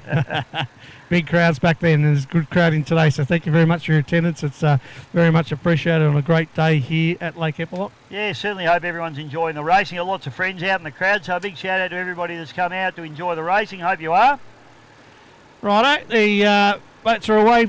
They're on the clock start, Bisho. So here we go. So looks like it's a 0 start. So it's Gilligan is going to get the best of the start. Tyler Gilligan. On the outside's Josh Taranto. Lucky Bride, Meadsy there, Jack Meads. And on the inside is the Addicted with Max Seckham. So it is all Gilligan down into turn number 1, PC. Yeah, it is at the moment. As we saw last time, Lucky Bride and the Phantom wrapped him up and caught him by the lap's end, so we'll see what happens there. Of course, we've got Josh Taranto in the TMR F4. He's on provisional, so he did his right thing and started from the very, very outside. But again, good race here at the moment from Tyler Gilligan in the Epic F4, leading the way down into the top corner for the first time. The other thing too, mate, that we don't know is if everybody started on their time on the clock. So, you know, Gilligan may have jumped the start or the others may have been slow. So we don't know that, but we just call them as we see them in these handicap races. Not our job to make judges' calls. So Gilligan back to Bride, then it's Meads, Taranto and Seckham in that order as they go through down the front straight away. Of course, the Addicted 2 down on the horsepower as we discussed earlier in the day, slightly different engine configuration. Yeah, it is, mate. It's a little 550cc boat. So, you know, these other boats are 60 horsepower, 4-stroke Mercuries. The 550's probably realistically got 40 horsepower. So it's about 20 horsepower down on these other boats. And hence the reason he's just out there to try and get some laps under his belt, Maxi, and get more time in the seat, which is a great thing to do. That's good work. And Tyler Gilligan now in the Epic F4. 2 laps to go, but look at the green flag is still up. We've got Lucky Bride chasing hard in the Phantom into second position, and into third place it's Jack Meads in the Bud Light. Jack doing a great job there, running in third spot. I don't know, Lucky Bride might have his work cut out here as they go through. I think they'll pick up the yellow flag on this one, PC. Yeah, it's Victorian Championship, so running over the 4 laps from what I can gather in this particular one, Bisho. So Josh Taranto there is sitting nicely in 4th position, as I said. Provisional driver, learning the craft. Addicted 2 just coming through. He'll be at the back of the field, but out in front it seems to be no problem. I think Lucky Bride has made a little bit of inroads there, Bisho, in that particular one, but it could be just be that epic. Lockie's got some, sorry PC, Lockie's got some epic closing speed there on the corners, hasn't he? He really does make up a lot of ground on the entry to the corners. We see the yellow flag come out. Gilligan, I think, is going to be pretty hard to catch from here, but I tell you what, Tyler Gilligan certainly wasn't shy on the up button down the back straight the last time. He really stood the boat up on its back wheels and had some trim in it. It shows he's really trying to hold off that hard charging Lucky Bride machine. Yeah, it's yellow flag, 1 lap to go. There's been a little bit of a closure, but not probably quite enough, as this is heat number 2 of the Victorian Championship. Just watch the closing speed here, PC, of the green machine of Bride onto the Gilligan machine. I don't know whether it'll be as obvious this time around, but last lap was really quite obvious how much closing speed he's had. Yeah, look at the gap close up there, mate. So he's got massive mid-corner speed there, Lucky Bride. But he's not going to have enough, mate. The checkered flag comes out and Tyler Gilligan takes the win over Lucky Bride. Then it'll be back to Jacques Meads.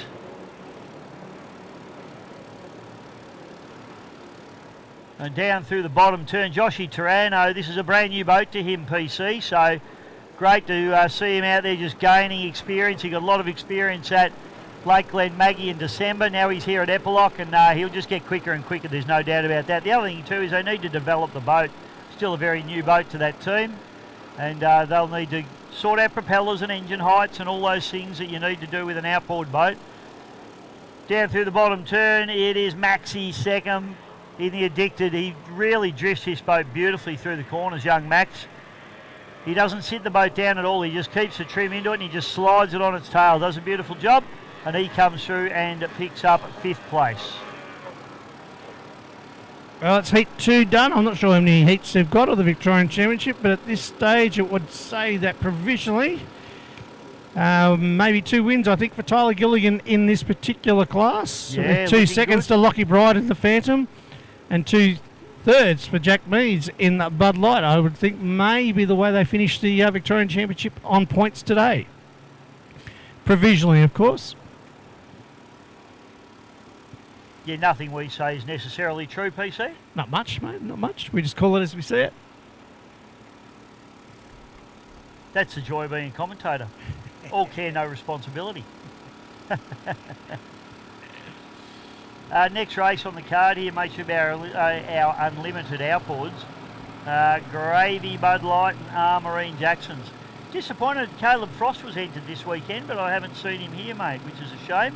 He's got the new V8 4-stroke Mercury on the back of his tunnel boat, which is a pretty cool thing. That's very cool. Yeah, no, I'm looking forward to seeing that. I have heard about it, but unfortunately unable to be here at the minute. So, well, we've got the Gravy with Paul Whitten behind the wheel, Bud Light Racing with David Meads, and Marine Jacksons. Sam Lucas looking for 4 from 4.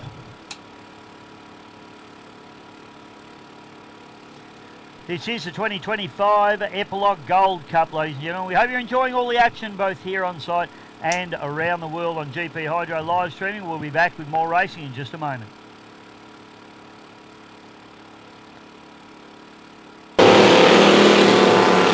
White flags up, ladies and gentlemen. Dan Cruiser in the Crusader. Benny Clark in the 101, and hopefully we'll see the Merlin of Aussie Connection with Russell Jones behind the wheel fire up. Not sure if it's 3 laps or 4, Bishop, but we'll make it up as we go. I don't care, PC. The Rolls-Royce Merlin's running. That's all I care about, son. Yeah, GP101 and Crusader.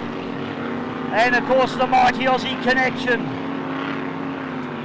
He might want to get a hurry on the mighty Aussie Connection because he's miles behind at the moment, and the flag will come down as we... there's no warm-up lap for this one. He's going to miss the start by a long, long way. Looks like 101 on the inside of Crusader. Here we go, white flags up. Flags down, away we go.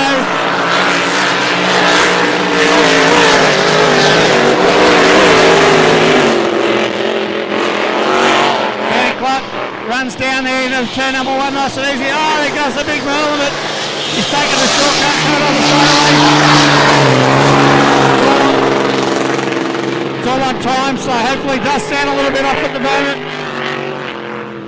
Russell Jones wheels the big Aussie Connection down through the bottom turn. Here we go, GP101 Benny Clark. Absolutely on it now, he's really leading this boat. Crusader running that wide line down to Dan Music. Boat sounding very, very strong. There goes, oh, 101 pulls its port sponson right up into the air. Benny Clark having a real go here. Aussie Connection having a little bit of a flutter coming out the bottom. Merlin's standing pretty off at the moment. 101 coming around the corner now. He'll see the yellow flag with 1 lap to go. Dan Cruzy's running pretty nice up the back straight away, having a little bit of trouble with his tight turns as he's feeling in the boat. Run way past the leading boy there, he has indeed. Running almost up the bank, here he comes now through and hits it straight away. 1 lap to go now for Benny Clark. Dan Cruzy comes down the front straight away. Rolls-Royce Merlin Power, the Aussie Connection comes up the front straight away. Starting to lead on that front. Fantastic in the ground, shakes the commentary box, but it's going to be the GP101. Benny Clark brings it home in fine style and takes the win in the Flame Machine gets the job done.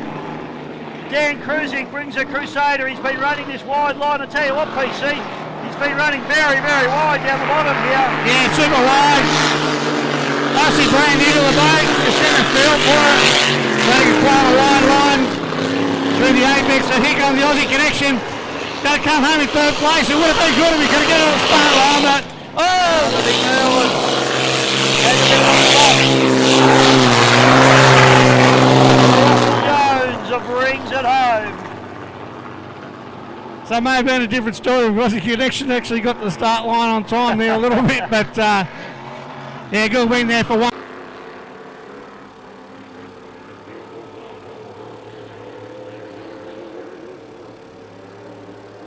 Start boat picks him up, PC, so won't be long now.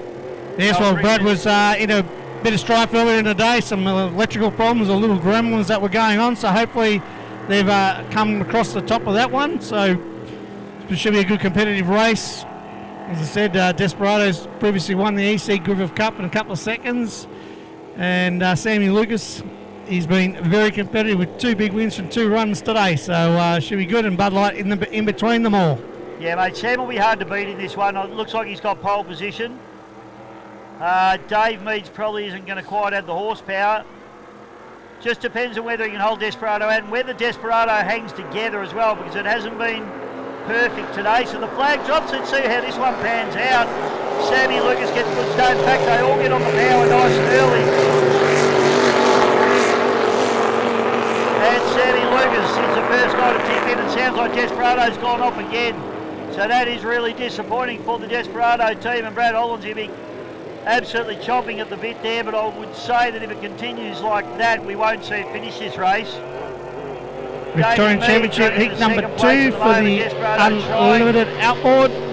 As they may up. Got David Meads in the Bud Light Racing, Sam Lucas in the Marine Jacksons, and Paul Whitten in Gravy. Gravy will be in pole number 1.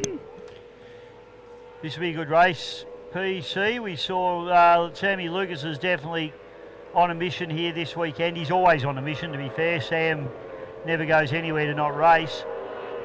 Excuse me. Paul Whitten's boat went very, very well. I was quite impressed with it in its first run, and Dave Meads was just a little off the pace, to be honest, even though he did get in over the top of Paul Whitten. I would have expected him to, but maybe not by as much as I expected. I don't know whether it says something about Dave's boat or whether it says something about Paul's boat, or both. But it'll be interesting to see how this one pans out. Where's Sam Lucas, mate? Well, I thought I saw him go down to the ramp, but I could be wrong. Can't pick him up at the moment. Ooh, could be a DNF here, or did not start.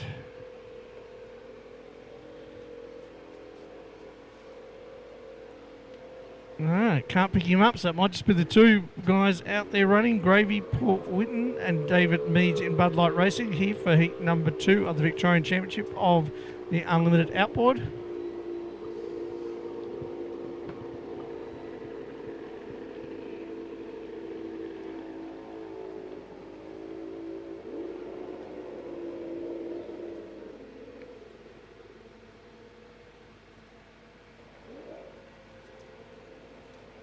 No Lucas, it doesn't look like, mate, so that's disappointing.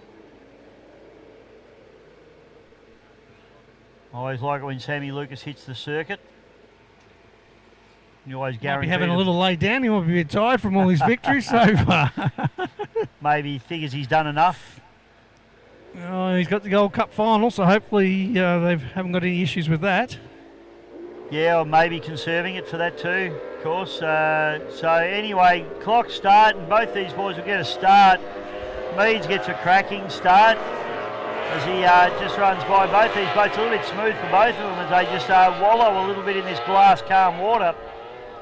And Paul Whitten will use that inside run, hopefully to his advantage, and try and make up a little bit of ground on Meadsy here. But Meadsy's got a bit of momentum as he goes around. He manages to maintain his nose in the lead, and he'll probably maybe have a little bit of pace. Oh no, actually Paul Whitten, look at this. He's got some pace down the back chute.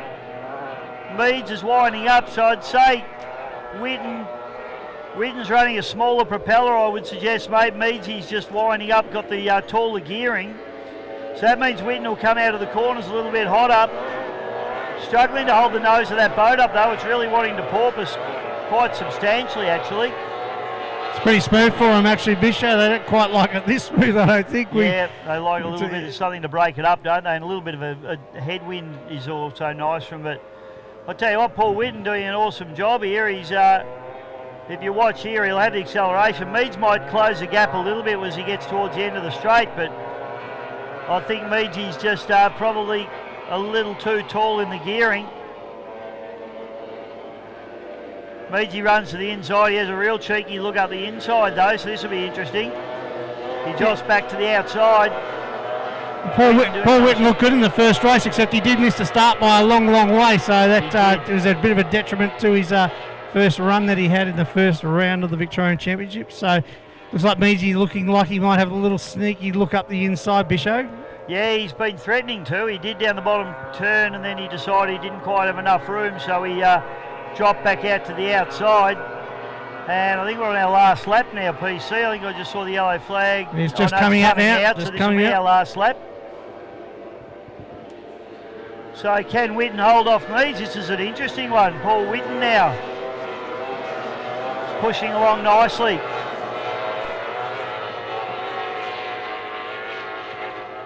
Yep, final lap now. Bisho as the Gravy heads in, just a couple of boat lengths lead. Meads on the corner tight there, David, as he heads out. He's chasing, but looks like Paul Whitten in the Gravy's holding a pretty good line here and holding him back. Boat sitting very good now. It wasn't so good early in the piece. He's put a bit more trim into it, and it just seems to have held its head a little bit better there. But Gravy boat looking really good. Paul Whitten driving it really well, and I tell you what, he's knocked off Dave Meads, and that's no mean feat. Well done, Paul Whitten in the Gravy boat. And Davey Meads into second place. Not sure he'll be ecstatic with that one. No, he couldn't do much about it. It was actually a good run from the inside line. Yep. Got a good start, both gentlemen, and Paul Whitten takes the checkered flag. Yep, definitely used all of that to his advantage and did a great job. I think the boat looked better and better as each lap went on, and got some more trim, less porpoise, and it was quick.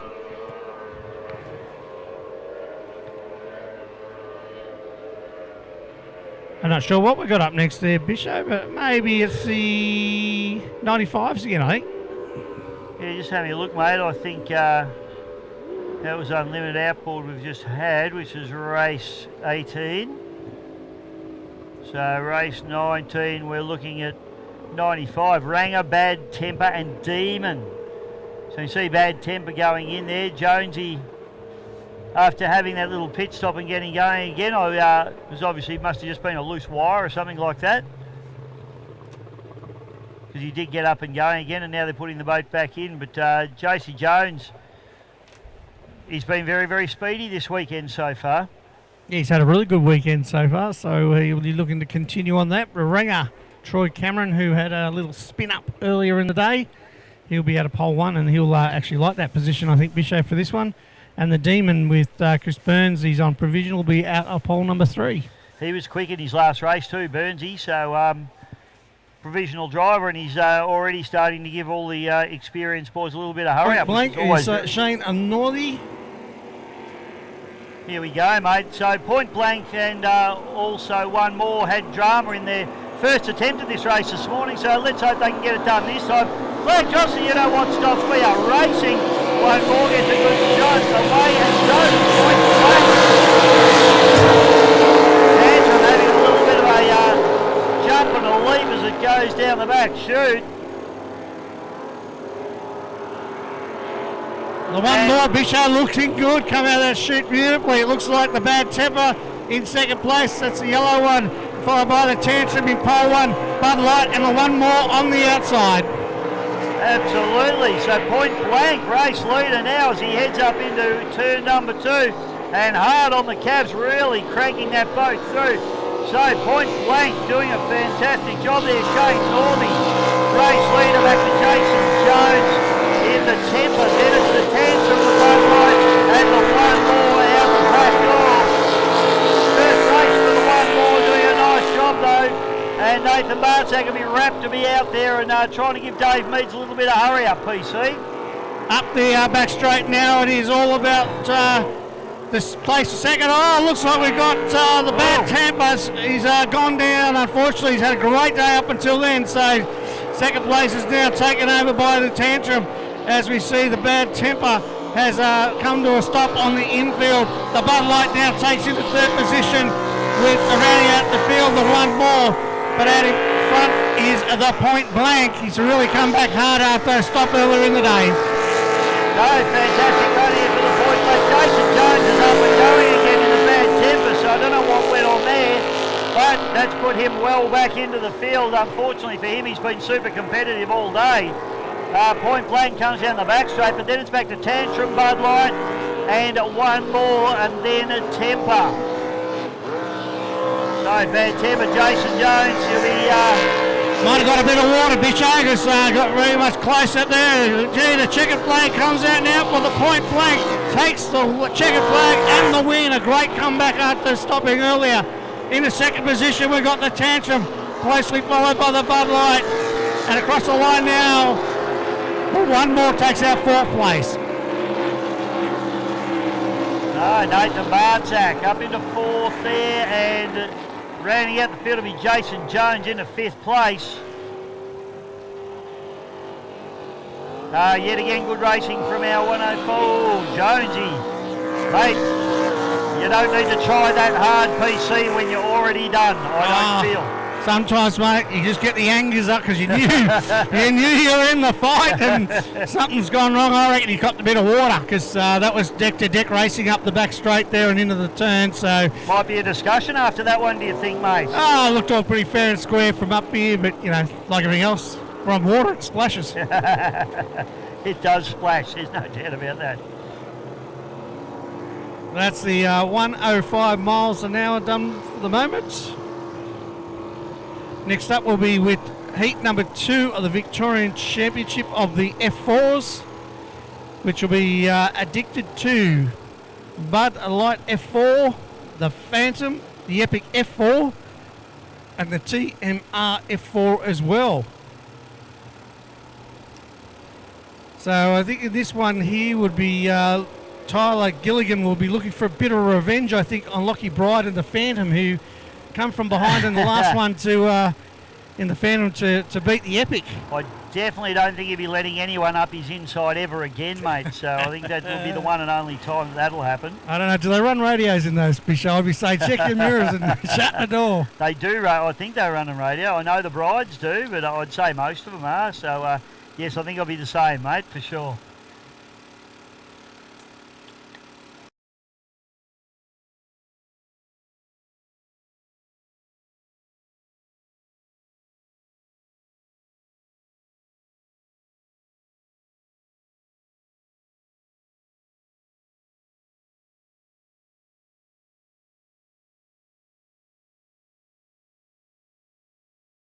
But they will have the corner ability.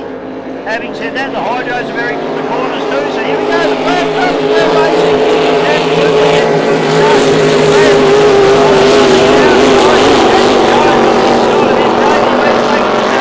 One of those boats a little bit off, PC. It's just hitting the rev limiter, that's all it is, Bisho. So it's Desperado, I think, on the outside who's on the limiter. So they might have the gearing or their bigger propeller on it at the moment. But out in front, it's Sammy Lucas showing the way.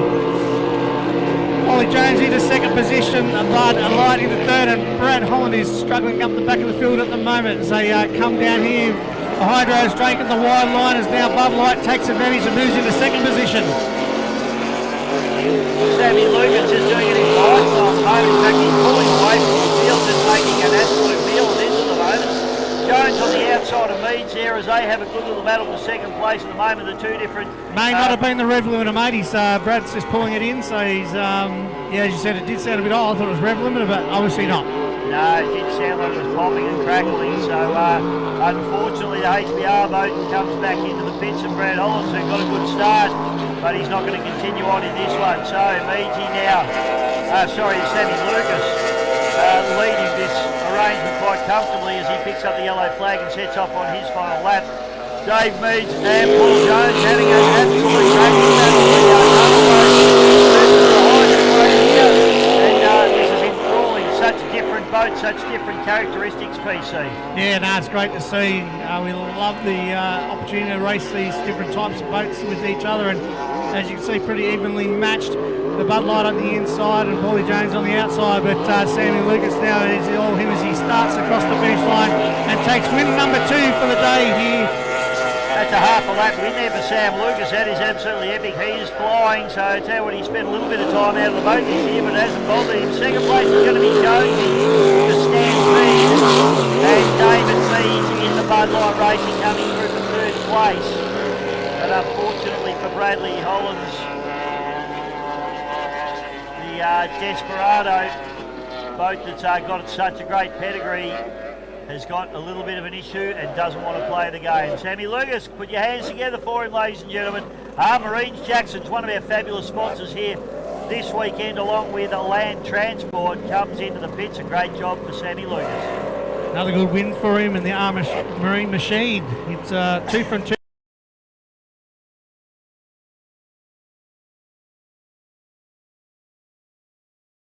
Going to be right in there with a great start. So he nailed it. So he really didn't need to. But take nothing away. Have a look at Marine. It's just certainly got the legs. They'll hit the corner together, these two guys. But Marine has obviously nailed it. Reveling in the conditions. So Sam Lucas just going to run away with this in a minute. Dave Meads there in second place.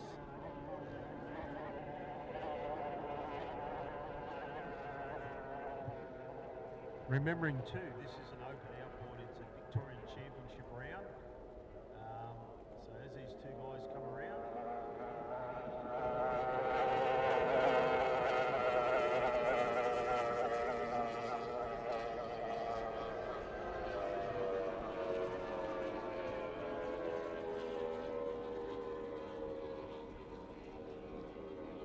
So unlike the blown boats where they'll have what they refer to as a foot override, so how they settle their boats is by depressing a foot lever, not much different to say like a clutch in a car.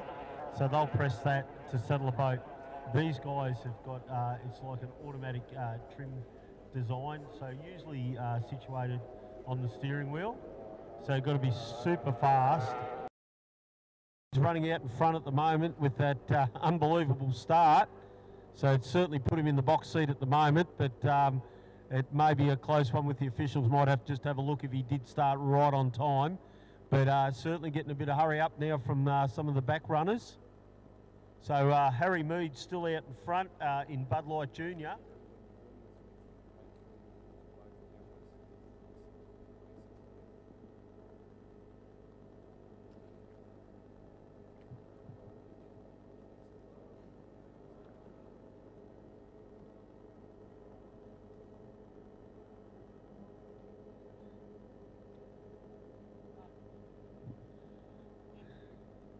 So still Harry Mead's leading the way, but I think it's in Little Fez, Candice Rainbow. So one of the girls there in second at the moment, but look, it looks like there might be a bit of a change as they come around. Very close between second and third, but they're certainly dragging in Bud Light now. So we've got Bud Light first. And it's neck and neck at the moment as they head down the front straight. For those of you out there watching the race boats going around this amazing course, all the safety and all the effort that goes into keeping these drivers safe. Obviously there's safety cockpits in these boats. They've got harnesses, they've got air supply. The open cockpit boats, they all wear jackets, helmets, they've all got all the safety gear, and the boats get gone through in scrutineering and made sure they're really safe. But the biggest factor in the safety in this sport, these guys right here. This is Race Day Medical, Dave and Anna Bodner.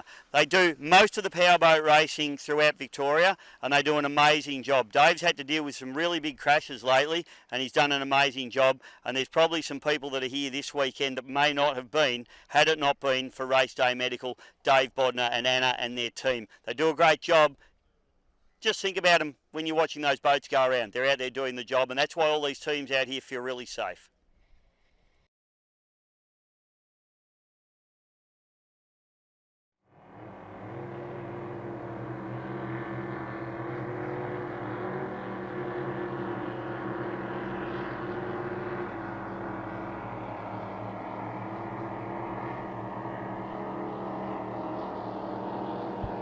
All right, ladies and gentlemen, we have got bracket class racing on the water now, and very, very nice, smooth conditions. As Neil, never seen him move so fast in all my life. You okay, mate?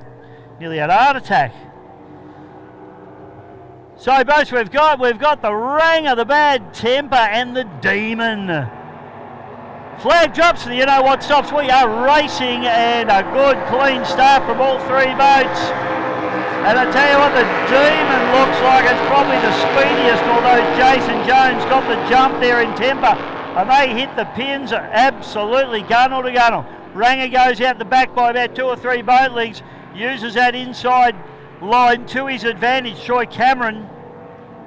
But it's Jason Jones that gets on it nice and early out of turn number 1. Demon Racing just pushing very, very hard there. Chris Burns doing a fantastic job. Still a provisional driver, and he's really doing a wonderful job out there. Jason Jones, though, he had a problem in the previous race. That boat came to a stop on the back straightaway. But doesn't seem to be any issues now. They've obviously found whatever that issue was. Troy Cameron, captain spin from this morning, he's doing a good job up into 3rd place. He hasn't quite got the top end of these other 2 boats in this one. Back straight away now, and Jonesy really having a real go. Demon Chris Burns still just snapping at his transom. And the Ranger, Troy Cameron representing the VSBC. Ranger owner Paul Ailska. His boat go around.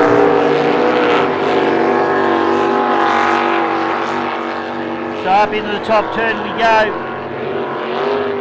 And Jace Jones doing a beautiful job as he lights it up down the back straight away. We're on the yellow flag lap.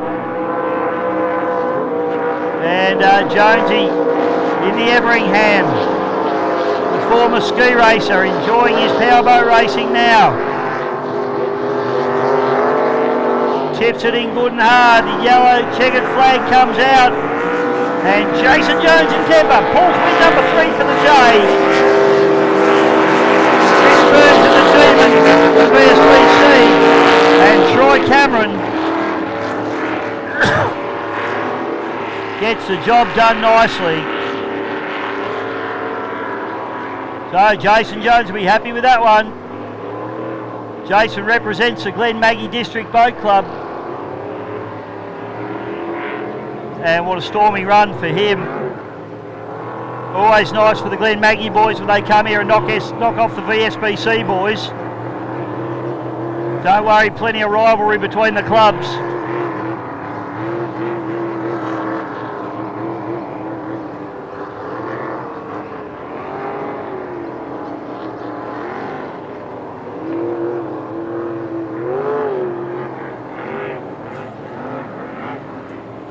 Put your hands together as he brings it home. Jason Jones, ladies and gentlemen.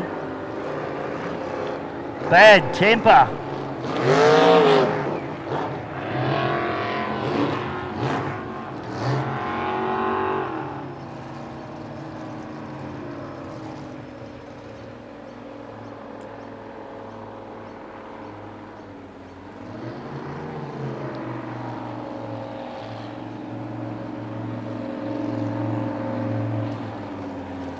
Good racing there and good camaraderie as driver of Demon just giving Jason a little bit of a clap as they come back in. That's Chris Burns. You'll be saying well done, son, but I'm not going to let you do that too often.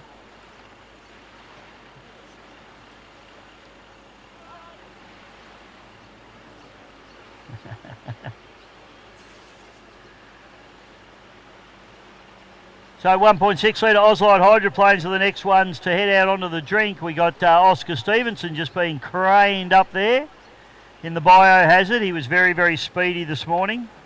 Melton Toyota already in the water. Miss Hydromania, Wendy Geelan's just gone in on the ramp. She's in there next to Predator with Andrew Donoghue. S15, Dewey Nichols is in the water. I believe the Twister won't be running. I believe they're out, unfortunately for my man Brad Hollins. It's a little bit of a shame. But at least he's giving someone else a chance.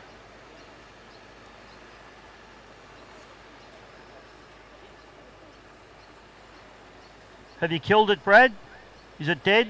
Is it dead? Well, we think we've lighted it back up. Oh, are we going? Maybe. Let's see if they'll let me go out. Brad's going to go and beg the officials for some mercy. That's good.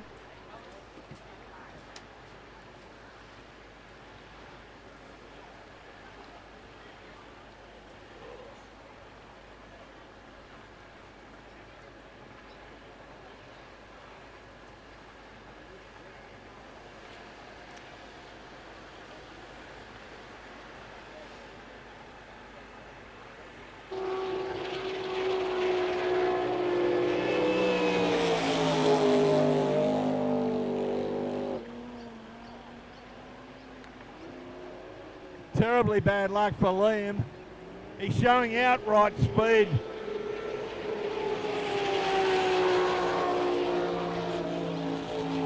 It's certainly a pity we haven't got these cheap lead boats, 2 boats on the lead lap, because I'm sure they'd go hammer and tong.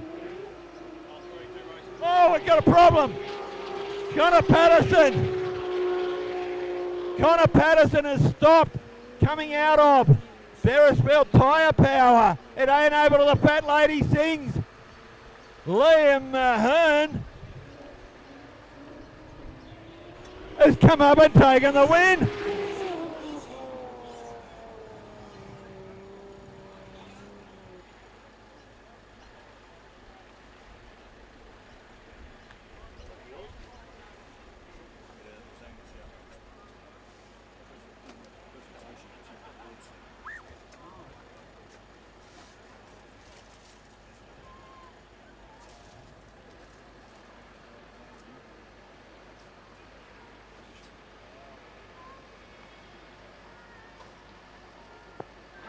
All right, folks, welcome back, and we are racing straight into the unlimited unblown category, and we got inboard versus outboard, Liddy. Sorry for the little break there. They had a little bit of sorting out to do, Liddy. Yeah, they did, and Corey Marlin leading off, Dave, in Sick Puppy on the inside.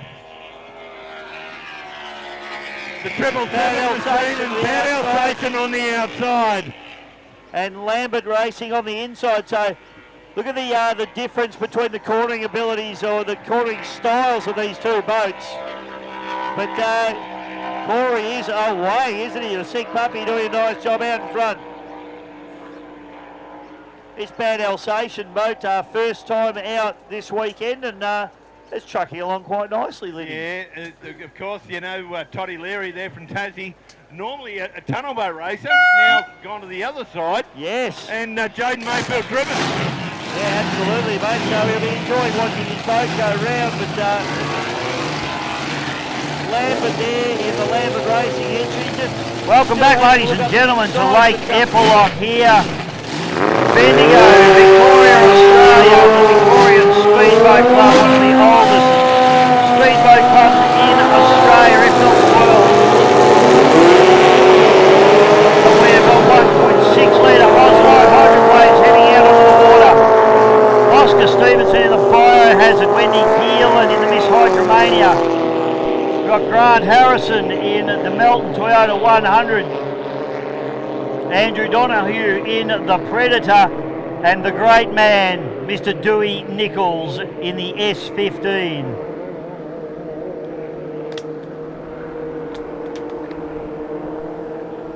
There will be signings at the end of the day, autographs down at the S15 team.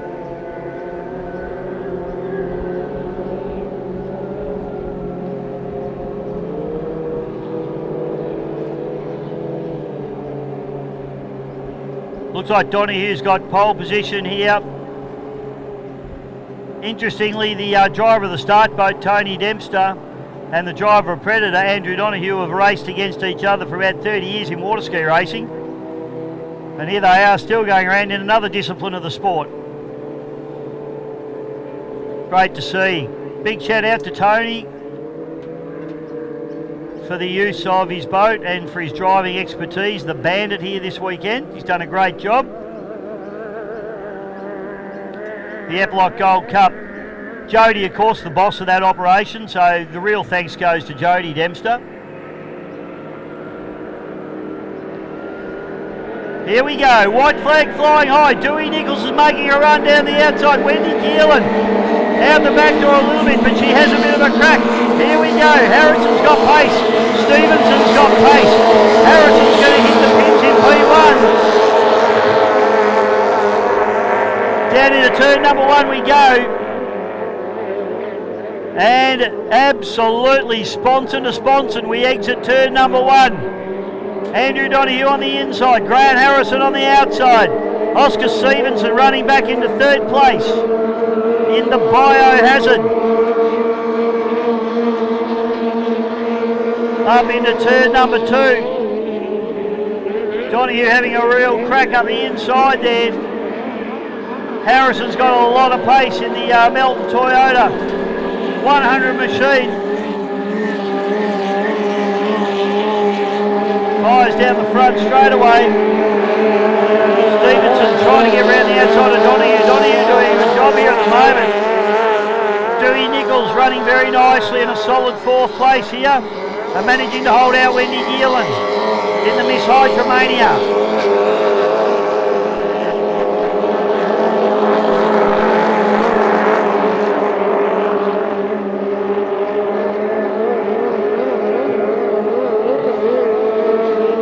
Up the back chute now, and Harrison really starting to make a move. The real battle is for 2nd place here at the moment as we watch Oscar Stevenson climb all over the back of Andrew Donoghue.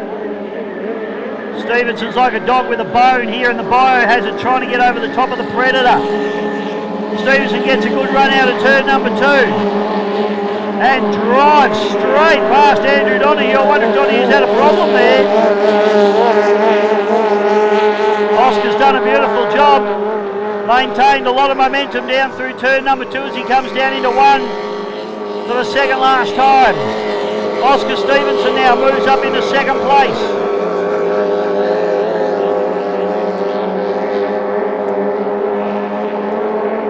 Grant Harrison doing it nicely down the back chute. He tips it in hard. The spray comes off the skid fin of that beautiful Melton Toyota 100 machine. Yellow flag comes out, 1 lap to go for Harrow now. Stevenson charging hard, doing a great job. Maybe even made a little bit of ground on Harrow on that lap.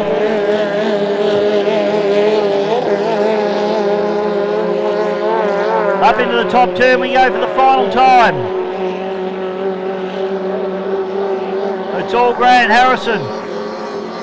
Back to Oscar Stevenson. Oscar coming hard at him. Still in the same shot. Donoghue, that's running in 3rd there. The Predator. Back chute now. And it's Harrow. Does not lift as he tips that Melton Toyota 100 Hydroplane into the final turn. Oscar Stevenson. Harrow goes up the inside of Wendy Geelan. She gets a lap put on her. Harrow takes a win. Stevenson comes through into 2nd place. Andrew Donoghue in the Predator runs through into 3rd place. Looks like he might have come off the pace just a little bit. Doesn't sound like it's revving as hard as the other boats. Dewey Nichols sounds strong. Yes, 15 gets the job done. And he salutes the crowd.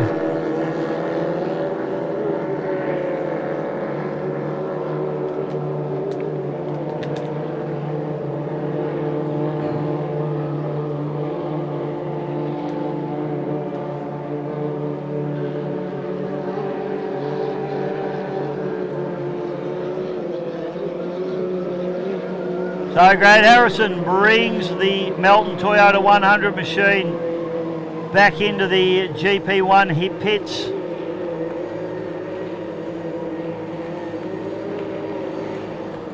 And I just had some news from Dan Kruzik, which is disappointing for their day, but unfortunately the Crusader is out.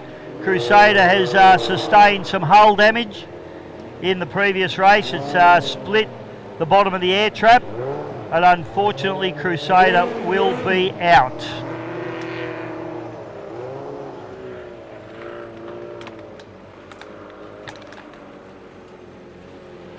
Give Dewey a big round of applause as he comes back into the pits, ladies and gentlemen. He loves it.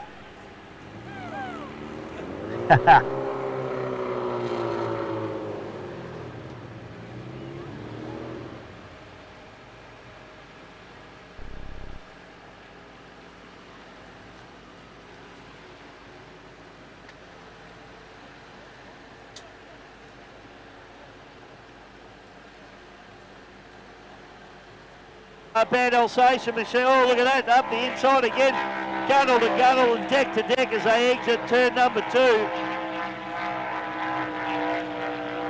But we're away down the back. Shoot Sick Puppy still well and truly in front. Yellow flag out, Liddy. Yeah, one to go, and Corey doing a wonderful job. Had a bit of a mixed weekend this weekend, Corey. Couple of mechanical issues, but the boat's certainly sounding strong again. Next race on the card should be about 25 550s. Jaden didn't get the start he was after, so he's back in second. And Greg Lambert in the 777 racing machine, the 2-litre Carby engine, back in third place. So Jaden Mayfield in the Bad Alsatian doing a fine job in that particular boat, but it's all Corey Mullins now in the Sick Puppy. Beautiful 6-litre machine out of Queensland. Comes through, and the checkered flag picks it up, takes an easy win there, Liddy. Yeah, so he takes the lead, takes the win, sorry. Second place going to Bad Alsatian, the Tasmanian-owned boat with a 410 sprint car motor in it. Jaden Mayfield, the driver, and Greggy Lambert in the 777 racing machine, getting a lot of assistance to BB, Bobby Beasley, once again this weekend.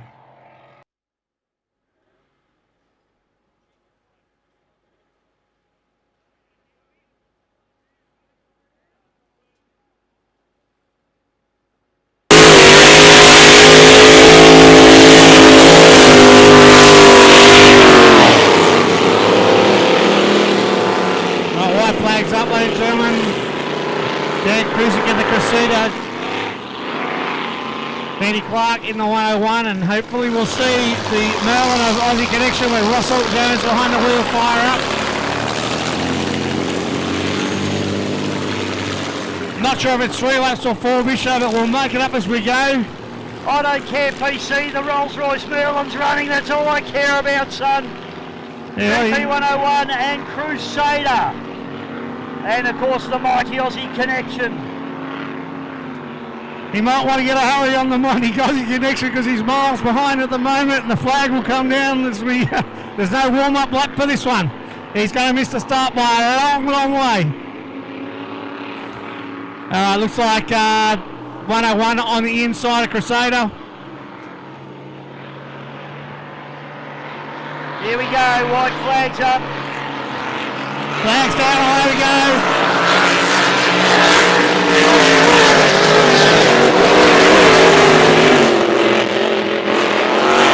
Benny Clark runs down there into turn number 1, nice and easy. Oh, there goes the big Merlin, but he's taking the shortcut coming on the straightaway. It's all on time, so hopefully it does stand a little bit off at the moment. Russell Jones wheels the big Aussie Connection down through the bottom turn. Here we go, GP101 Benny Clark. Absolutely on it now, he's really leading this boat. Crusader running the wide line here to Dan Kruzik. Boat sounding very, very strong. There goes, oh, 101 pulls his port.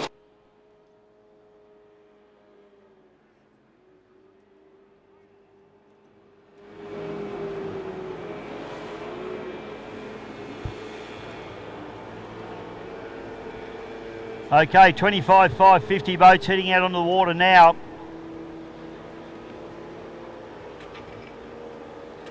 Boats we're looking for: Supernaut, Pit Boss, Shiver, No Problema, Aquasonic, Aquaholic, Addicted, and TMR F5.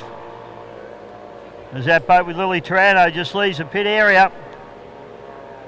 How's it going down here, Scotty? What's your name, Paul? Forgot Paul's name. I've only been working with him for 10 years. It's a bit warm, isn't it, mate? All right, let's have a look. Who we got out here? I commentate down here with you, mate. This one. Just mix it up a little bit as I look at GP 101 and Aussie Connection going into the drink. Getting ready for the final of the Eppalock Gold Cup for 2025.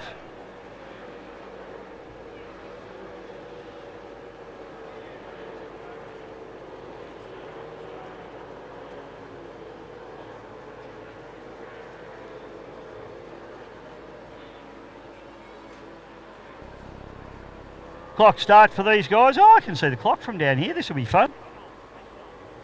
I'll go and stand in front of it like everybody else does.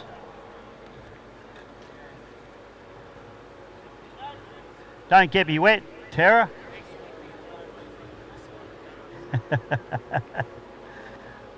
All right, 25,550s.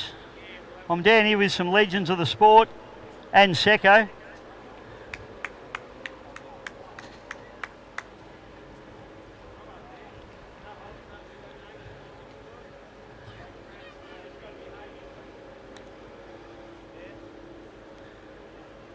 Conditions looking pretty nice out here at the moment. Still looking very glassy.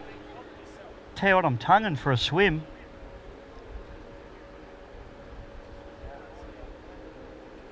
Had a ski at Christmas, Terry. It was horrible.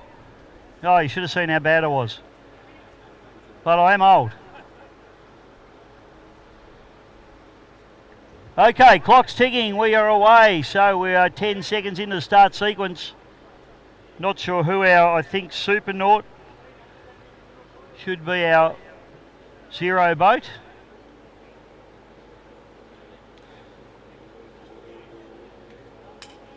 Is that done, Dirt Cheap?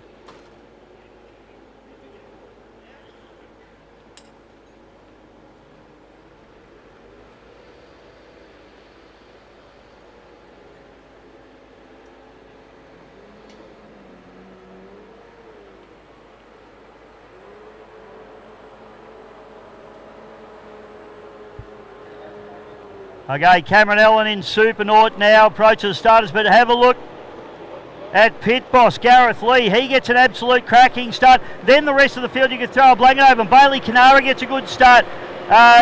Tyler Scott, not as quick as he normally is. On the outside of him, you've got Guy Barrow. On the far outside is the Aquaholic.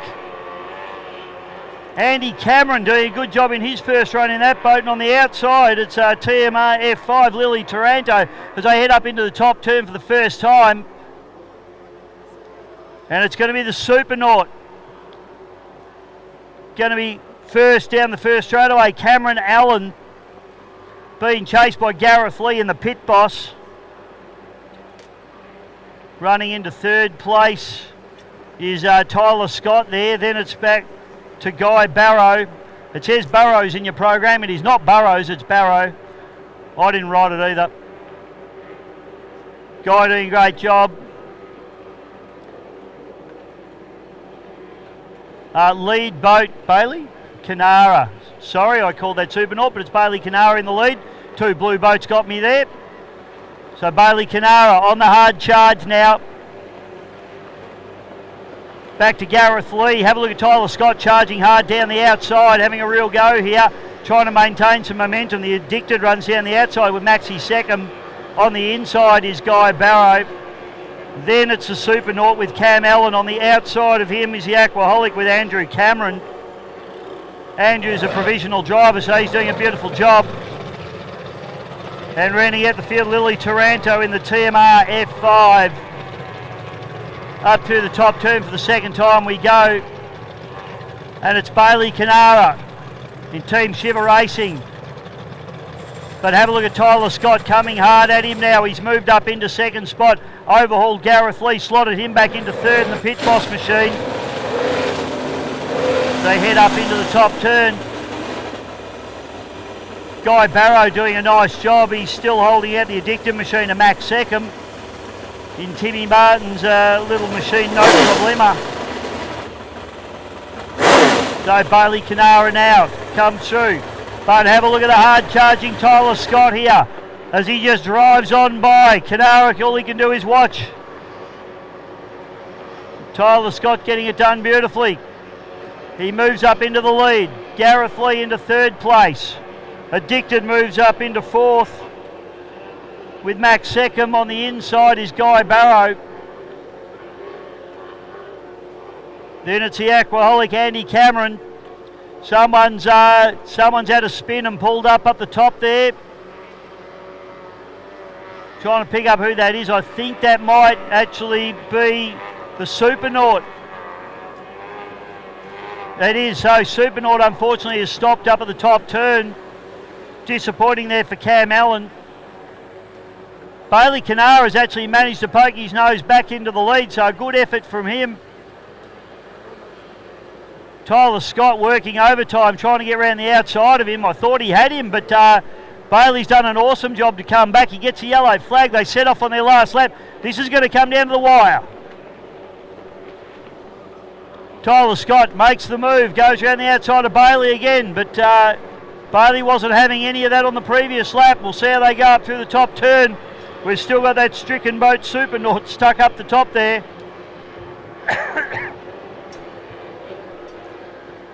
Up in the top turn, Tyler Scott shows a bit of authority and holds Bailey Canara nice and tight. That boat splitting around the Supernaut boat there as well, as we see Addicted go to the outside and Pit Boss go to the inside. Down the back straight though, it's Tyler Scott now. He's got a little bit of a break. On the hard charge, Bailey Canara's been shuffled back into a pretty convincing second place now. Gareth Lee and the Pit Boss. He's been challenged here by the Addicted with Max Seckham. Final turn, and it's going to be Tyler Scott bringing it all the way home in the Aqua Sonic. Tyler Scott takes the win. Bailey Canara into second place.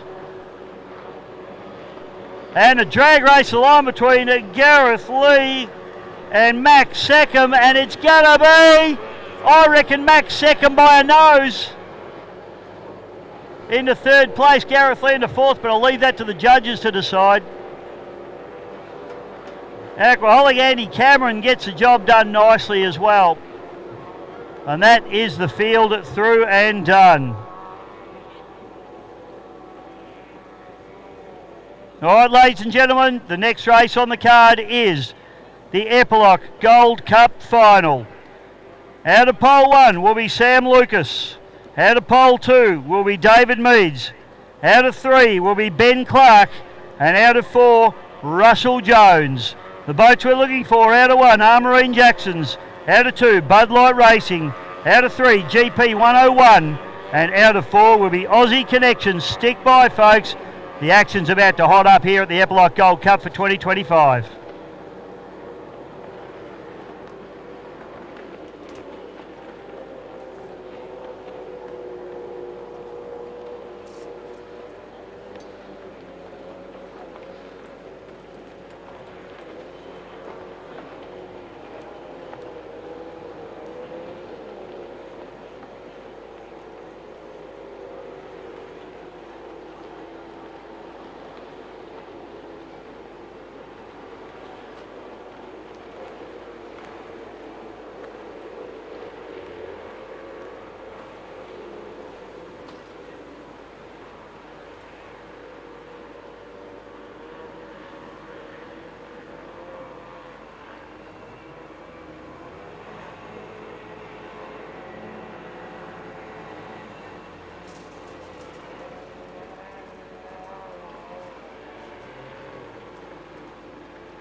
Alrighty, we're here now for the final of the 2025 Eppalock Gold Cup. Down on a few numbers now as I see Dan Kruzik is unable to make the start line for this one. He's got a few problems with the Crusader. Aussie Connection's making his way out onto the track, which is great news. Armagene Jackson, Sammy Lucas, 101, and the Bud Light will be heading out into the final. It's going to be a good one, PC. Looking forward to this. They're going to keep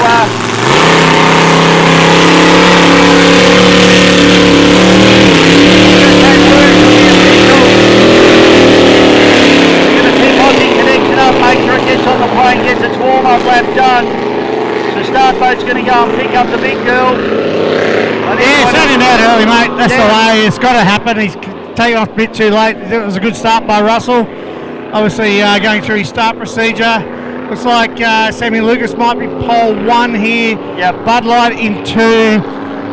Manny Clark in the 101 out of 3, and Aussie Connection out of 4. Unfortunately, Dan Kruzik's out. I haven't had a chat to him yet, but yeah, damaged the whole PC. Unfortunately, Dan came up and had a chat with me, and unfortunately, they've put a hole in the boat. So disappointing. As to his Stampede, they've damaged their hull as well. So sad day for both those teams. Yeah, big shame, and unfortunately, can't just tape them up. So no, we could have done how long it last. Alright, well I think we're going to let them go here, PC. We're looking like a line-up. We are, we're racing in the 2025 Epoch.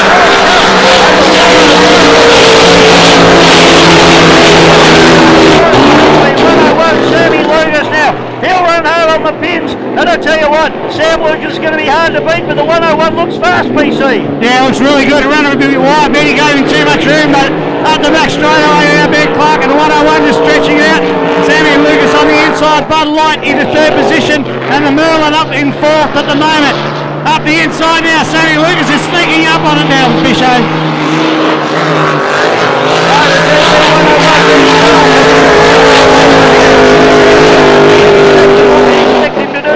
And run that inside line and run hard on the pitches. He'd only hope against the might of his 2,000 horsepower might.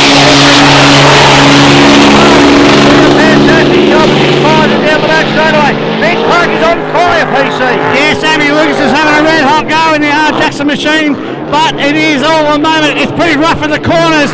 And Sammy Lucas is getting it up on its side as he comes through now. It's pretty rough. 101 comes down. Yellow flag, 1 lap to go. GP 101. Yellow flag's out, mate. 1 lap to go. Can GP 101 and the 2025 Eppalock Gold Cup to his trophy cabinet. Sam Lucas still all over him like a fat kid on a cupcake at the moment. Aussie Connection runs hard past all. 101 is back in the victory circle. Benny Clark, he'll be ecstatic with this. This team has built this boat from absolutely destruction. Comes through, 2 sponsors missing a centre section. Wins the 2025 Gold Cup. Taking it from the very gallant Sam Lucas in the Jackson Marine. Bud Light still out there firing away, looking for a podium into 3rd. But a really good effort. And Ben Clark and the whole team of 101, congratulations. That's been a massive rebuild from an absolute destructed boat to taking victory here today. Fantastic racing there. And GP 101 back on the water and back in the winner's circle, winning the 2025 Gold Cup here at the Victorian Speedboat Club, Lake Eppalock, Victoria, Australia. And Benny Clark, what a great drive from Sammy Lucas. Just outgunned by a bigger boat, bigger, more powerful boat today, but Sam, nice and close. Harrows are walking through the pits thinking, gee, I wish I had my boat going. Yeah, unfortunately, but he actually loves watching a 101 race as well. The whole team really congratulate them on what they've done. It's a big feat what they've put together, and the boat is unbelievably good to look at, and they've set it up beautifully, so great job, and there'll be more to come from this big hydro in the next 12 months, I could imagine. Big round of applause, Benny Clark, ladies and gentlemen, winner of the 2025 Eppalock Gold Cup in the GP 101.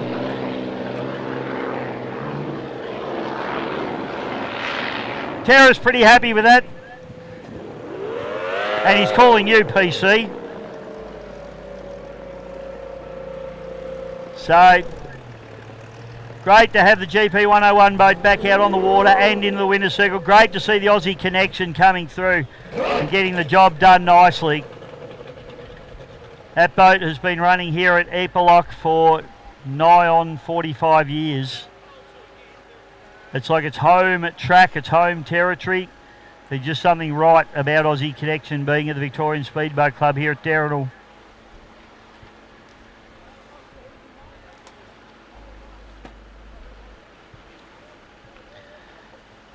Wave your hats and programs now, ladies and gentlemen. Give it up for Ben Clark, the winner of the 2025 Eppalock Gold Cup in the GP 101. Give it up for the team. Fantastic stuff.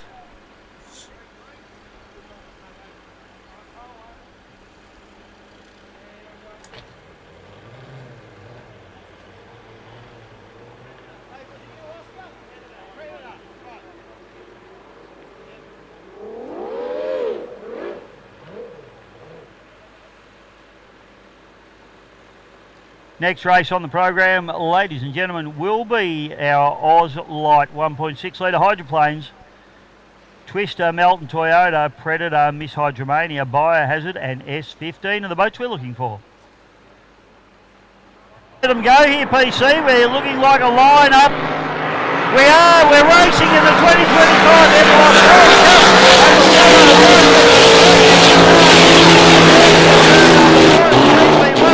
Sammy Lucas now. He'll run hard on the pins. And I tell you what, Sam Lucas is going to be hard to beat, but the 101 looks fast, PC. Yeah, looks really good. Running a bit wide. Benny gave him too much room, but up the back straight away now, Ben Clark, and the 101 just stretching out. Sammy Lucas on the inside, Bud Light into third position, and the Merlin up in fourth at the moment. Up the inside now, Sammy Lucas is sneaking up on it now, Bisho.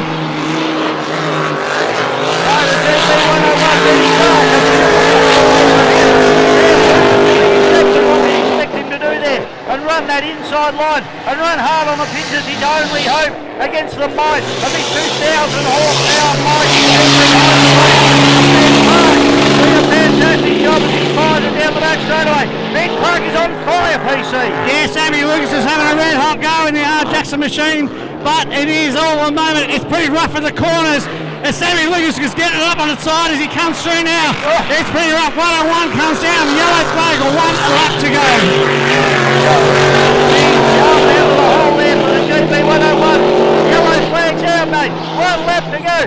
Can GP 101 and the 2025 Eppalock Gold Cup to his trophy cabinet. Sam Lucas still all over him like a fat kid on a cupcake at the moment. Aussie connection runs hard past all.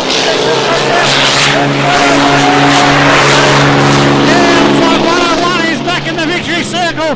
Benny Clark, he'll be ecstatic with this. This team has built this boat from absolutely destruction.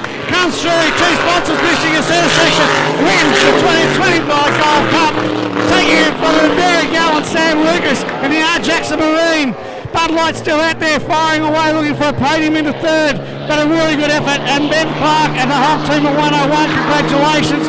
That's been a massive rebuild from an absolute destructed boat to taking victory here today. Fantastic racing there. And GP 101 back on the water and back in the winner's circle, winning the 2025 Eppalock Gold Cup here at the Victorian Speedboat Club, Lake Eppalock, Victoria, Australia. And Benny Clark, what a great drive from Sammy Lucas. Just outgunned by a bigger boat, bigger, more powerful boat today, but Sam, nice and close. Harrows are walking through the pits thinking, gee, I wish I had my boat going. Yeah, unfortunately, but he actually loves watching a 101 race as well. The whole team really congratulate them on what they've done. It's a big feat what they've put together, and the boat is unbelievably good to look at, and they've set it up beautifully, so great job, and there'll be more to come from this big hydro in the next 12 months, I could imagine. Big round of applause, Benny Clark, ladies and gentlemen, winner of the 2025 Eppalock Gold Cup in the GP 101.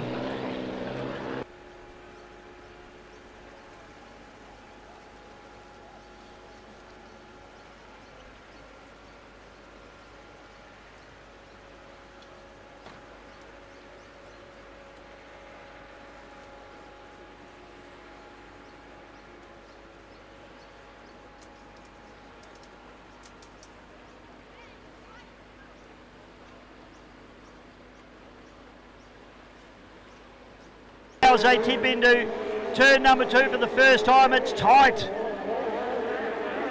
Donahue runs them all a little bit wide there. Dewey Nichols still running on pole. Now they come up the front straight away. So it's Harrow, back to Stevenson, back to Donahue, back to Nichols. Dewey Nichols doing a good job in the old open boat. Wendy Geelan looks like she might have a little bit of an issue here as she slows coming down through the bottom turn. Back straight away, it's still a three-way battle though. Harrow trying to hold him off here. Oscar Stevenson now gets a little bit of a break on Andrew Donahue. Dewey Nichols gets shuffled back into 4th place. Up through the top turn we go. It is tight. Donahue using that inside line to his advantage.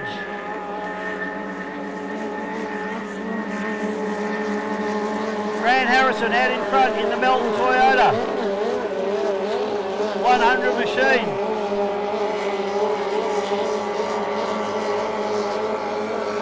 He tips it in. Still haven't seen a yellow yet.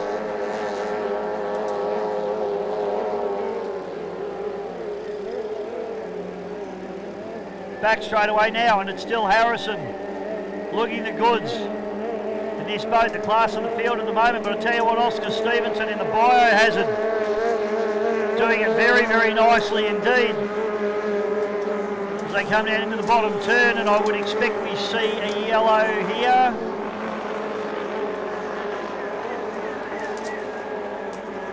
Keeping an eye on the start-finish boat. There it is, so yellow flag comes out very late. So Oscar Stevenson still pushing hard, he's doing a good job. The biohazard on the inside of Grant Harrison's Melton Toyota 100.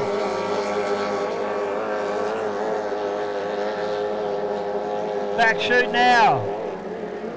Wendy Geelan's there as she may get gobbled up by these 2 race leaders here at the moment on the back shoot.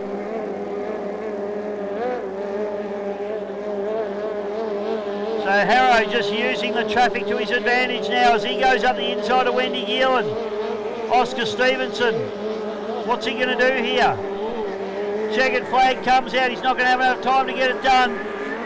A great drive there from Oscar, but Grant Harrison takes the win in fine style in the Melton Toyota 100.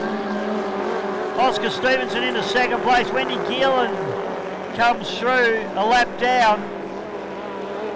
Andrew Donahue into 3rd place. And give him a big round of applause as Dewey Nichols in the S15 comes through into 4th place.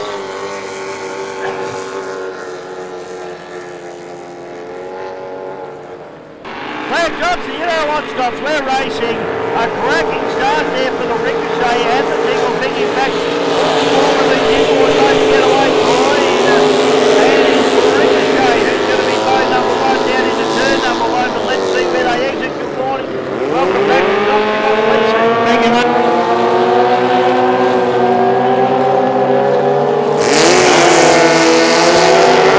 Okay, 1.6 litre Osboat hydroplanes hitting the water.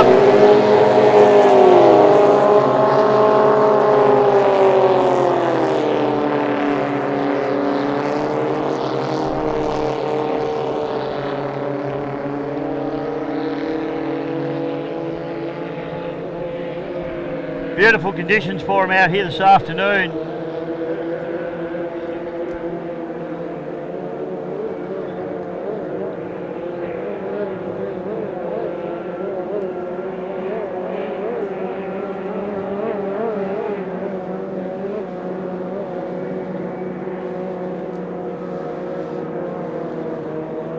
So Dewey Nichols on the outside.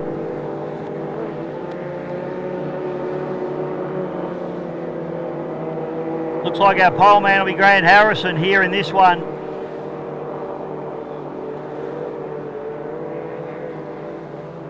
Wendy Geelan out on the outside. So start boat bringing him down. Andrew Donahue in the middle of the pack here. On the outside of him, Oscar Stevenson. Inside him is Harrow. So Harrow on pole. It's going to be hard to beat from here. White flag flying high. Flag drops and we're racing. And 1.6 litre Osboat Hydroplanes. Have a look at the pace on Oscar Stevenson as he fires it down the front straight away. Drives past everyone. Harrison into second. Donahue into third as they dip into the fourth turn at turn number 1 here in the beautiful Darrenal Pool here at Lake Eppalock. Harrow runs a tight line. Just a bit off the boys here. He knows he can run them a little bit wide. Donahue. But have a look at the pace on Stevenson down the outside in the biohazard. So it's Stevenson. Have a look at the pace now. Harrison opens up the throttles on the 101. Harrison tips it in hard, but he's got a lot of pressure coming from Oscar Stevenson on his outside. Andrew Donahue running a solid third spot there at the moment out in pole 2. Harrison, the GP, the Melton Toyota 100. Dancing from sponsor to sponsor now. He's got knows he's got a real challenge coming from Oscar here. Donahue having a solid run, not running the propeller that he wants, but doing a good job all the same in the Predator. Dewey Nichols up into 4th place, pushing along nice and hard. Wendy Geelan rounding out the field there in the Miss Hydromania, taking an absolute beating down the front straight away. Back shoot now and it's Harrow all the way. Stevenson doing everything he can to try and close this gap up between the Biohazard and the Melton Toyota 100 machine.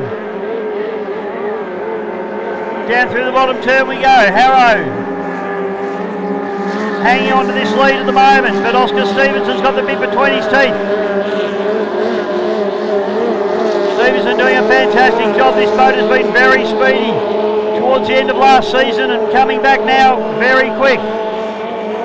Donahue running into 3rd there in the Predator. Dewey Nichols up into 4th in the older style boat. Doing a great job. And Wendy Yearlin in the Miss Hydromania.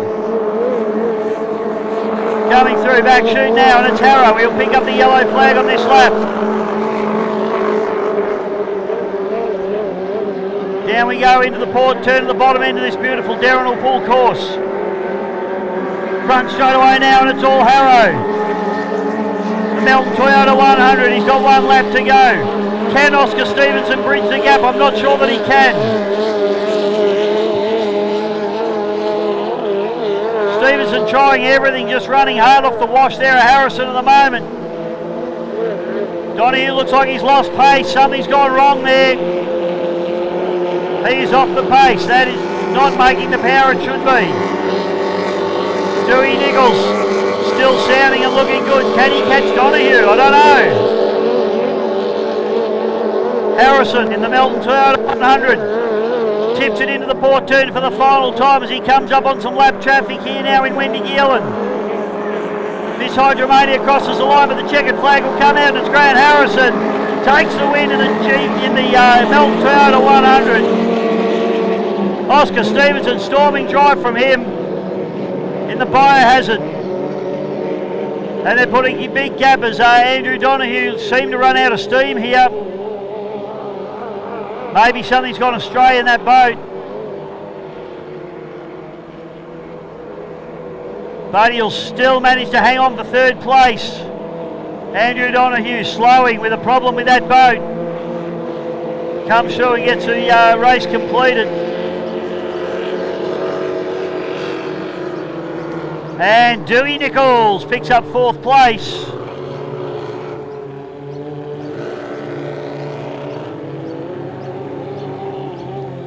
Oh, he's come in a bit hot. Bloody hell. And Wendy Geelan comes through to complete the course. 1.6 action. Always it delivers. We'll be back with more racing in just a moment.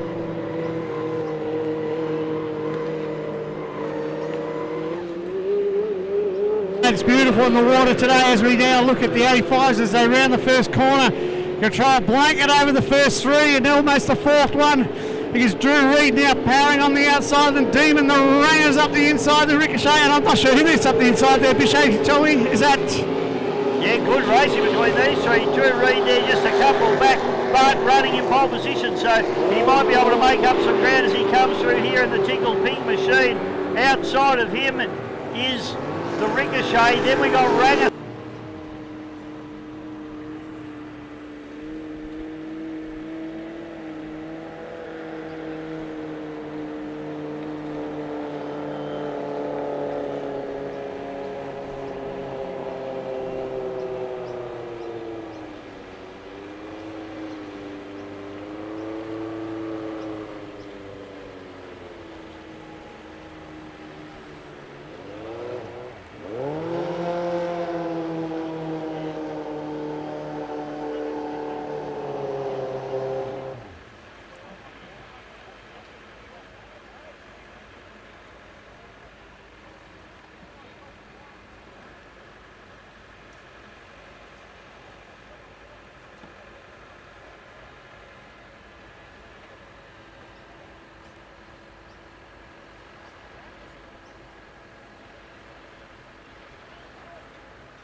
In the world, and hopefully they've added to it throughout the new design that they've got going on. So, alright, here we go. Smell the methanol in the air, PC. That's what we like. I think Dan Kruzik's made a little blue here. He's turned too early. So, very wide line. I hope he doesn't ding his propeller here. He's very close to the back. He sounded like he just stayed on the wheel there for the moment. Just that much on here.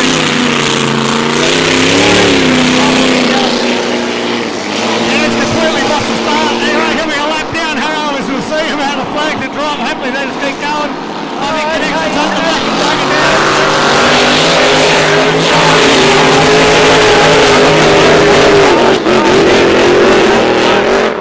He's got all sorts of drama. He's missed the kick, and unfortunately Aussie Connection has failed to fire as well, PC. Up the back straight they go now. Benny Clark's in the middle. Dan Kruzik will just be racing along now as he sees it coming through. He'll just be lap down. Looks like Wild Charles on the inside as Benny Clark now hammers it into the top 10. Dan Kruzik's now picked up the pace, although he's just stopping off it again now.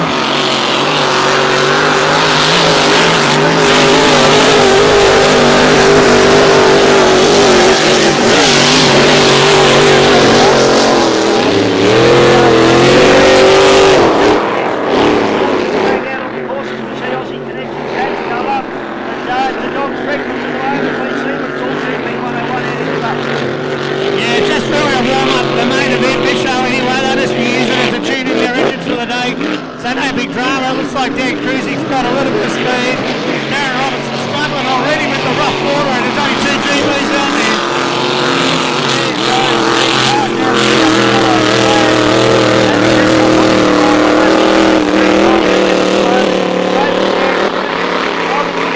The wash of these big hydroplanes absolutely struggling here.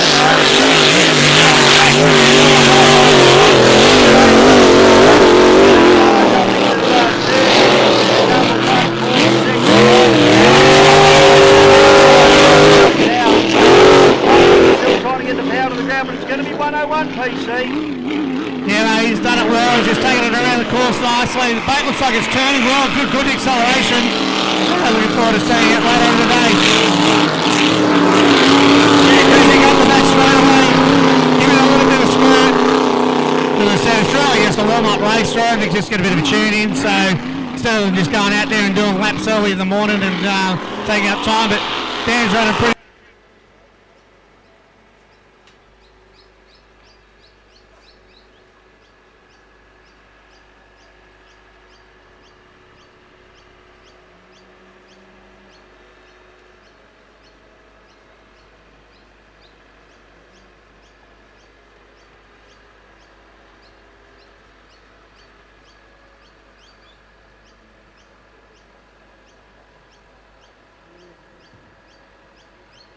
The future on the water now And we've got a Little Untidy with Levi Whitten, She's More Epic with Scarlett Gilligan, Riley Bride in the Fat Chance, Spitfire, Jack Williamson, Little Fez, Candice Rainbow, and Emerson Walker in the Chase and Dad.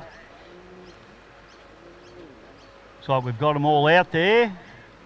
I've just come into the office with Scotty, and the air conditioning is going beautifully in here, Scott. So this might be where I stay for the rest of the day. Quite warm here at Lake Eppalock for those of you that aren't here. I think it's up around 35 degrees. So Celsius for those of you watching in America. I have no idea what it is in Fahrenheit. And current wind speed 7.4 kilometres an hour. Again, for you Americans, I have no idea what that is in miles an hour. Not many. Okay, here we go. So we're looking for a start. And that'll be the... No. This might be our second group, actually. That's Daniel Shaw taking off. He was first away. Yep, then we got the Spitfire running.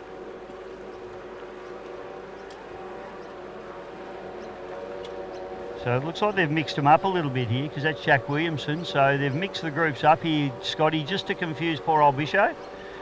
We got Chase and Dad running down the back straight there.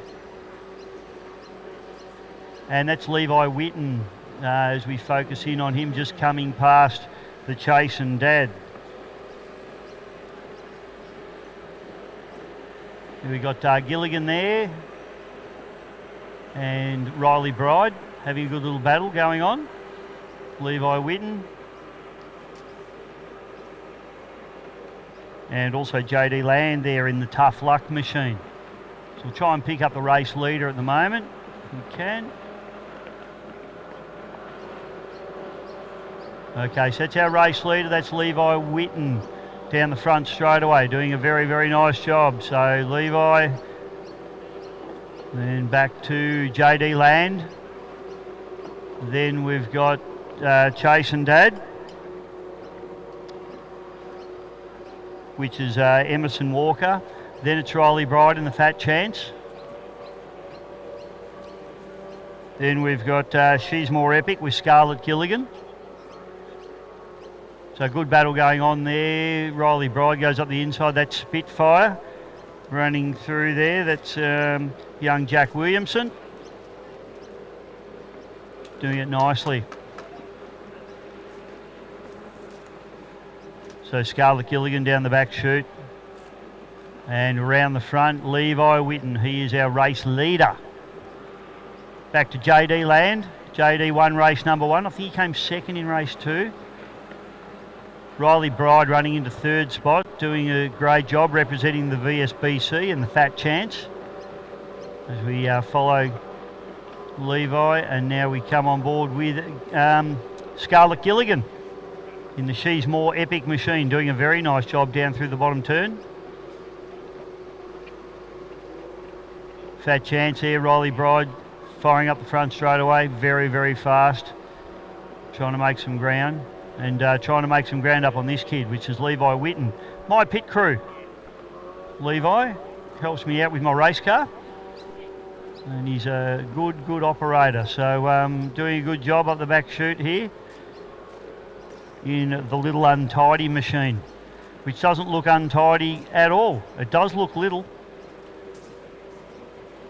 So Riley Bride coming through. Yellow flag comes out now for Levi Whitten.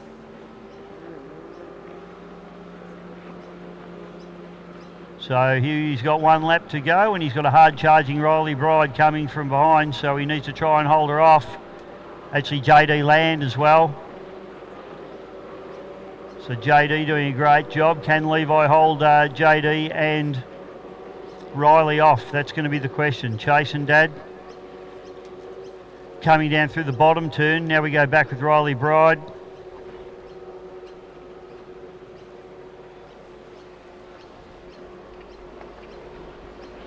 Back straight away now, and it is Levi Whitten doing a very nice job. He looks like he might get it done here.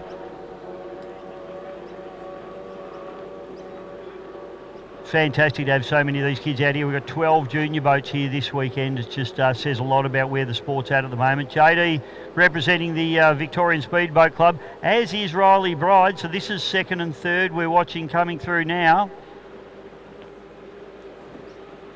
And it's a real battle, going to be a real battle to the finish here as they come down through the bottom turn. And I'm going to guess here that young Levi Whitten is going to come through and take the win. Levi Whitten takes the win. Back to JD Land into second place. Riley Bride will pick up third.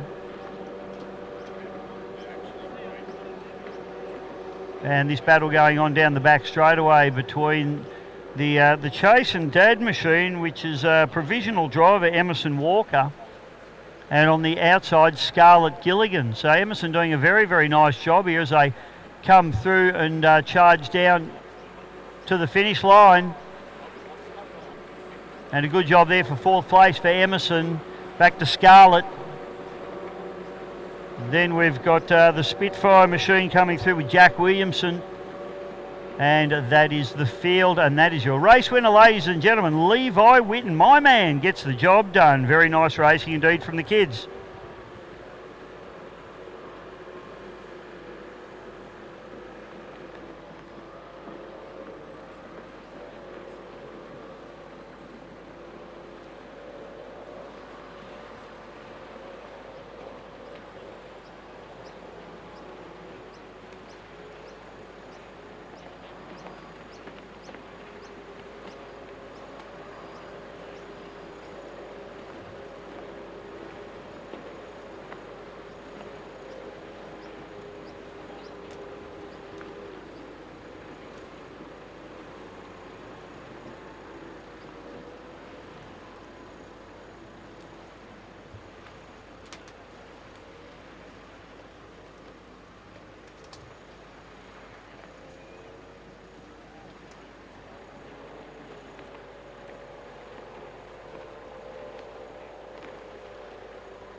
Right, folks, so next race on the card, and we have got more junior races going out there. How good is this?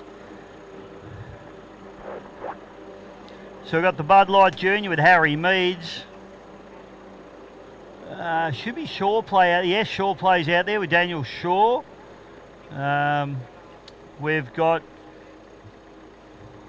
Flat Out with Chase Hamilton. She's Epic with Ella Gilligan.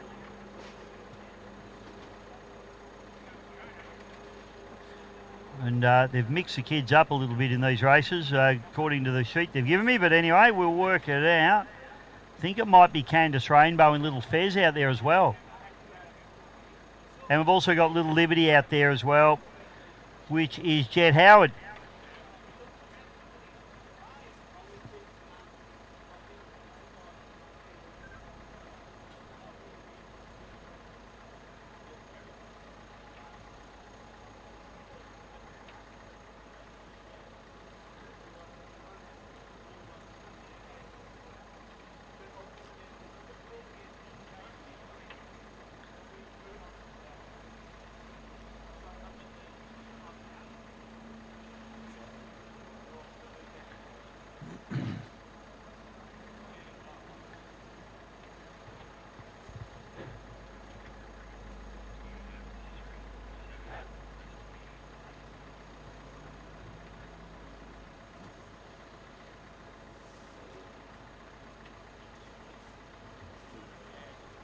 Is he?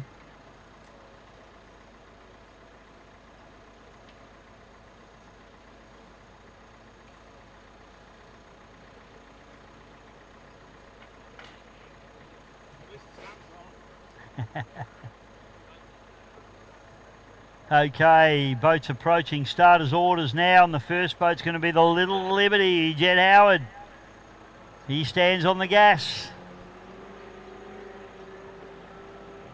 And Little Liberty crosses the line. Jet Howard gets going. Next boat will be the Flat Out, Chase Hamilton from the Glen Maggie District Boat Club. Next one is going to be Daniel Shaw in the Shaw play. Then it's Harry Meads in the Bud Light Junior. Ella Gilligan.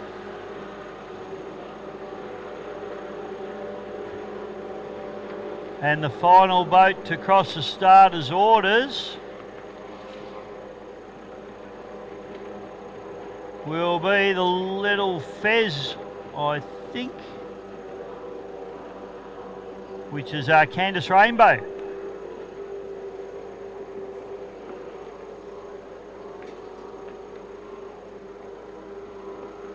So here we go, back straight away. It is on, and it's already the Flat Out that has taken the lead with Chase Hamilton out of Glen Maggie. Back into second place is Daniel Shaw. They're all rounding up poor old Jet Howard there like the Light Brigade, as he's in the smallest boat out there at the moment. So Ella Gilligan just goes past, as does Harry Meads. It's tough work being the zero boat and having all these boats come around. You've really got to keep an eye on what's coming. Not all these boats have mirrors. In fact, very few of them do, so you've got to actually do the head check. Candice Rainbow is going to come up and overhaul Jet Howard now as well.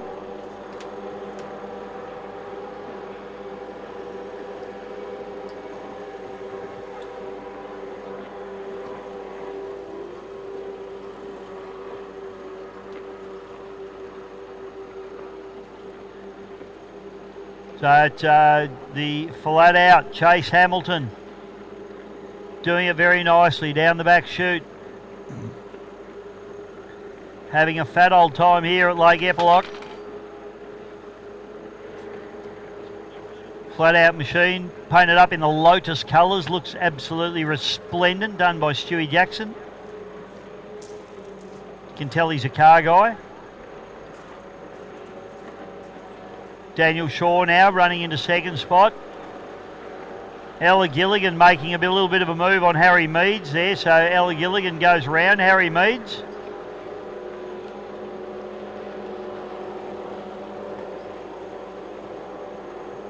And Candice Rainbow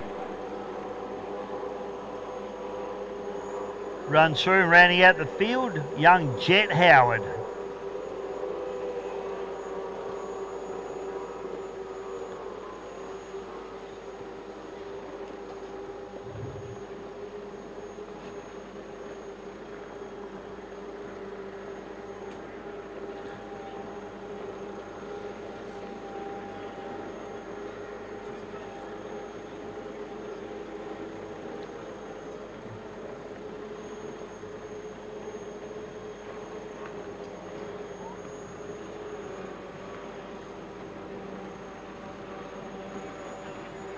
Okay, so yellow flag comes out. Race leader is still the flat out with Chase Hamilton. Back to Daniel Shaw.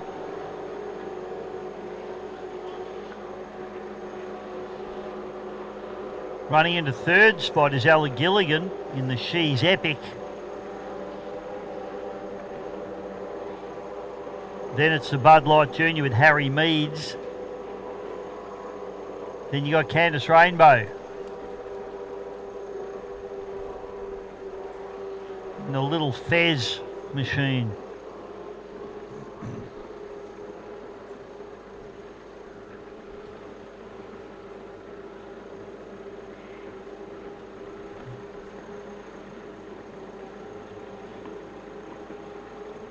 Up in the top turn for the final time, it's going to be checkered flag coming out.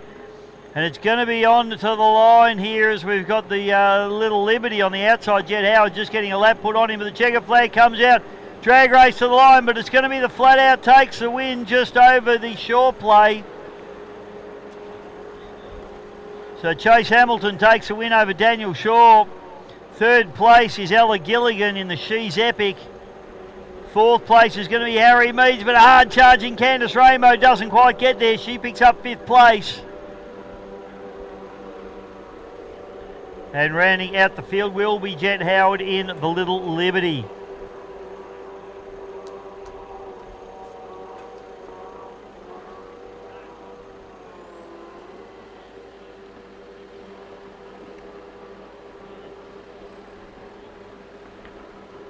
Next race on the program, folks, is our 105. Boats we'll be looking for will be Bad Temper, Bud Light Racing, Tantrum, Point Blank and Stampede. And I've had a report from the Stampede team that unfortunately they have had to retire the boat this weekend with hull damage, which is a real shame. So Stampede will be out of this one.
What was that?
pretty big prop on it at the moment, so yeah.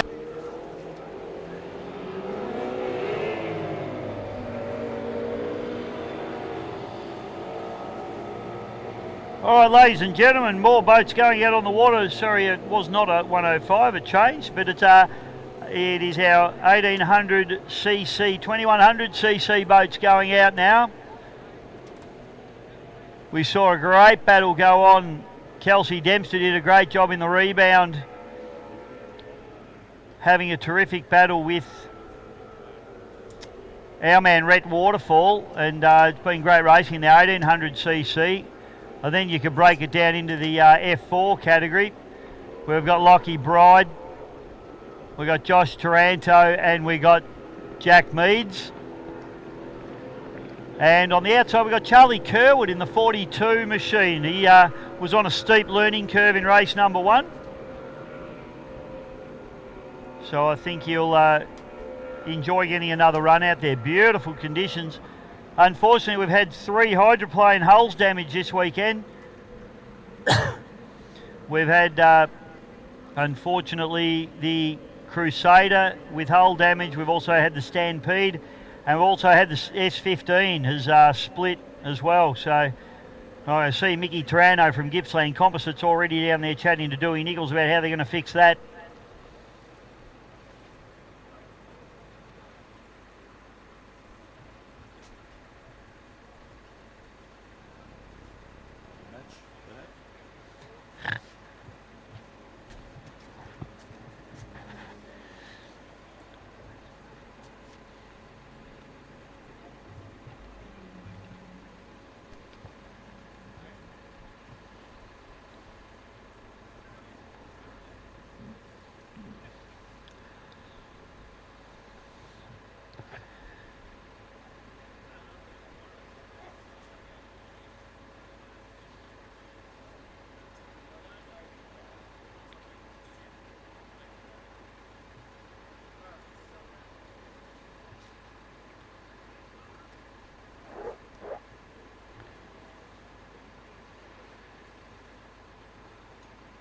Clock start for these guys, so white flag is up. Everybody's starting to make a move. It's like Josh Taranto's having a real go at this. Sorry, it's Tyler Gilligan, I should say. Tyler Gilligan having a real go at old Charlie Kerwood. So we'll keep an eye on the start there. So Tyler Gilligan. Lockie Bride gets a great start. In fact, he's going to be the one that'll hit the pin first. Kelsey Dempster in the rebound runs through on the outside, but it's actually Rhett Waterfall who's got pole there and takes advantage of it, gets a good run out. So race leader now is Jack Meads. Back to Lockie Bride, plenty of trim into both those boats as they fire down the back straight. Smooth conditions here on the two 1800 boats, absolutely going at it. Kelsey Dempster and Rhett Waterfall. Tyler Gilligan having a go around the outside there. And rounding out the field at the moment is Charlie Kerwood. So it's Jack Meads into the lead. Back to Lockie Bride, then it's Kelsey Dempster. Tyler Gilligan. Then you got Rhett Waterfall and Charlie Kerwood still coming to terms with trying to hang on to that Ellison hull as he shine walks it up the front straight away. It's hard work.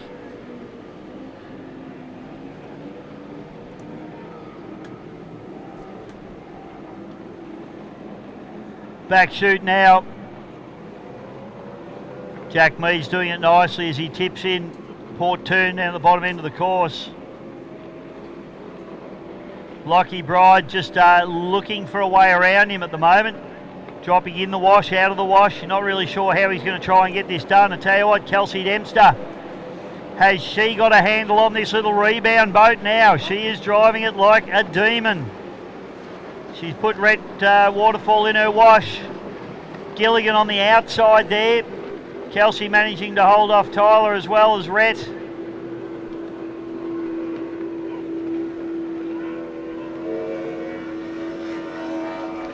Then it's Charlie Kerwood who's rocking and rolling. Needs to get busy on that steering wheel, I think, the young fella.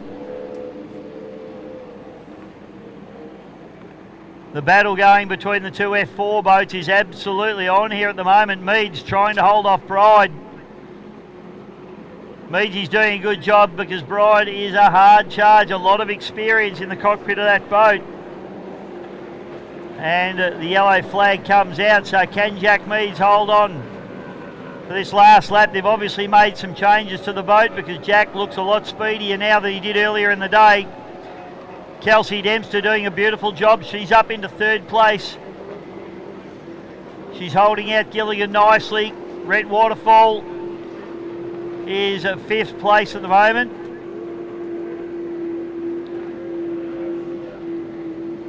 Charlie Kerwood working overtime in these cross washes, some of the hardest water to drive a monohull in.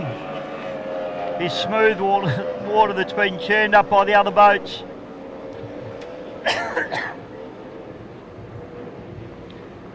Well, the battle comes down to the wire, but I tell you what, it's been a great effort, and whatever changes they made to that boat, it's a different boat here this afternoon. Jack Meads takes the win over Lucky Bride. And to keep it coming for Kelsey Dempster, and the rebound VO69.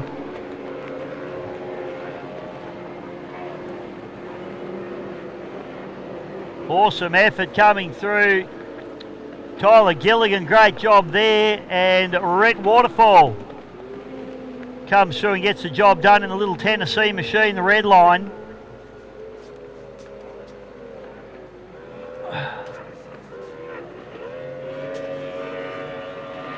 And Charlie Kerwood, not afraid to have a stab at the throttle, I'll give him that much, but needs to get a fair bit busier on the steering wheel of that boat as he tries and walks it across the line.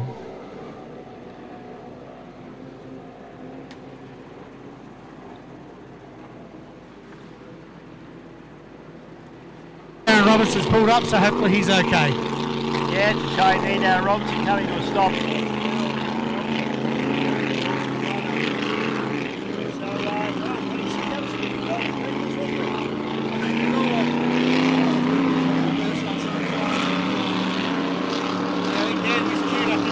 And almost the fourth one because Drew Reid now powering on the outside and Demon the Rangers up the inside, the Ricochet, and I'm not sure who is up the inside there. Bichet, tell me, is that?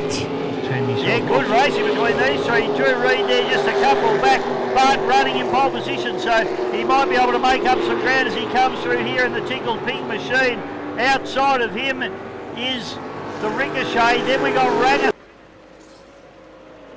Side. Absolutely, so Point Blank race leader now as he heads up into turn number 2, and hard on the cabs, really cranking that boat through. So Point Blank doing a fantastic job there. Shane Norby, race leader, back to Jason Jones in the temper. Then it's the Tantrum, the boat line, and the one more out the back door. First race for the one more, doing a nice job though. And Nathan Bartzak will be wrapped to be out there and trying to give Dave Meads a little bit of hurry up, PC. Up the back straight now, it is all about this place for second. Oh, looks like we've got the Bad Tampers. He's gone down, unfortunately. He's had a great day up until then, so second place is now taken over by the Tantrum. As we see, the Bad Temper has come to a stop on the infield. The Bud Light now takes into third position with rounding out the field, the one more. But out in front is the Point Blank. He's really come back hard after a stop earlier in the day. No, fantastic run here for the Point Blank. Jason Jones is up and going again in the Bad Temper, so I don't know what went on there, but that's put him well back into the field. Unfortunately for him, he's been super competitive all day. Point Blank comes down the back straight, but then it's back to Tantrum, Bud Light, and one more, and then a Temper. So Bad Temper, Jason Jones, he'll be... Might have got a bit of water, Bichagas got very much close up there. Gee, the checkered flag comes out now for the Point Blank. Takes the checkered flag and the win. A great comeback after stopping earlier. In the second position, we've got the Tantrum, closely followed by the Bud Light. And across the line now, one more takes out fourth place. Nathan Bartzak up into fourth there, and rounding out the middle is Jason Jones in the fifth place.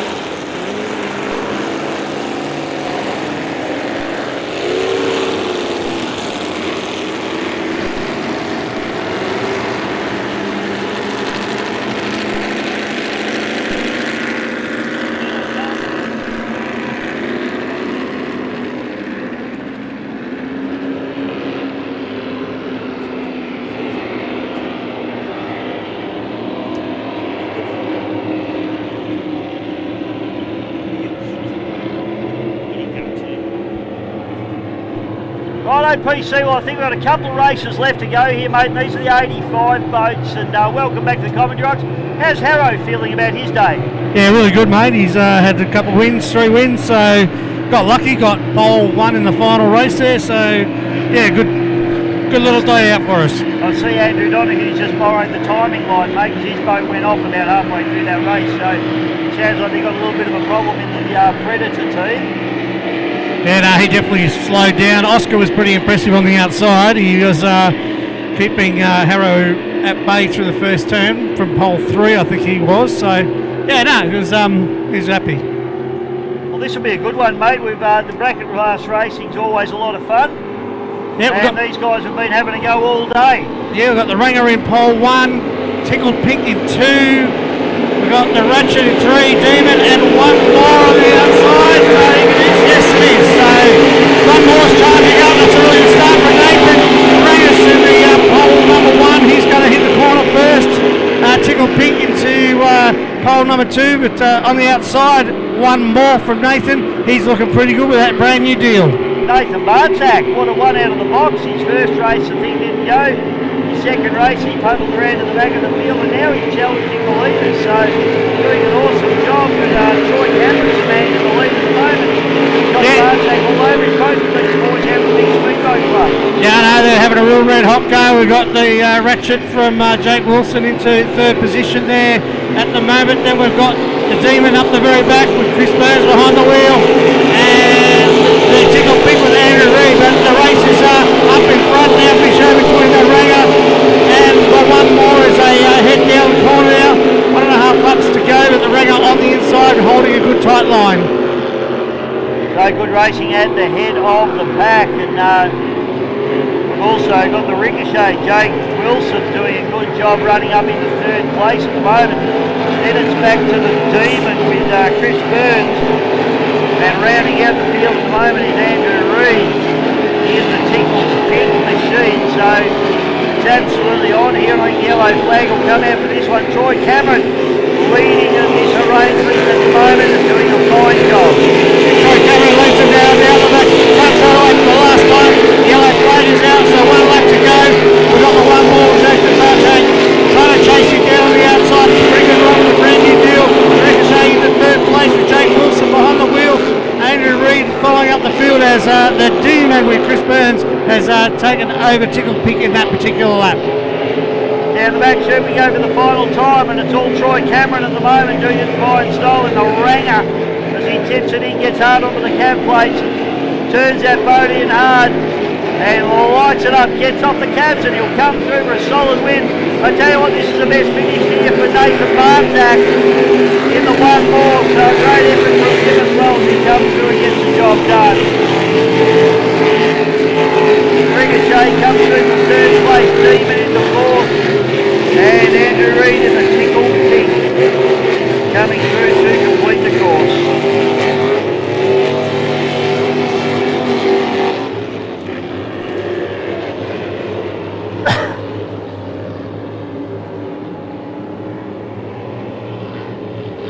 Well, no mistakes that time from Troy Cameron in the Ranger to take the victory away from 1 more, and Nathan Bartzak would be very, very happy with that performance. Boat's getting faster and faster every time it goes out, Bisho. Mate, a lot of time and effort and blood, sweat and tears, as they say, has gone into that boat for Nathan, and just fantastic to see him out there, and it's running strong, and he's being competitive in this class, so great effort from him, and he'll only get quicker and quicker in that boat once he learns the boat and gets a bit more of a feel for it and understands what he can and can't do. I think keep an eye on that 1 more boat. It's a nice bit of gear, and Nathan's doing a great job with it. Got Desperado in the water. I think he might just be going out for a little bit of a practice run in between this race and our last race of the day, I think it will be, which will be 25 horsepower, 550 cc. So Victorian Championship heat number 3. Still got a few boats in it. We got the No Problemo, the Pit Boss, the Addicted 2, the Shiver, the Aquasonic, the Supernaut, the Aquaholic, and the TMR. So last race of the day, Bisho, will be coming up shortly. Looking forward to that one, PC. I'll tell you what, we're all watching young Dewey Nichols come charging into the pits, and we all thought, God, what's he doing? But what we didn't realise, mate, was that the hull is split, the hull deck joint is split all the way down the starboard side of that boat. And he actually did a great job to drive it up onto the trailer and not sink it. So good effort there from Dewey, even though we all thought he was a bit crazy at the time. Well, and he finished the race too. He made sure he finished the race. He said, this thing ain't going to fall apart until I finish across the line.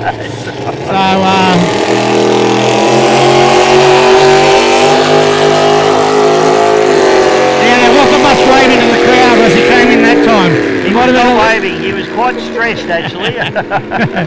And does he not know he's supposed to wave boat arms when he's sinking? He missed a big moment then in time. I'm sure Mickey Turano will be on the job and get that little S15 machine fixed as soon as he can. But Errol tonight maybe. Crack it out there again. She's a decent old piece, I don't know. Now, we've got, the boys have been working pretty hard on Desperado all day, and Brad Hollands has actually asked the officials if he can go out and do just a couple of laps at the end of the day. So he's going to do these, and then we're going to run at 25.550. So Brad, hopefully for tomorrow's racing, the boat will be good, but it looks pretty speedy at the moment, PC. And sounds a lot better too, which is great.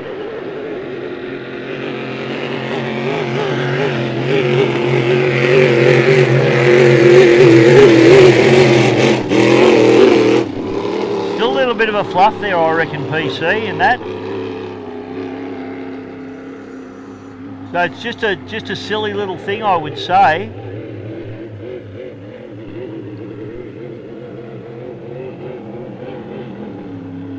But he's not leaning on it too hard now, so I think they've still got a little bit of a gremlin in there, to be honest, PC. No, Brad won't be happy in the cockpit of that boat. He was probably looking forward to a really good weekend's racing in that boat, and it just hasn't eventuated for him, which is a bit sad. But that's motorsport, my friend. Yeah, and unfortunately his twister's out as well for the weekend. Yeah, they're wrecking a lot of stuff, aren't they, the yellow team? Yeah, he hasn't done any damage in the twister, so that's good news. So it's just not performing. It's down on compression apparently, so... Oh, okay. It's something they're going to have a bit of a look at. Never ideal. Never. Only 3 things you need, PC: compression, fuel and spark. The only 3 things you need in life.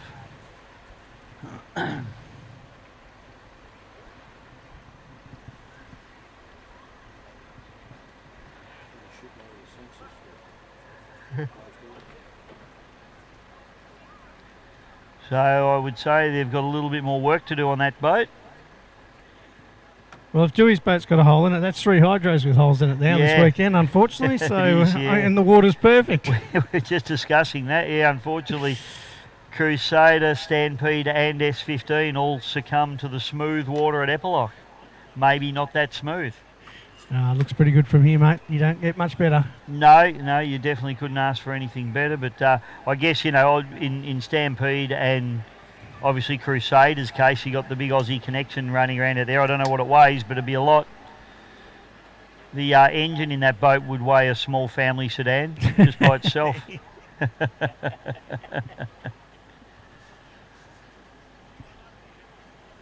So she leaves a few big holes out there.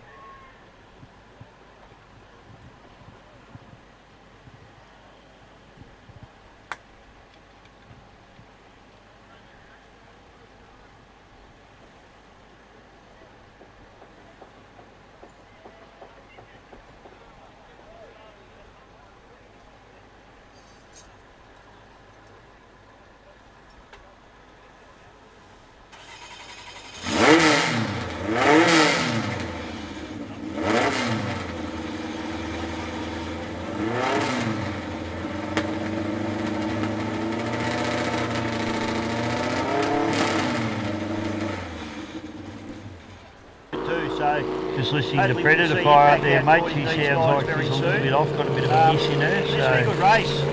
Jonesy, they've got this boat going really well, haven't they? So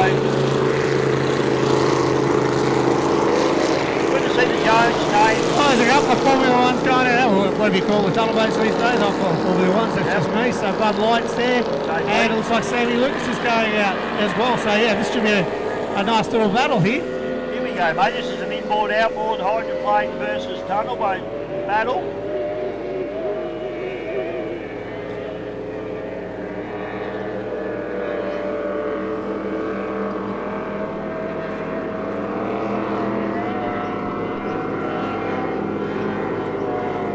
Make it even more. They should do reverse grid and put those outboards on the outside. I reckon, Bisho. That would make it more interesting, surely. Well, we'll make it interesting. I don't think Sam or Dave would mind. They're both racers.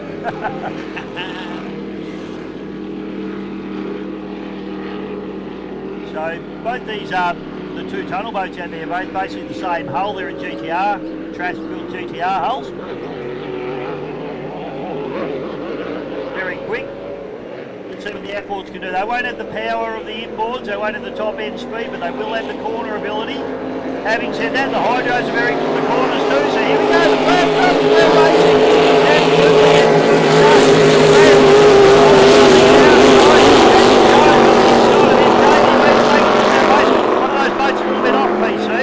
It's just hitting the rev limiter, that's all it is, Bisho. So it's Desperado, I think, on the outside who's on the limiter. So they might have the gearing or their bigger propeller on it at the moment. But out in front, it's Sammy Lucas showing the way.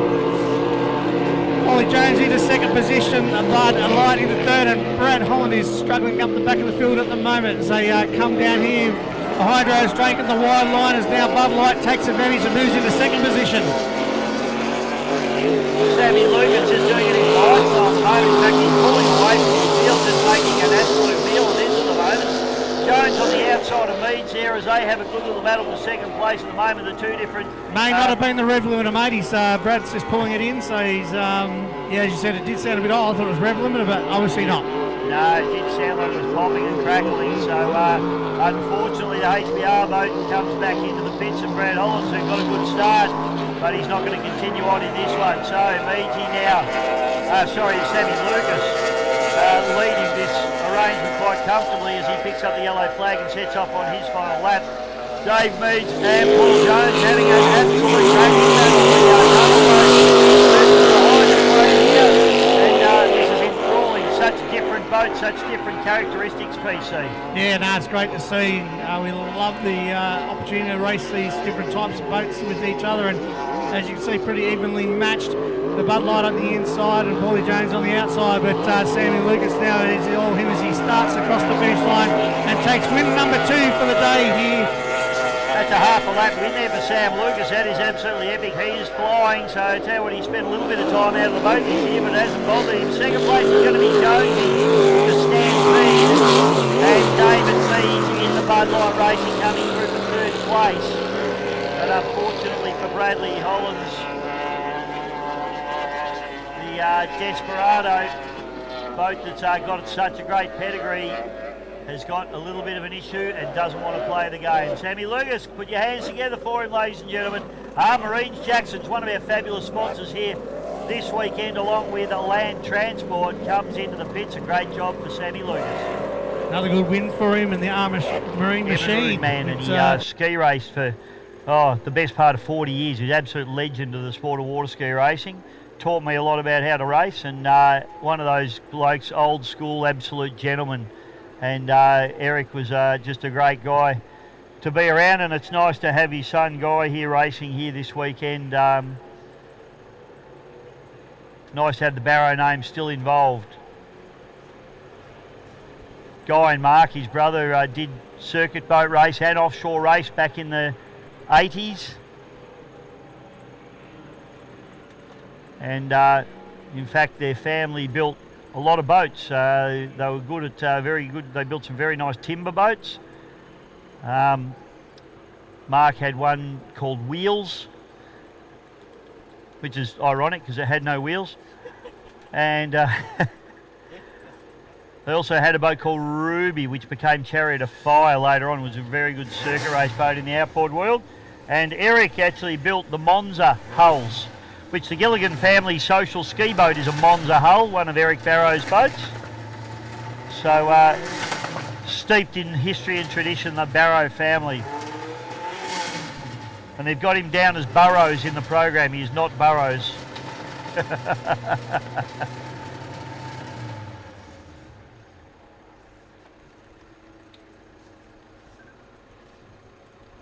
Big shout out to Big Neil and Paulie. Beautiful job here this weekend, boys. As always. They'll be back tomorrow. Neil's that excited, he just can't wait.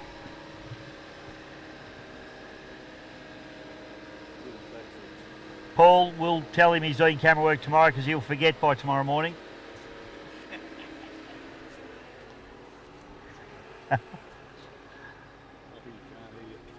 Can you not hear me? Oh, I thought it was a good joke. I thought I'd make him laugh.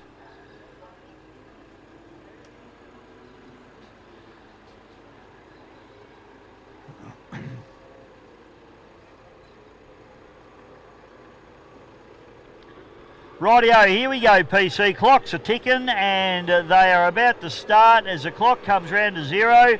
The addicted machine looks like it's going to be the first one to cross the line.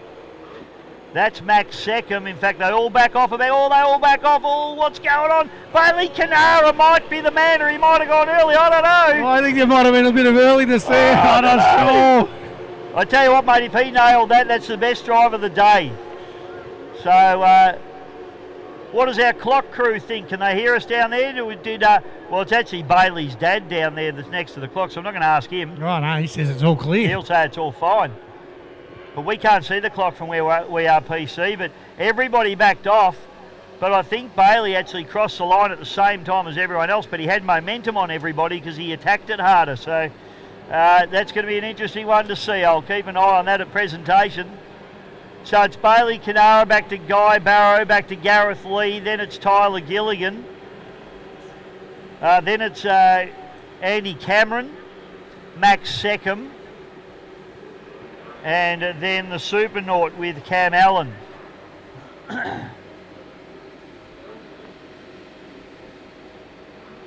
So up through and all, have a look at Guy Barrow. This is a Timmy Martin built boat and he's done the cheeky look up the inside. Don't worry about the wily old fox, Guy Barrow. He's pumped Bailey Canara to the outside lane. Gareth Lee's having a cheeky look on the inside, but I'm not sure he's got the pace to go on with it. Tyler Scott's running that outside line. Can he get the job done from out here? Tyler's been the speediest boat on the course all day. But at the moment, he's got two boats ahead of him, and it looks like hard work to me.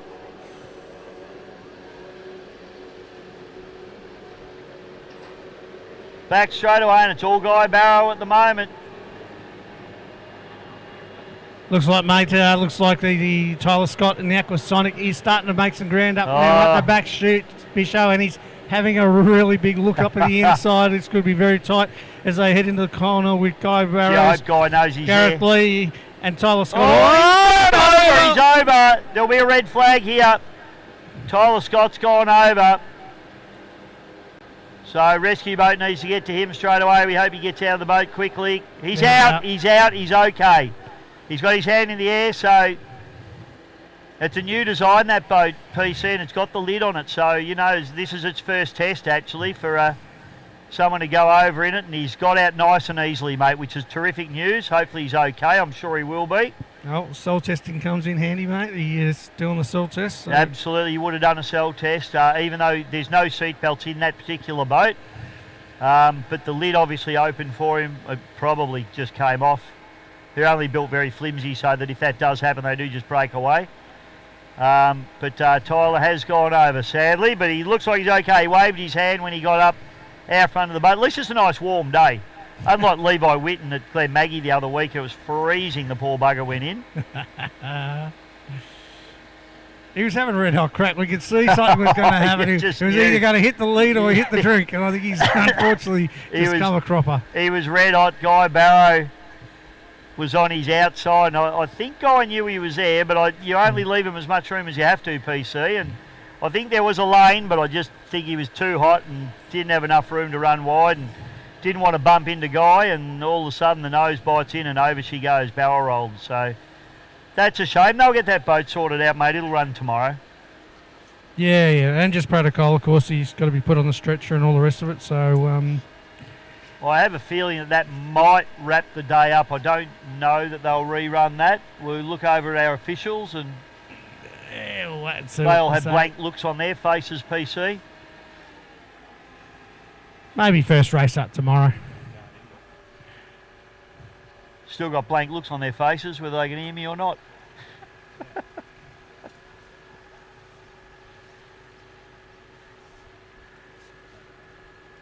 So PC, I don't know, I'm going to guess and say that that's probably it, but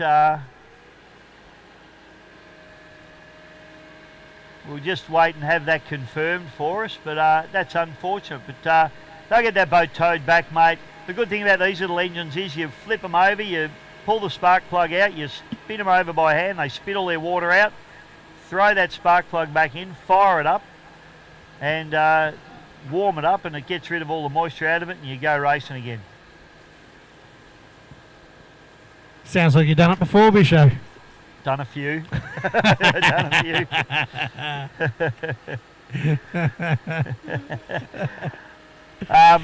Just going to say, don't panic, everyone. They've got Tyler on the stretcher, but that is protocol. He popped straight out and put his hand up. I'm sure he's okay.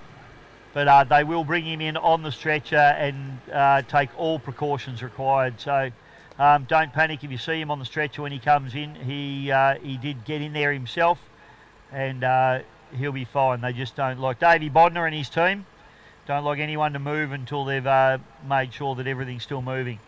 No, he's actually compulsory. Got very much closer there. The checkered flag comes out now for the point flag. Takes the checkered flag and the win. A great comeback after stopping earlier. In the second position, we've got the Tantrum, closely followed by the Bud Light. And across the line now, one more takes out fourth place. No, Nathan Bartzak up into fourth there, and rounding out the field will be Jason Jones into fifth place. Yet again, good racing from our 104, Jonesy. Mate, you don't need to try that hard, PC, when you're already done, I don't feel. Sometimes, mate, you just get the angers up because you knew you were in the fight and something's gone wrong. I reckon you copped a bit of water because that was deck-to-deck racing up the back straight there and into the turn. So might be a discussion after that one, do you think, mate? Oh, it looked all pretty fair and square from up here, but, you know, like everything else, we're on water, it splashes. It does splash, there's no doubt about that. That's the 105 miles an hour done for the moment. Next up will be with heat number 2 of the Victorian Championship of the F4s, which will be Addicted to Bud Light F4, the Phantom, the Epic F4, and the TMR F4 as well. So I think in this one here would be Tyler Gilligan will be looking for a bit of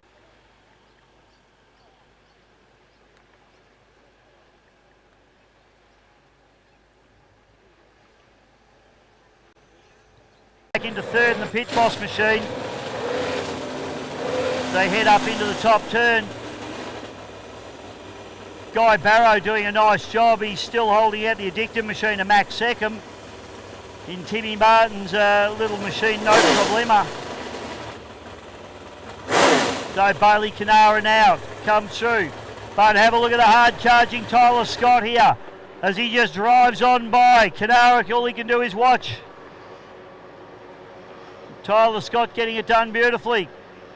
He moves up into the lead. Gareth Lee into third place. Addicted moves up into fourth. With Max Seckham on the inside is Guy Barrow. Then it's the Aquaholic Andy Cameron. Someone's had a spin and pulled up the top there. Trying to pick up who that is. I think that might actually be the Supernaut. It is. So Supernaut unfortunately has stopped up at the top turn. disappointing there for Cam Allen. Bailey Canara has actually managed to poke his nose back into the lead, so a good effort from him. Tyler Scott working overtime, trying to get around the outside of him. I thought he had him, but Bailey's done an awesome job to come back. He gets a yellow flag. They set off on their last lap. This is going to come down to the wire. Tyler Scott makes the move, goes around the outside of Bailey again, but Bailey wasn't having any of that on the previous lap. We'll see how they go up through the top turn. We've still got that stricken boat Supernaut stuck up the top there.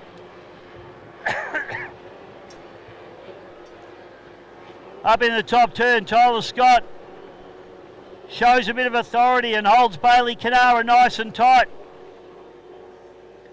That boat splitting around the Supernaut boat there as well, as we see Addicted go to the outside and Pit Boss go to the inside. Down the back straight though, it's Tyler Scott now. He's got a little bit of a break on the hard charge. Bailey Canara has been shuffled back into a pretty convincing second place now. Gareth Lee and the Pit Boss, he's been challenged here by the Addicted with Max second. Final turn, and it's going to be Tyler Scott bringing it all the way home in the Aqua Sonic. Tyler Scott takes the win. Bailey Canara into second place. And a drag race along between Gareth Lee and Max Seckham, and it's gonna be, I reckon, Max Seckham by a nose. Into third place, Gareth Lee into fourth, but I'll leave that to the judges to decide. Aquaholic Andy Cameron gets the job done nicely as well. And that is the field through and done. All right, ladies and gentlemen, the next race on the card is the Eppalock Gold Cup Final. Out of pole 1 will be Sam Lucas. Out of pole 2 will be David Meads. Out of 3 will be Ben Clark. And out of 4, Russell Jones. The boats we're looking for: out of 1, Armourine Jacksons. Out of 2, Bud Light Racing. Out of 3, GP 101. And out of 4 will be Aussie Connections. Stick by, folks. The action's about to hot up here at the Eppalock Gold Cup for 2020.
Just holding out Jack Williamson. And now it looks like we're going to...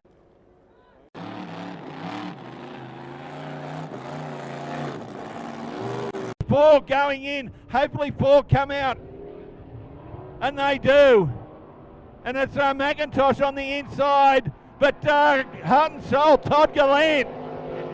He's opened up the taps of Heart and Soul and goes to an early lead. Pushing Eliminator back to third. Perry in fourth. So heading into Beresfield, Tyre Power. Todd going wide and then cuts back onto the inside of the course. So halfway down the AW Pearls front straight, he's really opened up.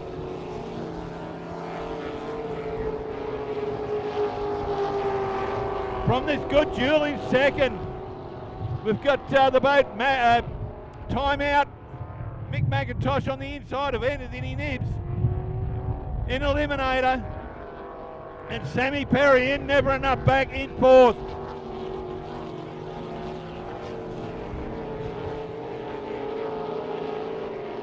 But look at this duel for second.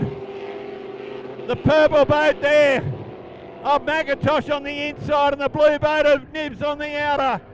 Around Beresfield, tyre power. Hunt and Soul said ta-da, goodbye. But the race is on for second between McIntosh and Nibbs.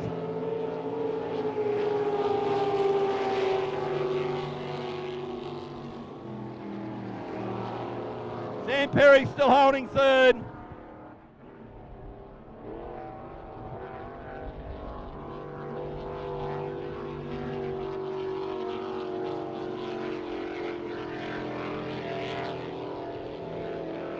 Galan's got a very winnable lead heading out of Port Stephens Council. He's gone very wide out of Beresfield. Tyre power. He lost the compass there for a moment. But Galan takes the checkered flag. From McIntosh in second, Nibbs in third, and Perry taking fourth place.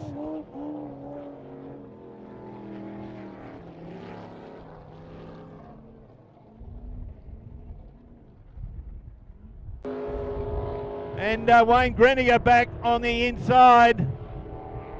Looks like we've lost Rhonda.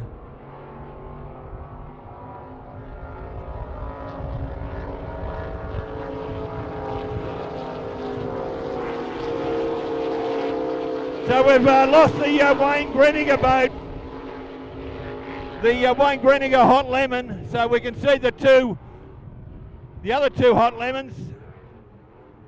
That's Bradley in second, Rhonda in third. But Alex Wilbo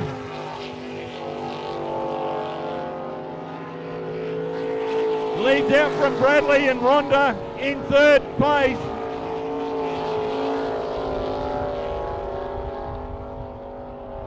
So we've lost Wayne Greniger, and Neil Roberts was a DNS.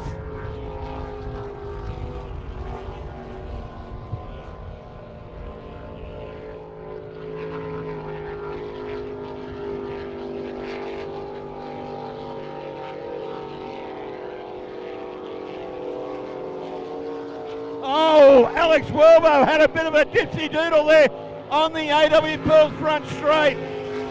They wanted to turn hard right, but Alec did a wonderful job bringing it back to terra firma.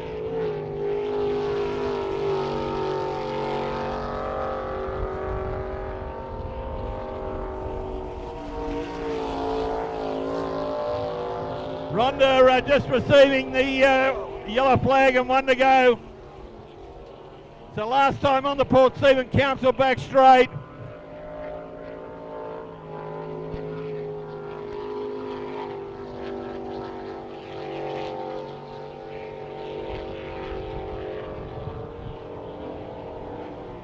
So Alex Wilbo taking the win.